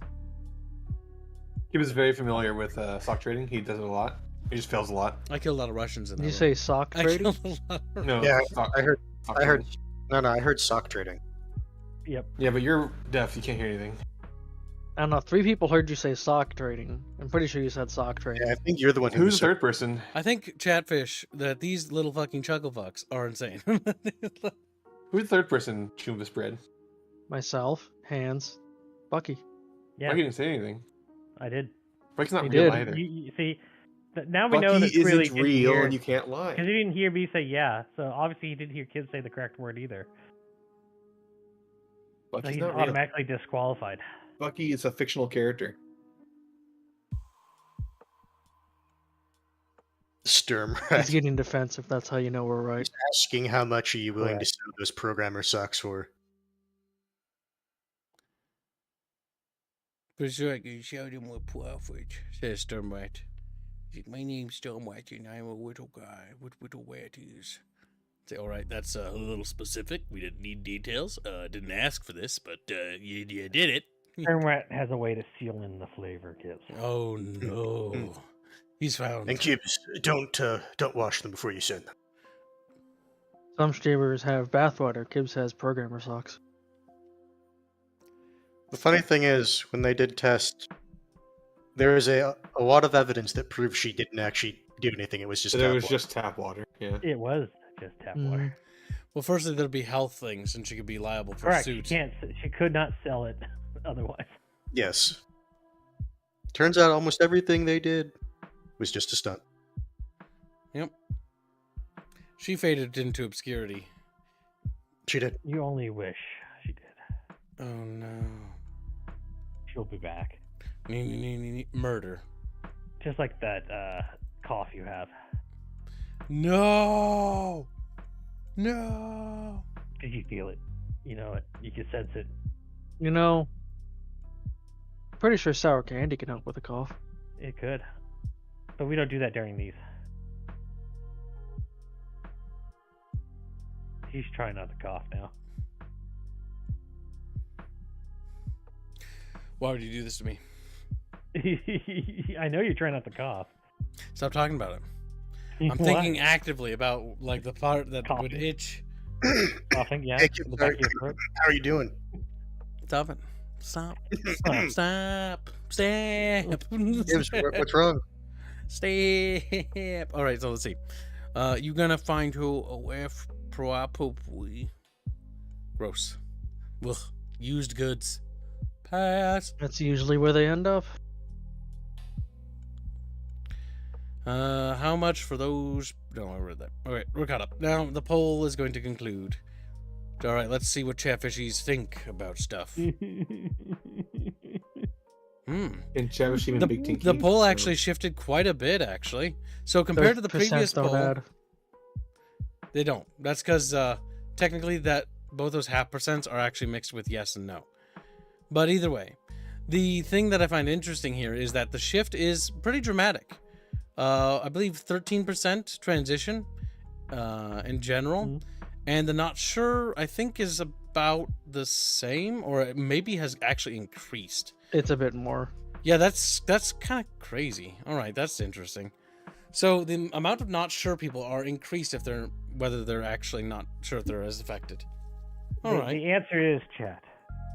It does still affect you. It just doesn't affect you as much. Yes, I do believe that people are more resilient with age, as I think we all have become. But there are certain Achilles heels for Kibbs. Now it's like mandatory when they have that fucking thing because I'm a streamer. It's like, So I here's the issue, gotta right, buy it. FOMO affects you as a child differently than it affects you as an adult, because as a child, you have to pester your parents to get you to buy something for you to satisfy that itch. Whereas an adult, you just buy it because you have the money, or you could make the money to get it. So it's a very different way it affects you as you get older. Because when you're a kid, it's your parents' money, but when you're an adult, it's like, but that's my money. Yeah. That's why everybody spends. I can spend it poorly if I want to. Everybody spends their money poorly at the beginning of the month, and then they make that last $200 stretch until payday. Chatfish, you should have bigger safety nets. No safety nets, chat. Live on the edge. Of glory. That's right. Have nothing in your savings account. You don't need it. Exactly. Chatfish will be destroyed. Their little Do bodies the right thing. crushed. Yes, Do that's you why think I'm not gonna Chatfish are part with real? my money, says Matthews. The Nets give Chatfish PTSD, says Shiana. Oop, scooping them up. Why is speaking this from the ISS? We're fine. That's because Bucky's on a trip. He has a phone, so the mic quality I'm not on will my be phone. different. I'm on my shitty laptop because I gave my $4,000 laptop to my stepdad. Oh, well, that was nice of you. Sure. Don't say it like that. He sounds facetious. It has tracking software on it, so I know everything he does now. Yeah. Now he won't get away. What? Now I can blackmail him if if I so choose later. I think, Kibbs, you should learn what being nice truly means. Wow. What if you feel like you owe a debt, Kibbs, to your family for But- raising you all these years? Well, you shouldn't view it as a debt. You should mostly feel It it is a as debt. love. It's a debt. Bucky should. Mom, get the camera. I have red in my ledger. I'm glad you don't hear shooting in the distance. I don't think Bucky's in a war zone, I hope. All debts paid in full. What if he's in an economic war zone? The fuck would that look like? An the market. economic zone? A market. An economic war zone. Oh, I was going to say like a commercial district, I guess. Fucking cyberpunk. The Corpo Wars, like fucking Burger King, fucking Taco Bell. First off, we all know Taco Bell wins soldiers. that somehow. Getting overrun by Taco It's Max. confirmed. Taco John Uh, Max. It is in the lore. Unironically, you think it would be McDonald's, but no. No. Taco Bell, what they didn't, they had, access to the Did- secret sauce. Did they say Taco Bell because they got the sponsor for the movie? Yes. Yes, that's Okay. that's the actual reason Taco Bell won the corporate wars. So I'm pretty It's sure like that's, Bud pretty sure Light that's being fine. in almost every Transformers movie. I thought it was just because he liked Bud Light. No, he did. The character did because they Yeah. paid for it to like it. Oh, also with Michael Bay, not the characters. You know, have you He considered? liked it because they paid for the movie. Have you considered that those are not mutually exclusive positions? Wow. It turns out if someone gives you a lot of money to like something, you can probably at least pretend to like it. Mm-hmm. But only pretend, mind you. Don't want to get I carried don't know. away. If you do it long enough, you could like unironically convince yourself you like it. Question is if Kibbs has ever actually promised to Chatfish his cheeks. The chatfish, the cheeks. Almost the fish cheeks. I mean, yes. Technically, if you would like Aerith cheeks delivered to you on a platter, you can always pay for it for $200 to have art made of it. I was waiting for him to give the clarification. There's always a clarification. No, not really. We'll see That's about why that. you're gonna be playing Marathon. Is it time to tell Kib that we're all here, paid by Bucky to be here and pretend to like him? Damn, that would be Do what? probably. Says I Nino. think if that were ever true, I think that would absolutely destroy me as a human being. It is Would because destroy me. the catfish are here for the model. Chatfish are here for me. Who's making the model move? Yeah. Yeah. I mean, Wow. some of the They're chat the were unpaid here. intern. A good chunk of the chat were here before the model. Yeah. But the money only started rolling in once kids started doing what I told them. And Well, that's because Be the fair, channel was never racist. geared for making. None of this has to do with FOMO, by the way. to be fair, race. What? Most of the chat were here when Breed Kibbs was more of a meme. For some, it was never a meme. It actually got less, became less relevant when we got the model. Kids will play Weirdly enough. Fatal Frame for $8,000. Oh, you That is remember? twice as expensive as Fire Warrior. Fatal Frog. Fatal Frame just is not a game I want to play. Why? And Ragnarok reviews his Skewy. head. I'm here for the community. Ellipses. And the model. That's not what he Damn. said. We won't Commentary. see the PC. Yeah. Stefan Vest donates The 20 thing Donkey Kongs and says, "We won't the PNG back." He might want the PNG back. So the thing is, racist. The joke is anything he says before the "and" is irrelevant. It's like when someone says, "I'm not thing," but But it's basically that. So, kids, will you ever go back to the PNG? He probably Um, would if there's like a problem with. Like, Yeah, the if there's like a tracking stuff. model problem with like the thing tracking thing, we have the What if there's no PNG set up problem? on standby. What if there's never a problem after this? Then probably no. my Damn. favorite streams. But I will always Or have when- the PNG updated because the PNG has a 2.0 override. It's actually the first one to receive a 2.0, but it was also right when. Right. Yeah, It was also right. That is true. I Beth intentionally did that. was brought here by the Rat RP, and I do remember the model you made of Gnarl. I still haven't gotten that, but As soon as I saw Baffios make fan art models, I immediately jumped on him. And it was like, Baffios, I need you to work with me on a special project. Because Baffios enabled something that was almost impossible. The tabletop war game I had in my head, that was like, they can't make this because they don't have a modeler. So I just didn't think about it too much. Then Baffio shows up and I'm like, just like, right Yeah, you over. understand. He took Baffios and then killed the campaign. I got what I needed. how dare you take that from me? I'm the one who called for the vote. Yeah, you're right. It was all Dinko's fault. Dang. Actually, My the favorite Zephyr Tower streams thing wasn't the thing were, that killed the game. No, it really wasn't. It was me losing my job that did it. It was me A losing- while ago when Kibbs Southern was on at the model, so you just had a PNG of the Pog Chatfish as your avatar. That was true, yeah. That was That's- great. That's because I Best part. forgot that the backup was actually on standby. All I had to do was tell Robin to flip it on. Technically, there's actually an error thing right now on, if I remember right. Well, it's on, but it doesn't have anything. That's why Aerith and the Claude, or the Kibbs account, don't have anything. I They're appreciate Baffios. hidden. He says Nara was the highlight of the RP. He No, was the highlight, except for the everything else. Yeah, he tried so hard. He, In the end, he got a shit ton of magical items. when he found out that Gnarl is just a secondary character and the main character was actually was a Eshin who didn't want to be an Eshin. Oh God, I don't want to. I don't want to relive that stress. No, I don't want to do the character hook. I don't want to do my plot point. It's abducted. Forced to. No, I scream. No, they muzzle you.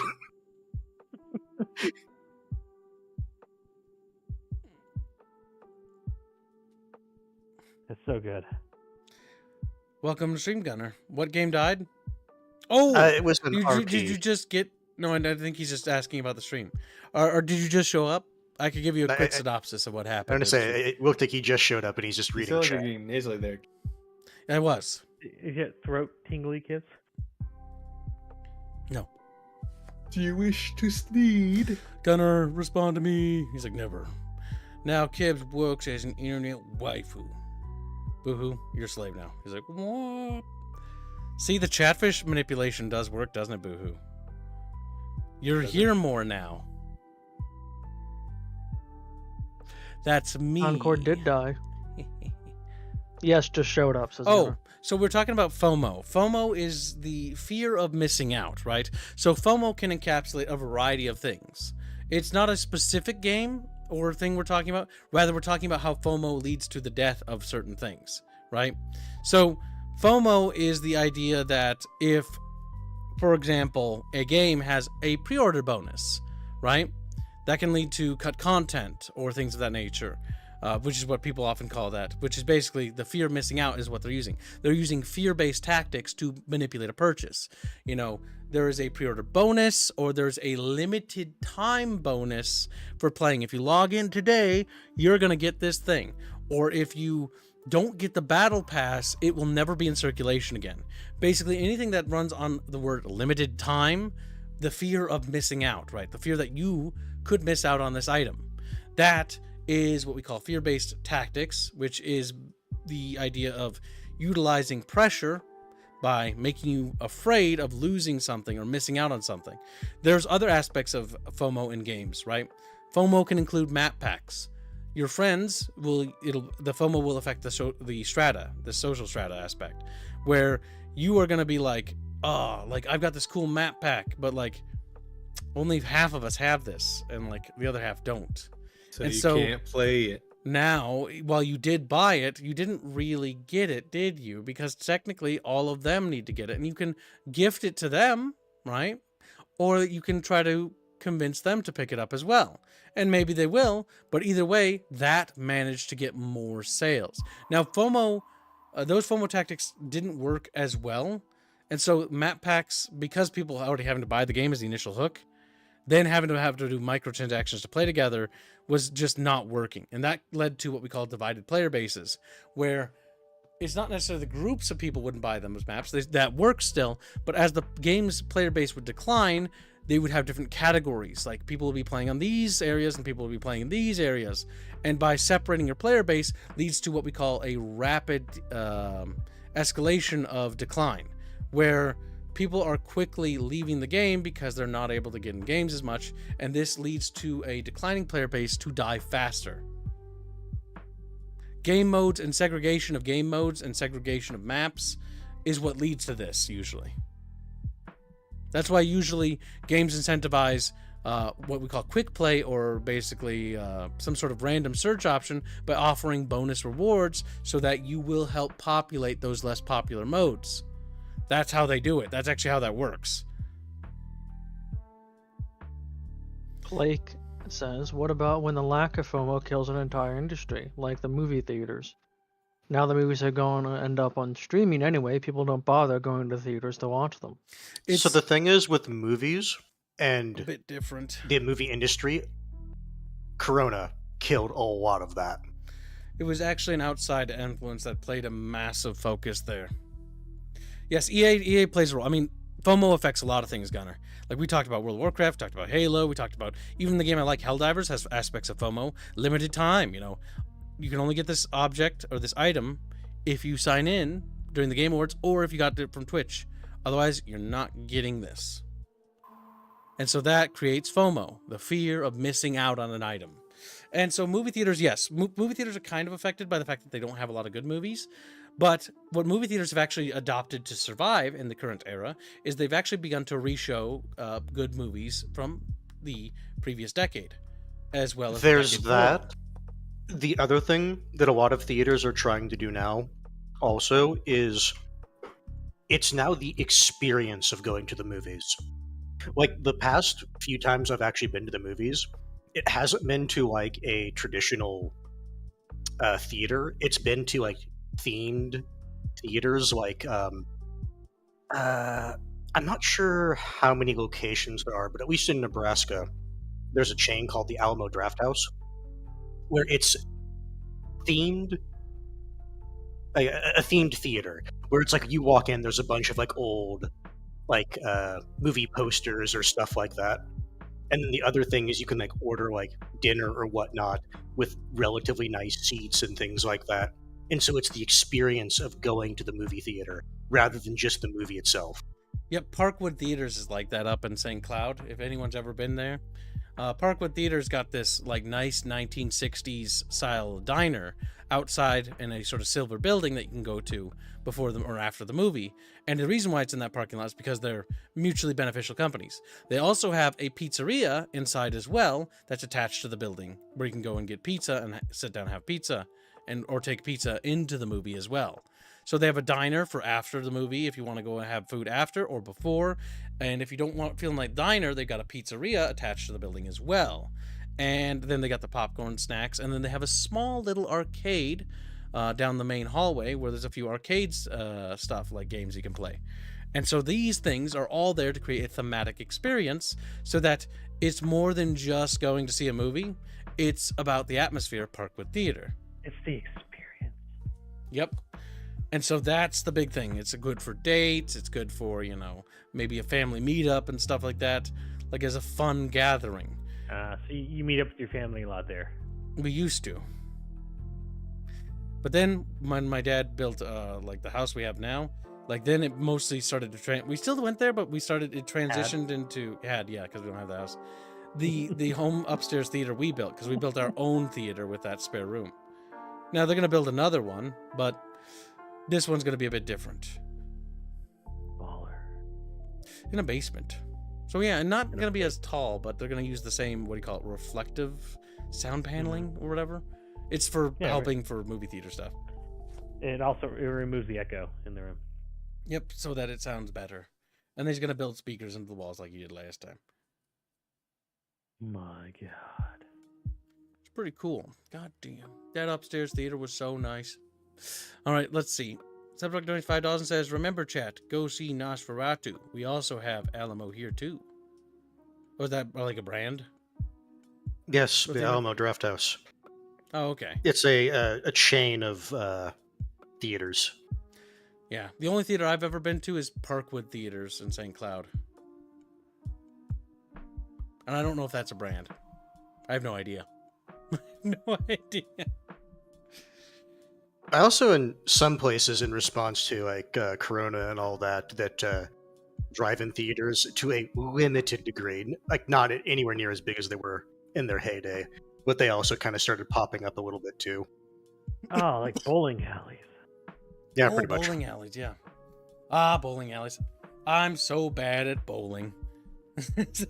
I'm okay. I'm not going to say I'm great. Bowling is easy. How can you bad at bowling? Oh, I can explain it easily. Aim. Many years. Aim is actually the So reason. Hold on. I am left-hand dominant, right? But for a while, the school I went to forced me to learn with my right hand. And what that actually did is it made me go from being able to throw and actually bowl, okay, because I used to bowl.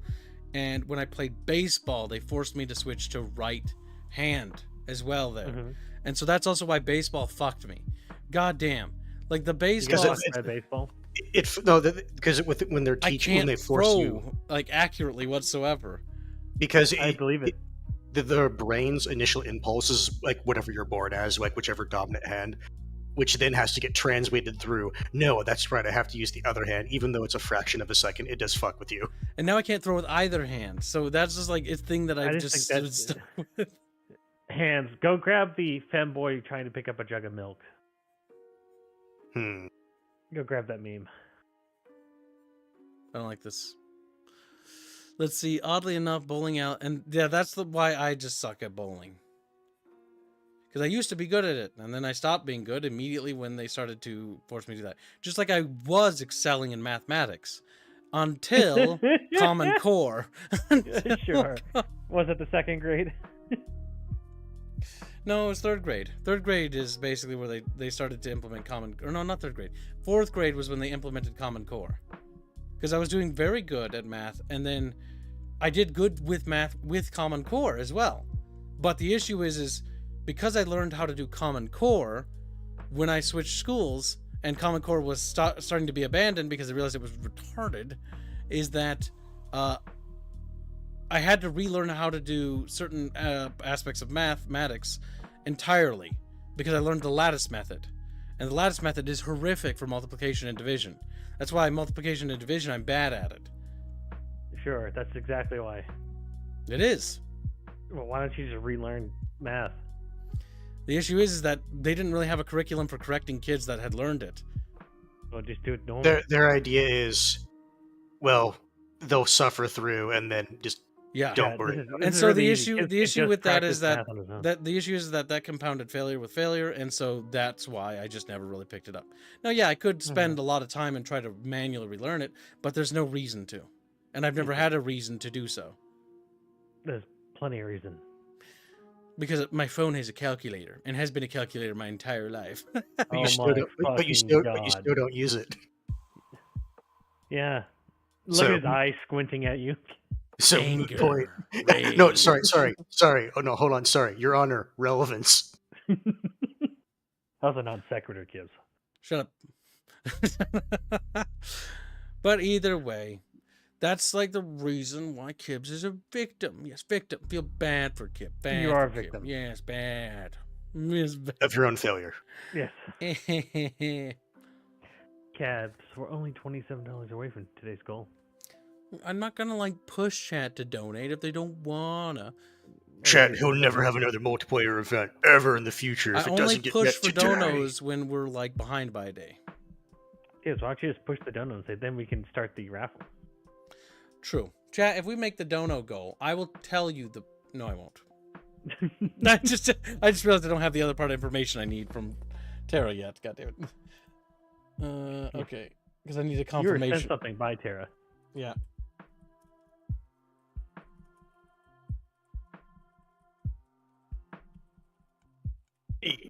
Just remember to hide your screen when you start doing stuff.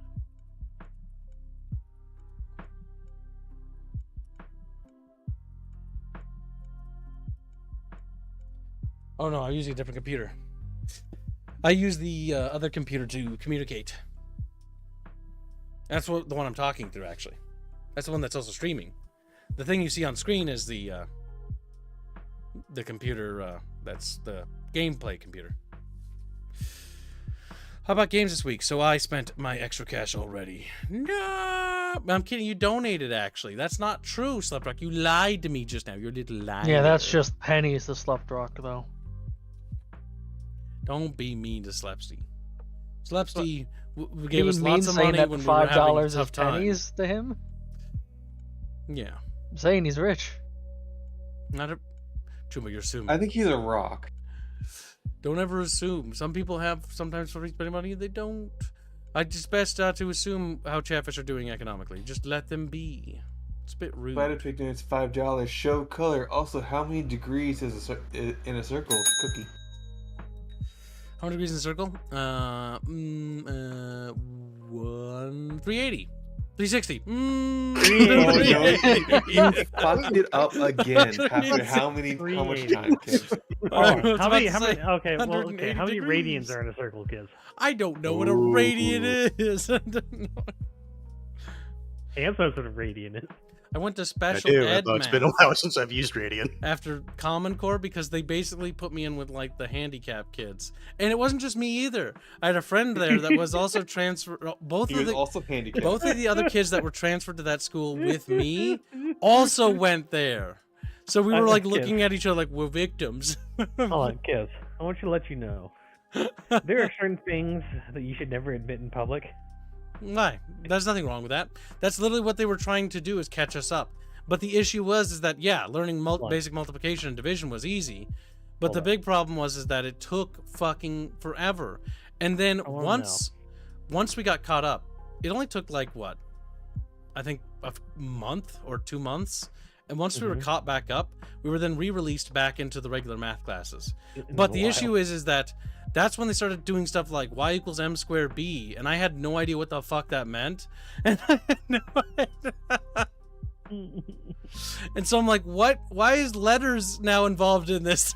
Now, if you want to be a bit more obscure, you could use tau. That's not obscure. I don't know what that means. I just remember y equals m squared b. As far as a circle is, tau is more obscure than radians, which is more obscure How do you in degrees. how do you not know what x equaling negative b plus or minus the square root of b squared minus 4ac over 2a? All over 2a. Yeah. How do you not know that? Do you know what that is, Kibbs? I don't know. It's pretty famous. I don't know anything. It's a quadratic mx equation. plus b or whatever. No, that's a line, you stupid fuck. I don't know what You that put b squared. means. You stayed b squared. Oh yeah, b squared, because people were doing that. That's when we got transferred back in, or was that about a half year after? I don't know. We had transferred back to the regular classes, but they didn't do any catch up to catch us up to where fast track us to where the other kids were.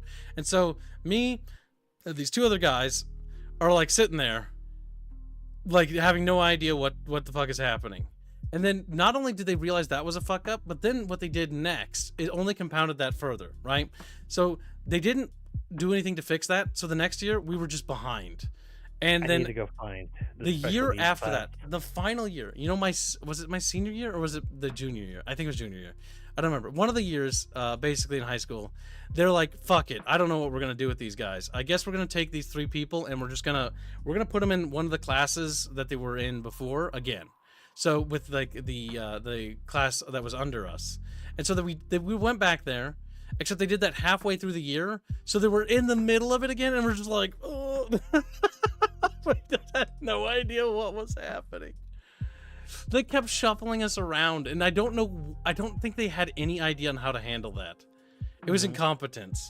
I blame them.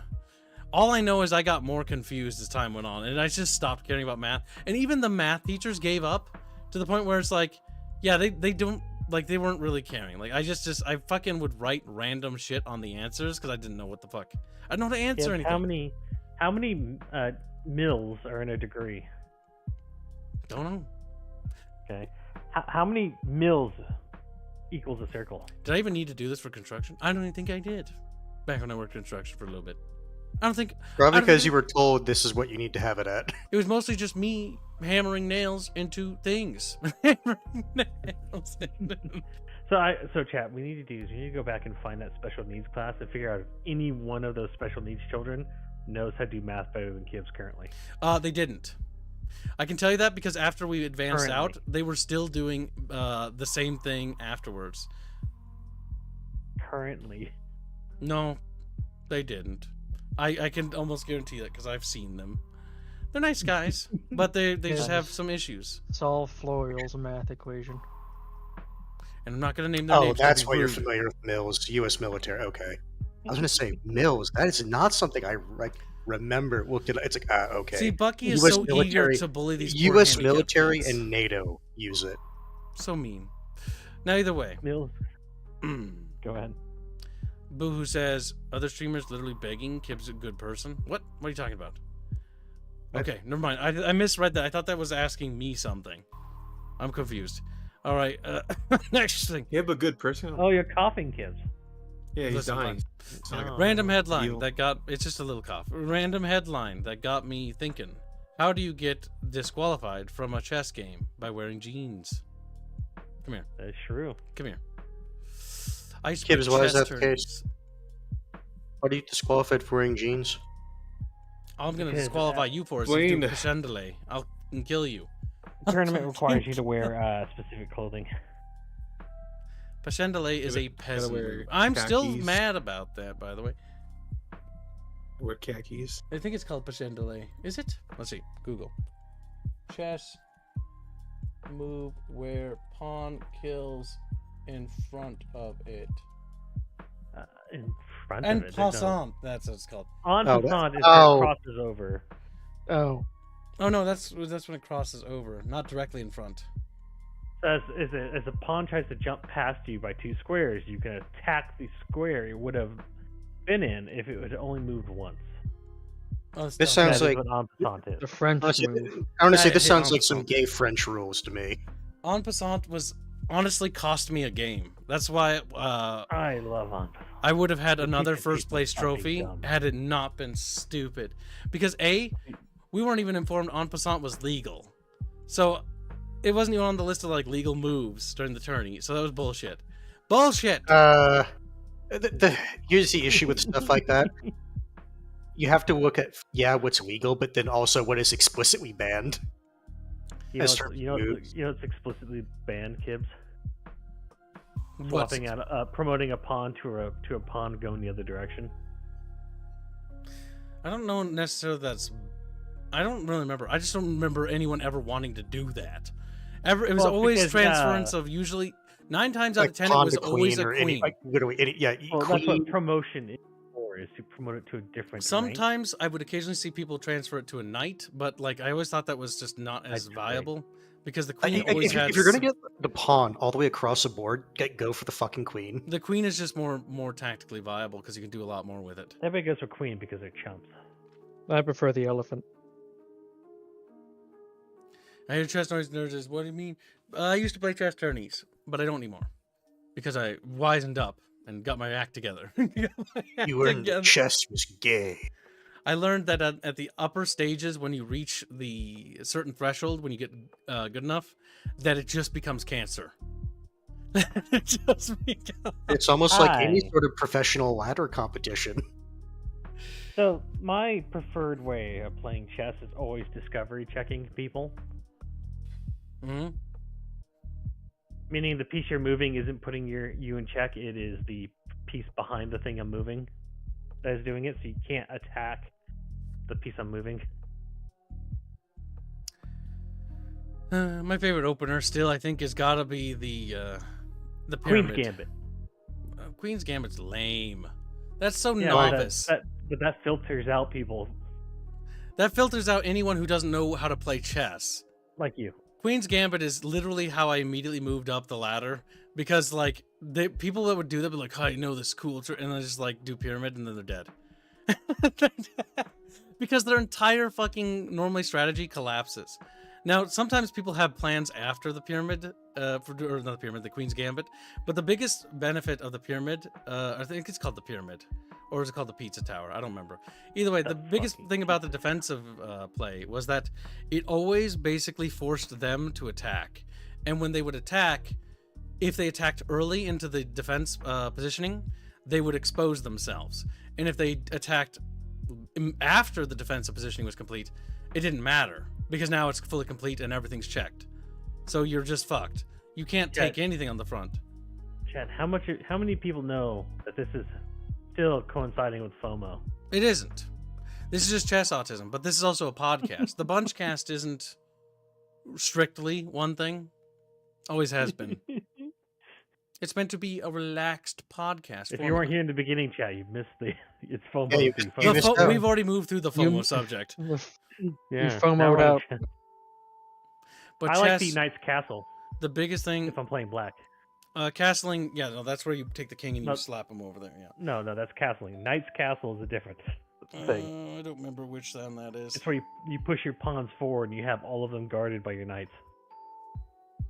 Oh, okay. I got that mistaken for castling. I know, because you're bad at chess. Castling can actually be combined with pyramid. It's actually really good, and you can hold off on it to do a emergency escape if you need to. Chat, I bet you I can beat Kibbs in chess. Catfish chess. Maybe, but I don't championship care. Says boohoo. I don't. I don't have a What about small Nightmare? ego like you. Yeah, you have a large ego. I just attacked you. Look at that. See, now he's battling. If I have a small Bucky ego, that means I'm humble. loses to the Chatfish in the first round. Oh my god, that'd be funny. Yes. Always. You Wait, missed. Chatfish have to Alright. vote on which Gibbs, Gibbs, be silent a second. Yes, Albine, you did miss Veil Riders. Yep. Yep. Totally. Mm-hmm. The campaign's over. Kibbs Yep, ended the campaign. yep, Cat it's is over. dead. That's a joke, by the way. We have to say No, that. it's not. Otherwise, That's in the rumors are gonna tomb right spread. Otherwise, rumors. Gabe killed another campaign. No, I didn't. Damn. It's still live. It's Again. next week. Just Turn don't Cat even into Sue. don't even joke about that stuff. Cat was about to do something, and then Because the thing is, Gibbs's somebody will character tune sh- in, and then they'll just like forget. You'll get them to They be. should have been here before. Don't no. How much do I have to tell you? We aren't owned their time or their money. They will either give it to us if they want to or not. You're taking it too seriously. Yes, but I'm telling you But something you're not. serious, and not everything needs to be a joke. Listen. Everything is not always a joke. Stupid, squealy. Albine says, imagine Bucky lose to the Yinless. That would be hilarious. You would only be able to make 2 correct moves per day, so It turns out like that's the one thing Yinglis actually does well. Actually, like a chess grand champion.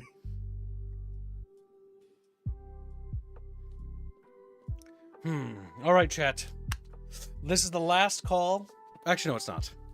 Because I know we're not giving away all the copies because not enough people applied.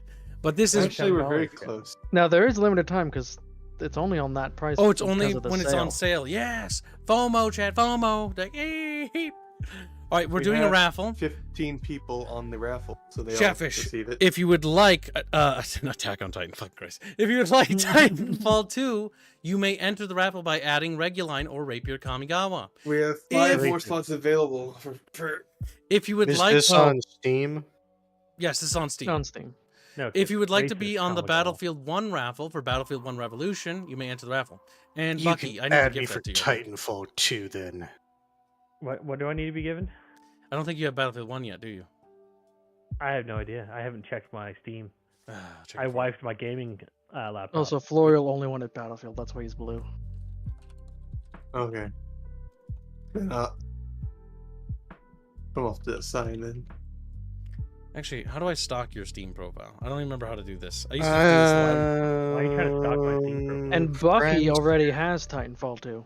I'm seeing what he owns. I have yet to. It does not show me that he has Battlefield 1. Okay, he needs it. But I'm chat, not- there's a Bathios wants game. in as well. I'll There's like a right now. trading card game out there, chat, called Nightmare Chess. Okay, you do it then. I've been doing I have it. not heard that one. The only other chess alternative I think I've ever played was Matt Black and Baker. 4D chess. Or is it 4D or 3D chess? Fuck, whatever It'll the... be 4D. It's the Yeah, one with expected. the boxes and the layers. It'll be 4D chess. That was weird. Because 3D chess is normal chess, kids. Oh yeah, 4D chess, yeah. 4D chess is weird. It's not like impossible, it's just about remembering where everything is. Yep. So chat, there's a thing called Nightmare Chess, which is a very great card game in which you draw from each person draws from the pile, and then you can give certain pieces abilities. What the fuck? Yep. It is a fucking phenomenal game to when you're bored with chess, just to fucking make it random as fuck. Like Does it change how expands pieces the- play or what? Yes. Okay, that's gonna be crazy. Like for example, kings can move twice per That's play. fucking. My oh god, God. they can move 2 spaces Which- now. 'cause they get upgraded to warlord. They have Or knights tiers. can- They have Yes. tiers. Well, that's what the card is called, is warlord. And then there's the one that makes knights move in that gives them an additional reach on both the L vertical and horizontal. Can they also use So- the previous? Oh, ranges? so instead of 2 forward, 1 to the side, it's 3 forward, 2 to the side. I like Hmm. Atomic Chess and Duck Chess. What the fuck? See, I remember playing a lot of variety risk boards because I always thought they were charming, but I'd never heard about the variety chess. After chess, I moved into Stratego for a bit. Because Stratego was fun because it was like I don't know what the opponent has and it's a guessing game. So You don't do know like what Atomic Stratego? Chess is? No, I don't. Remember, I only played tournaments, which is just regular chess. It's just- So Atomic Chess, whenever you capture, it's every piece is a missile. Whenever you capture, it destroys your piece, and their piece, and pieces touching it. Except pawns, they're exempt from the explosive radius. What's being added? That sounds terrible. The Screw that. so kids, you want to play Risk? we should do risk on tabletop sim. Yes, it'd be fun. So, Kibbs, remember, we did try to do that, and then Pfeiffer lied about his abilities. Yeah, he cheated. Fuck. My units just get to attack anytime they roll above a 3, looks at card, You just get to do this once, and that's only if you succeed a certain role. He cheated Mhm. so fucking much. He cheated. So there's a Greenland Iceland treaty. I don't know if anybody knows about that. No. In the original Risk, there wasn't a dash line between Greenland and Iceland. Oh yeah, the OG boards. I don't really remember what they look like because I'm closing my eyes, and the only thing that comes to mind is the Lord of the Rings one and the Star Wars one. So the Greenland Iceland the treaty regular Earth is one. that you don't cross over Greenland and Iceland. It's like a back corner They for don't. like Australia, right? Yeah.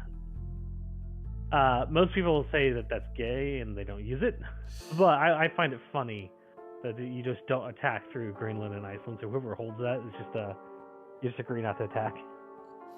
As a kid, I always moved to secure Australia because I would corner Australia, and then that way I would just move into Asia, and that's how I would try to roll the map while everyone else brawls. But you have to do that quickly. Australia is interesting, but you always get overran by everybody else fighting it out in like South America or Asia or Yep. Europe. That's why the big thing you have to do is you have to secure Australia, then migrate along the south or north, right? So you go north into North America, and then you just leave Asia, because if you stay in Asia, Asia's just hell. Asia is hell because so many tiles, right? To secure it and lock it down. You Or either move to should Africa control or all Europe. of it or just basically ignore it. So you need to basically have territories or tiles lined up. Risk is such a fun game. It's so simple, and what's fun about it is that you roll dices, and I that's what determines the never outcome. actually played Risk proper because all the people I played it with way back when, one, we didn't know how to play, so we were just kind of, Playing with the toys. Just make them up. Make Yeah, shit up. it's like we knew we had to roll dice and we knew cannons were awesome, but like we didn't actually read the rules. Oh, all cannons are. They're 10 dudes rolled into one. Yeah, I know. That's the thing is though, we had like dumb rules where it's like actually cannon can penetrate multiple tiles, and it's like, wait, what? It was dumb. That's like some Uno special table. No, that's what I mean. Like, we did not actually play by the rules. We just made up shit. We were Why having is fun. Presso green? Someone He was hit by someone, we don't know who. It never stated who gave it to him in the chat. he just had it, so One day I he have woke a up. feeling that it was given out by after the stream ended I and did. during the night. But it's supposed to show up in the back end, at least I thought. But it It's didn't when supposed we to, looked. but it did. Might have, but because back end only goes back so far. You know what? Yeah, it's true. Even the YouTube chat does. I need to have Indio expedite the. Oh god, there's so much thing. Or maybe I'll give the. I don't know. I need to get the YouTube schedule stream art ready, because once we get that finished, chat doesn't know about this, but I'm gonna have a YouTube schedule art where I'm gonna schedule stream like 10,000 years in advance. You know, because I'll never stream; it'll be dead by then. But basically, so that it just updates with the art of the schedule of the week, so that you can see on the channel what the schedule streaming plan is for the week. Because right now it's just sort of like we stream stuff and it's kind of random to you, but there's actually a schedule behind the doors. Don't worry, cat. Don't worry, Chatfish. It's also random to me. It's random Spider-Pig- sometimes, but it's only Spider Pig claims he's the one who greened him. He claimed. one of my 50s I went am. through. Do you have proof? Like we're needing like something that confirms it. I need a screen cap. We don't know is the problem. If you Would- have a would screen it cap show- of the gift thing in chat, then then we can accept Would it it. show up in the live stream replay? Chat replay. I looked. I spent a couple hours going. We through had stream multiple things. people look through it. I looked through it even too, and I couldn't fucking find it. It just stopped saying people have been gifted a message, and then randomly the person's just been chatting his screen. What stream was it, Spider Pig? What stream did this occur in? He Because says he has no proof. The thing is, it'll be in the Is it- logs. is it possible? Maybe, but we've never seen that really, so we don't know. Clearly, it was me who greened them, sister. Huh? Mm-hmm.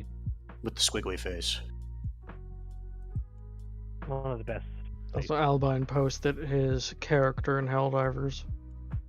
Oh no! Is it the furry? Yes. Mm-hmm. I don't know why he pretends not to be a furry when he clearly has a model of it. I know.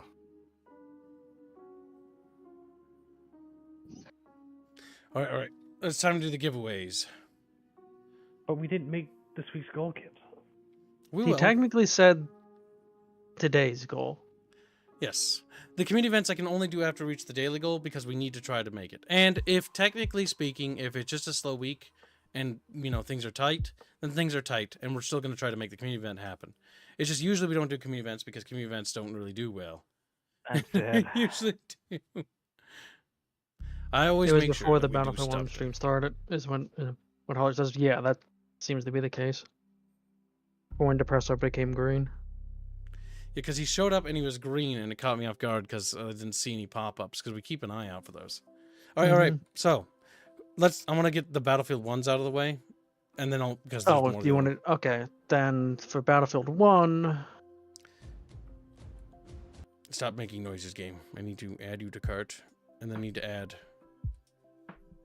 Because I'm gonna make the cart now. Also, don't forget to friend me on Steam. You better all have friended me already, you little dumbasses. Okay, so currently I'm getting the have- ones for that. total of 21 Chatfish that are going to be receiving it. I count at 22. That's Florio. He's off to the side. He does. I didn't it's a count different game. Florial. You just highlight them. All right, shush. It's Shush. 21. Too many arguments. No arguing. Agreements. Yes. Yeah. Communism. Always Nick Gibbs was communist. Wait, Bucky already owns it? No, wait, that's right. He's called this something else. Yes, there he is. Yinglis is saying to check your email, Presso, and YouTube notifications. It sends you a gift receipt. You're technically right. Yeah. It you're does give him a gift receipt, but it doesn't say who, I don't think. Alright, they're in chat. The notification tells you the word gifted, yeah. Bino. I sent your for friend request to Bucky, miss. Who did? Bino. Oh yeah, that is sitting in my mail. His notifications that he doesn't probably open. I have it sitting there because I told Hans I'd see how long it would exist in my mail. Damn. It tells you Yinglis? Well, then all Depresso needs to do is just check his emails. This could be where English is just wrong again. It tells me, okay, well, take a screen cap of what it looks like for you. But don't include any personal information. It still ping you in the vouch, too.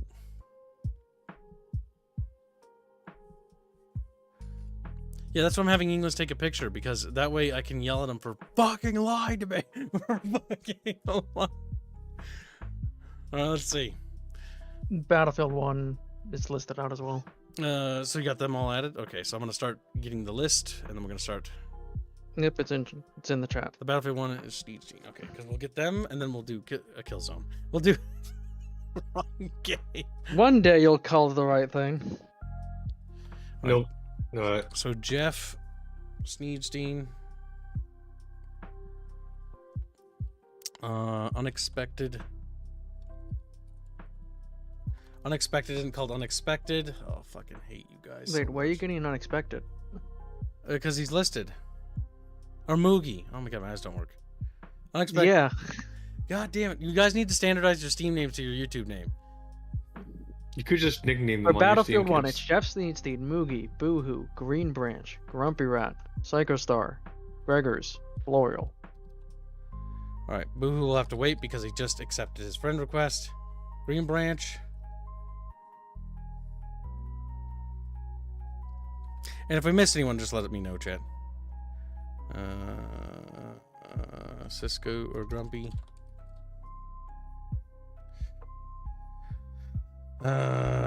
Cisco. Oh, Cisco Star, you don't have the same name. Tell us your name in chat now. Gregors. Oh my god, Gregors is also. Gregors is also. Fuck. L'Oreal. He's just Greg. He's Greg Penguin. Okay, good. If you know him. Greg Penguin. There he is. Okay, next. And then Cisco Star. Where is he? If not, he'll have to message me later.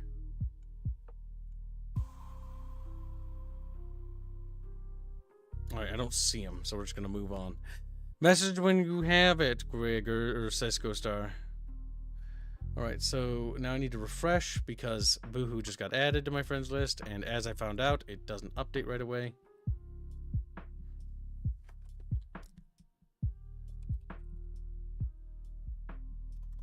Alright, so Boo. Wait, wasn't your name Boohoo or something?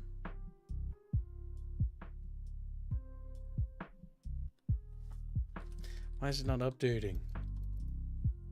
Are we not friends? Did I accidentally... Oh, it just wouldn't generate. There we go. There. Okay, that takes care of all the Battlefield 1 giveaways, I think, except for Cisco Star. Chat, if you see Cisco Star in chat, let him know that he's won a copy, so he needs to be grabbed. Let's see. What's the name of this chatfish? Boo. There. That's everyone on the Battlefield 1 list. Except Cisco Star.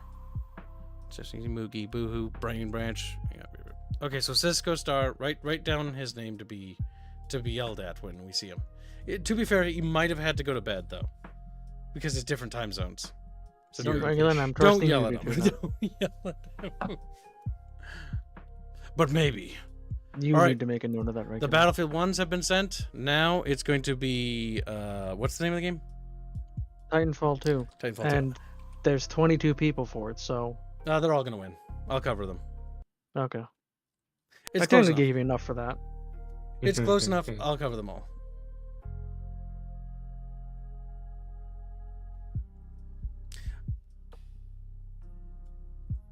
Gift.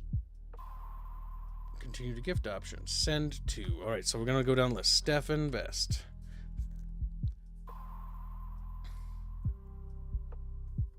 Mythic. Gift received, says Gregors.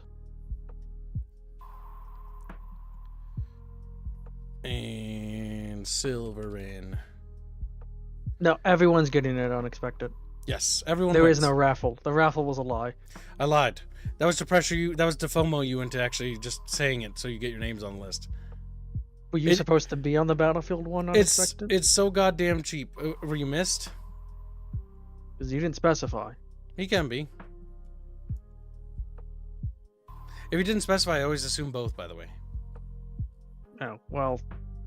Don't worry. That's... We'll add you. Write him next to Cisco Star. I'll add him next. All right, so next up we have... Who did I just add? Who was it? Silverin. Jeff Sneeds. But we don't know if he unexpected wants it or not. It's only a couple Who dollars. was the person that needed right next to the Cisco Star? Right unexpected. Just write them anyways. I would rather accidentally gift them something than leave them behind. Alright. Unironically. I would rather waste money than leave someone behind. That's whatever. Because my biggest fear is leaving a chatfish behind. Because that's so Yes, sad. yes. He wrote, yeah, he wanted it to be on it. It's like a little chatfish sitting outside. Oh, that makes my heart sad. Boo, don't like it. Boo. And who else? Boo, Yingless. And after Yingless, we have Sniper. If you were missed, let us know. You want me just to read them out as you go? No. I got it. Or wait, you can see my screen. No, you can't. No, I can't. Sniper Commando, Green Branch. And don't be shy if you're missed. Speak up. We'll make sure you won't be left behind. Cassie. Good. Chatfish are sharing the names. Grumpy. Grumpy. Spider Pig. There we go. And after Spider Pig, it's Sturm. It's so weird to add this many games, and it's only cost $38 so far. It's great, isn't it? FOMO. We're just gonna have that fucking like permanently burned into Let's our see minds. here. Oh, it's done. Sturmrat. Time for me to go. Okay, Cisco Star Goodbye, needs Billy. Cisco Star needs to be given this as well, No. but I don't have his Yep. actual Steam name.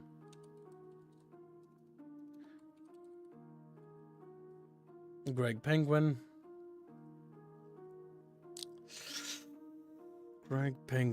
Hands. Oh my god, so many fucking copies of this. We probably generated more sales for Titanfall 2 than they did all fucking day. Jesus Christ. Maybe, I don't know. Gregor's, Hands, Baffios. Baffios, D. What's D's name on Steam? Fuck. I don't know. I might have him. Let me see. Blankenbacher, what's your name on Steam? I need Blankenbacher's name. D, Blankenbacher, and Cisco Star's names need to be given to me. Alright, moving on to the next one until we find them. Unexpected. Did he deliver me his name yet? No.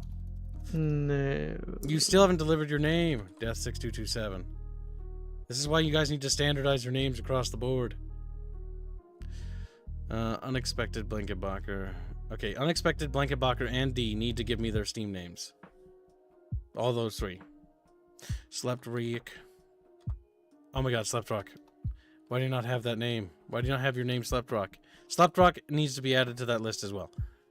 Alright, we just missing those four chuckle fucks. So D, Blankenbacher, Psychostar, and Sleptrock. Oh, you're trying to add me on Steam, okay. My friend key is in the upper left-hand corner, by the way. Alright, well, I'm just going to send out this batch, so if they want to start downloading their games, they can. That way they don't have to wait, and then we'll send out the next batch. So Frederick says, if you don't find another way to see who got gave the message to Presso, we have to match the order number of the giver and the recipient.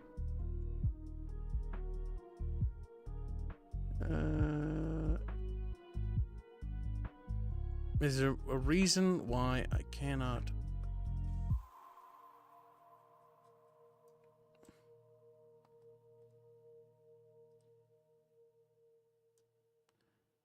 Okay, the unexpected answers. Firefox 449 to be precise. What was that? He typed out his. I think that's his name. For Steam. Fussy. He's like, fucking Jesus Christ. Tharfos, there we go. There's no numbers there. It's just Tharfos with a little commissar hat. You lied to me. Alright, did Sleptrock ever answer? I don't have. I have not seen Sleptrock. His friend request... he's trying to add you on Steam. He said. I was gonna say the last thing I see is him just saying I'm trying to add you. Okay, I'm DMing you via Discord, my Steam key, and I'm going to let's see, Sleptrock. There, Steam key sent, so you can just Control C, Control V.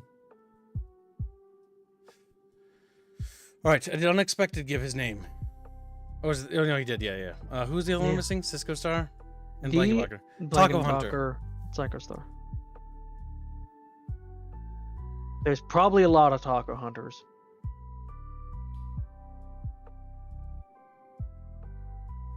And Greenback says, thank you for the games. It says Taco Hunter already owns this. What the fuck?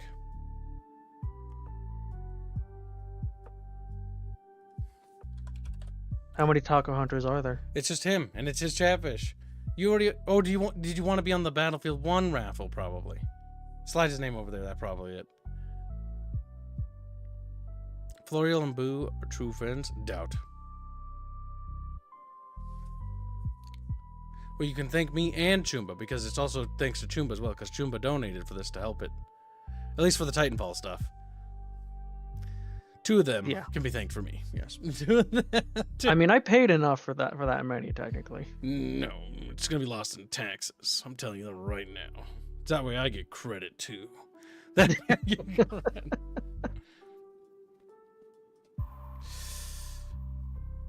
All right, did I get a friend invite yet? Oops, he says. Blankenbacher. I don't meet the requirements to send friend invites? What? What do you mean you don't meet the requirements? Send me your... Okay, that's retarded. Send me your friend key. So, click on the bottom right of Steam, then open up your friends list, then click on the little friends pending, or like a little button, or friends pending, add a friend. Click on that, and it'll take you to a page where you'll generate a friend code. DM that to me on Discord. Through the account I just messaged you. If you don't... I remember at one point, if you don't actually have any paid games on Steam, your account is like basically doesn't actually work. Yeah, because there's so many fake accounts. And so that's why Yeah. they lock it out. That was to reduce the amount of scams and hackings that were taking place. If I remember Plus, right. there are things you can do at the Steam sale where you can send people gifts, like you're on an account you own, get the card off of it, the card for the game, and then refund the game and do it infinitely and then sell the cards. Oh yeah, card selling. Yep. I always thought that was dumb. Now, Exactly. along with the cards, they have badges, and now your account has a level, and I've Yeah. never given a fuck about that. I've only cared about my Xbox account level. Is your name just type in your name? Maybe I can search for it, Slapdrock or something. I'll be back later. No, you won't. Get back here. Get back here. goodbye. Get back here. All right, well, fine. I won't be back later, No. like you said. Good. Don't say that. That's And then he Slapdrock. buckied away. I think I found him. I just added you. You have a profile picture of a little fucking metal guy, right?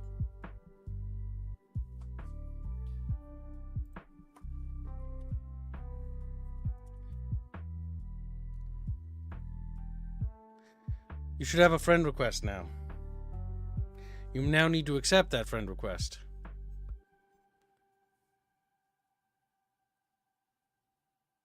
Okay, so we're just missing D and Psychostar then.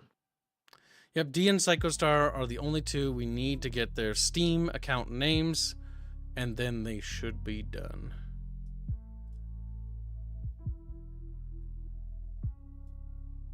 Yeah, I found you by just typing in your name, honestly. I didn't even need the friend key. Did you accept it, Slappy?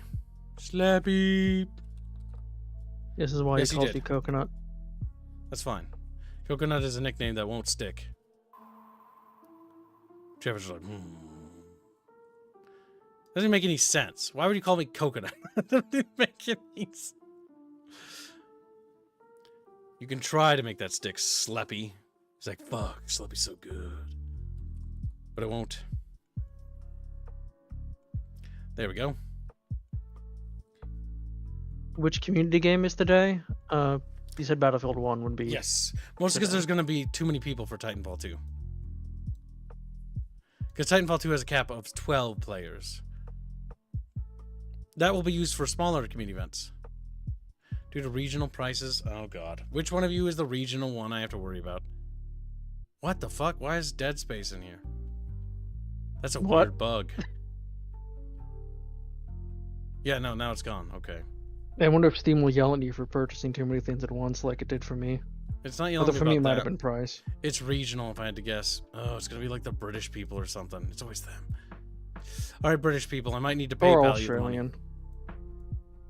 I doubt it.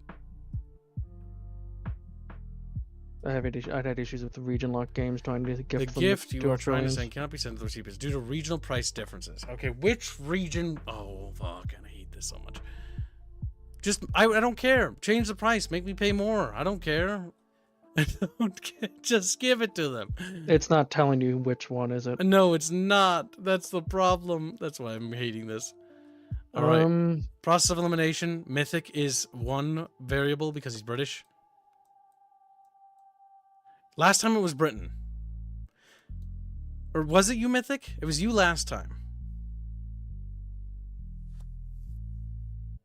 They should just make it an option. Like, I'll pay the difference. I don't care. If it's more expensive, whatever. They really should, and just like make you pay in their currency or whatever. Yeah, whatever. Like, I'll do it. You know, it's not EU. I'm pretty sure EU people are fine. Which means Germany's fine.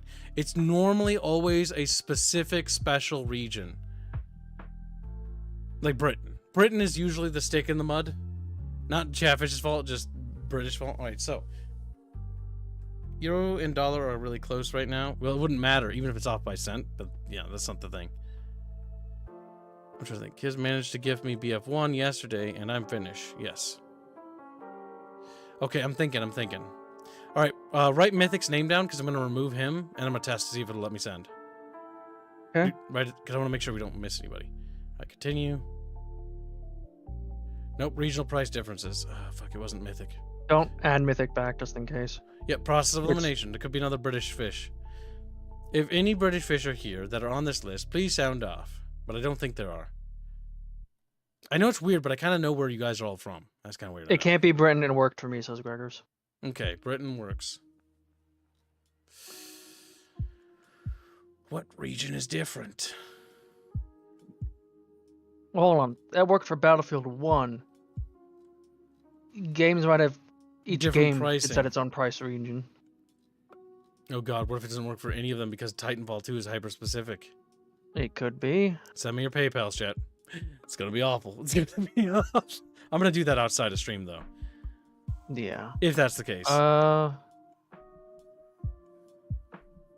I'm not sure who to eliminate next. Because no one's really sounding off from Britain. But we already know it's not Britain. Well, Gregors is Britain because he just confirmed that. So why don't you try Gregors? It could just be that. Try Gregors? He's Polish. Nope, it didn't work. Okay. Alright, next up. This is the last thing we're going to be able to do. I'm going to eliminate about half of the list. Alright, I'm eliminating Steam Vest. I'm eliminating Silverin. And bear in mind, I'm just eliminating the people that are on this list. And then I'm going to try them next individually. Jeff, Sneedstein, Moogie is being eliminated. Boohoo is being eliminated. And then I'm going to try seeing now. Okay, that worked. It was one of those people. So, okay. So here's the people that should not be on that list. Yinglis is fine. Sniper Commando is fine. Green Branch is fine. Kasavik is fine. Grumpy Rat is fine. Spider Pig is fine. Therafos is fine. Sturmrat is fine. Zombie Ninja is fine. Baphios is fine. Death6227 is fine. Sleptrock is fine. They will be receiving theirs. So now I gotta add them back one at a time and see and eliminate the issue. Then for the person who cannot receive it, get me your PayPal and I will PayPal you the money, and I will expect you to take a screen cap because I want to see that you honor it to make sure that you actually purchase the thing that you were said to do. Okay, so it sounds like you only cut out Mythic, Gregors, Stefan Vest, Silver, and Sneedstein, Moogie, and Boohoo. All right. So let's see. And if we missed anyone, by the way, sound off.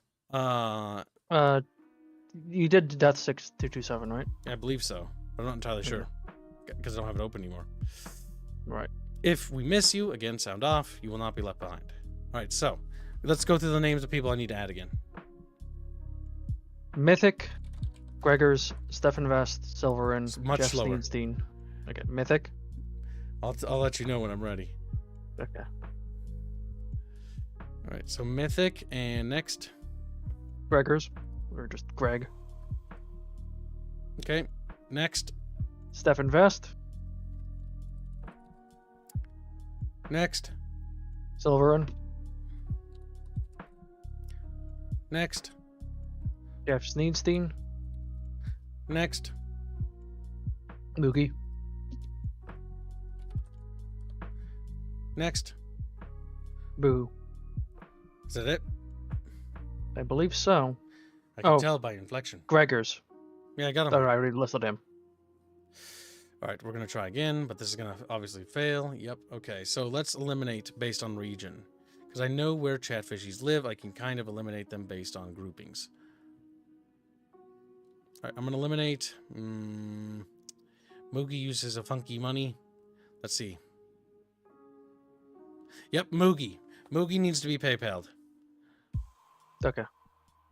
DM Moogie with that information. Being like, hey, Alright. you won Titanfall 2, but you're going to need to send Kibbs your PayPal, and then once Kibbs sends you, or tell Kibbs the amount it costs in your currency. Kibbs will handle the currency conversion, and then he'll send the money. And then you'll have to take a picture to prove it. I know Moogie's a good guy. I know he's good for it, but I make sure everyone we follow the rules because it's good practice. So then, Moogie needs to be PayPal, and then we just need D and Psycho Stars. Steam. Yep. That way everyone doesn't get left behind for the giveaways.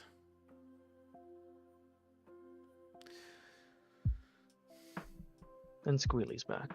I'm already saying to him. Okay. Well, then I can delete this from the raffle list on the dono sheet.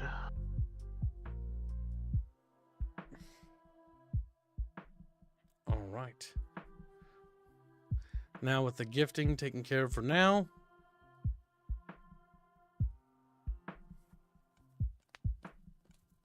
What about the other ones? That was it. No, Yeah. talking to about the other raffle. That was the raffles. We did Battlefield 1 first, and then we did Okay. Titanfall 2. We did both. You did the All's White. And neither of them were raffles. Yeah, no, we just Yeah, no. gave them all. Either of them were raffles.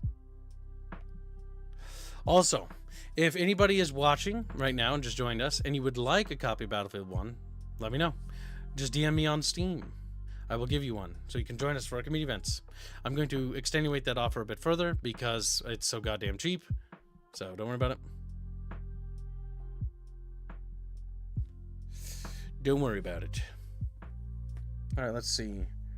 Next up, I need to schedule the community event stream. That was our bonus Christmas giveaways. I know, we just keep doing those. Joe's like, well, you're so fucking generous and stuff. We're only generous because you guys pay us. Like, I want you to know that. So don't, like, be overly flirtatious with that. Because sometimes you guys say nice stuff, but we couldn't do it. It's really just us giving part of your money back. It's us giving part. I made myself sad by saying that. But I like to be honest with Chatfish. Chatfish should always know the truth because they're fat fish. And fat fish are sensitive little guys. It's true. Don't lie to me. You know you are. And we're going to reuse the Christmas thumbnail. You know why? Because it's a good thumbnail, and Bino worked very hard on it. And so I feel bad if it's like a one-off. So I try to use holiday thumbnails like more than once. So that they get a little bit more It is the use. Christmas season.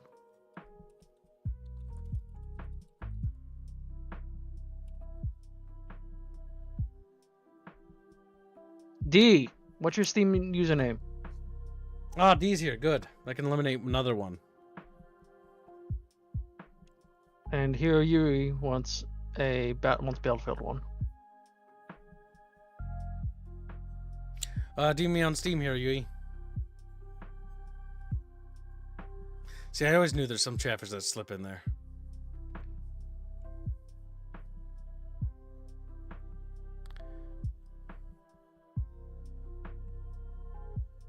Oops, I accidentally closed Steam. Now I'm sad. And there's Silverin. Hello, Silverin. Kill Silverin. He's like, "Eh." Okay, So- banning. You know? Hide this user. No. Kibbs needs to learn to not joke about such things. Nice. Remember that time you said I should ask Indio about the art thing? He just woke up now. Huh? That was like Why? 5 hours ago. I was like,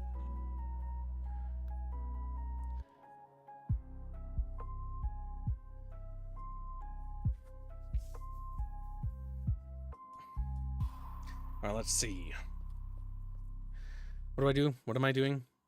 Young man, I'm 30. I'm basically dead. I'm basically dead. Jeff is like, but you know, for those of us who are older than that, we now feel even older. Thanks.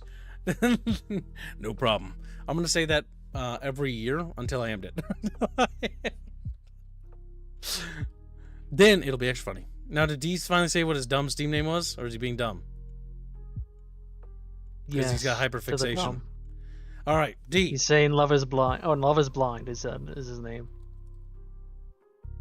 Oh, he said that twice. So No, I'm it isn't assuming- his name. D, you need to tell me your Steam name so you can get your winnings. I'm just not going to answer India. I'm just going to let him sit there and think until he joins the stream to ask because he's confused, and then I'm going to be like, ha, got you. Now you're stuck here. Now you're stuck here. Genius. That or I'm going to answer as soon as these fuckers fucking do their goddamn part and tell me their goddamn Steam names.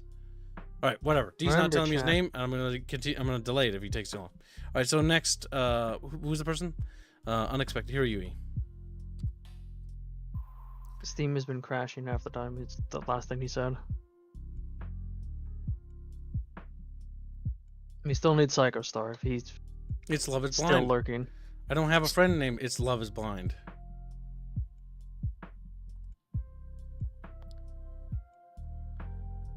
I thought You think you would have friended him by now? we did miss Death 227. Wait a minute. It looks The like first name I see, the first person I see that is Love is Blind is a person in Vietnam. I cannot purchase anything more. They're prohibiting me. But I can get them queued up, and that's what I intend to do. Okay, well,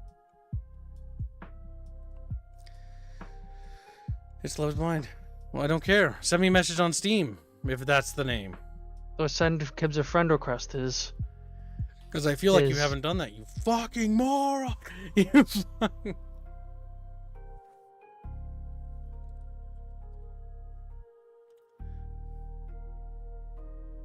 Here, hold on. Chatfish are so goddamn dumb. Why have I been added?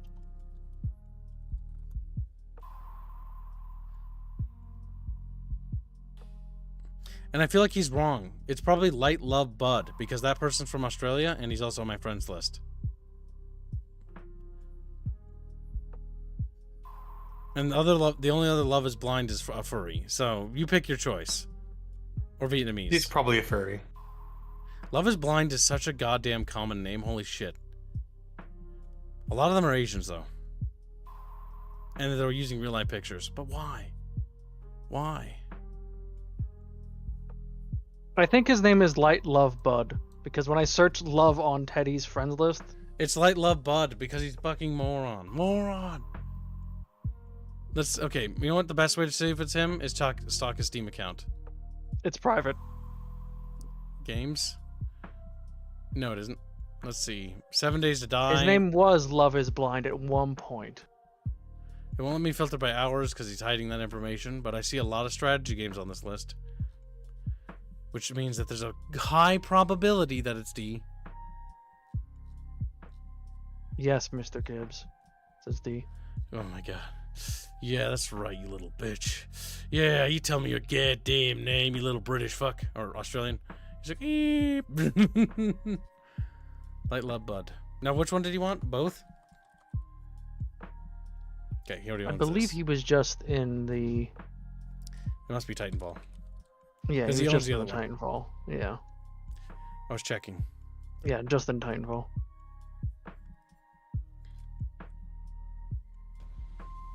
Okay, Okay, so we're then we almost just done. need Psycho Star, And then we're and done. Mugi needs to, you know, to have the workaround. Okay. I won't be able to send stuff for about an hour. So in an hour, for those people on that list, you will receive it. But I cannot send any more because I have sent too many things, and Steam is now making sure that I haven't been hacked or something. Yep, it is about an hour for that to reset. So in about an hour, you will receive your games. If you could set an hour timer for me so I can use that. Yeah, because I do want to send it out in the minute of. Sure, I'll set a timer on my phone. And whilst you do that, Who do you still need to send it to? according to this list here, the 3 individuals in question are It's just 3. just 3 people. Yeah, Mythic, or no, that's not right. Refresh. Steam is being glitchy on the back end. It keeps showing me like previous things I gifted to people, like Dead Space, Yeah. which I did that a while ago. It's kind of weird. Light Love Bud, Death 6227, and Hero UE. Hero UE and Death 6227 will be receiving Battlefield 1, while Light Love Bud will be receiving Titanfall 2.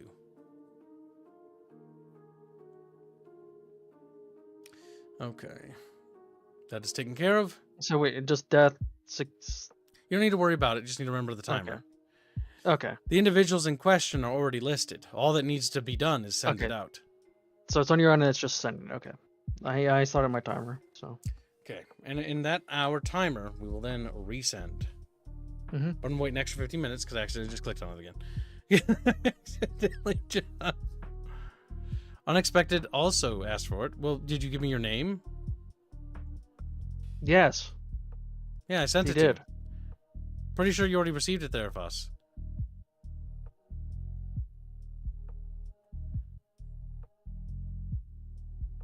You might need to shut down Steam and reboot it. Sometimes Steam receiving gifts is finicky.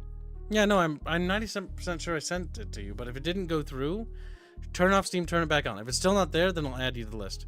I'll check on the back end, and then we'll close the stream, and then we'll move on to stream number 2 for today. And will be the BF1 community event. Right, that's super while I do this. Thermite donates €5. He says, "Okay, Chatfish are autists. But did the Presto even have a bounty? You said you can only have one bounty active at a time, and we didn't hit it. Show, SF, E. That's true. We should only have one active bounty at a time. I'll just revoke it. Well, don't revoke it. We said we would do it. If we can find the numbers, we can still honor it. We just need No one those. has proof. We just need them to sync up the numbers thing, or whatever they said. Because if they can sync that up, then it might be possible. Maybe. No. What's the name of this person? Therafas. Yeah, you already own it. Your account registers as owning it. Oh wait, no, that's Titanfall 2. Derp. Let's add Battlefield 1 to that list. Let's type in Therafussy. No, you don't have it. Okay. Apparently it glitched out and didn't send it. The fussy. Alright, in about an hour you will receive it. It will be about an hour because we have to wait for Steam to cool down to end so I can actually send the remaining gifts. Because I cannot send anymore. Do you want me to reset the timer? Yeah, reset it now just to be safe. I don't know if Steam logs it every time I try to access that store page thing. Even if I don't go to that. It panel. might. Either way. We're gonna. All right, chat. Thanks for participating in the FOMO stream. We learned that FOMO was bad and not good, and yeah, it's bad. But And that Kibbs is the true FOMO. not everything that is FOMO is inherently evil, though. You know, we just learned that FOMO can be manipulative at times. Now, Chatfishies, we will see you in about 4 minutes or 5 minutes because we're about to raid into the next stream and start the next community event. So feel free to join us. You're all more than welcome, little Chatfishies. See you shortly, Chatfish. Have a good one. See ya.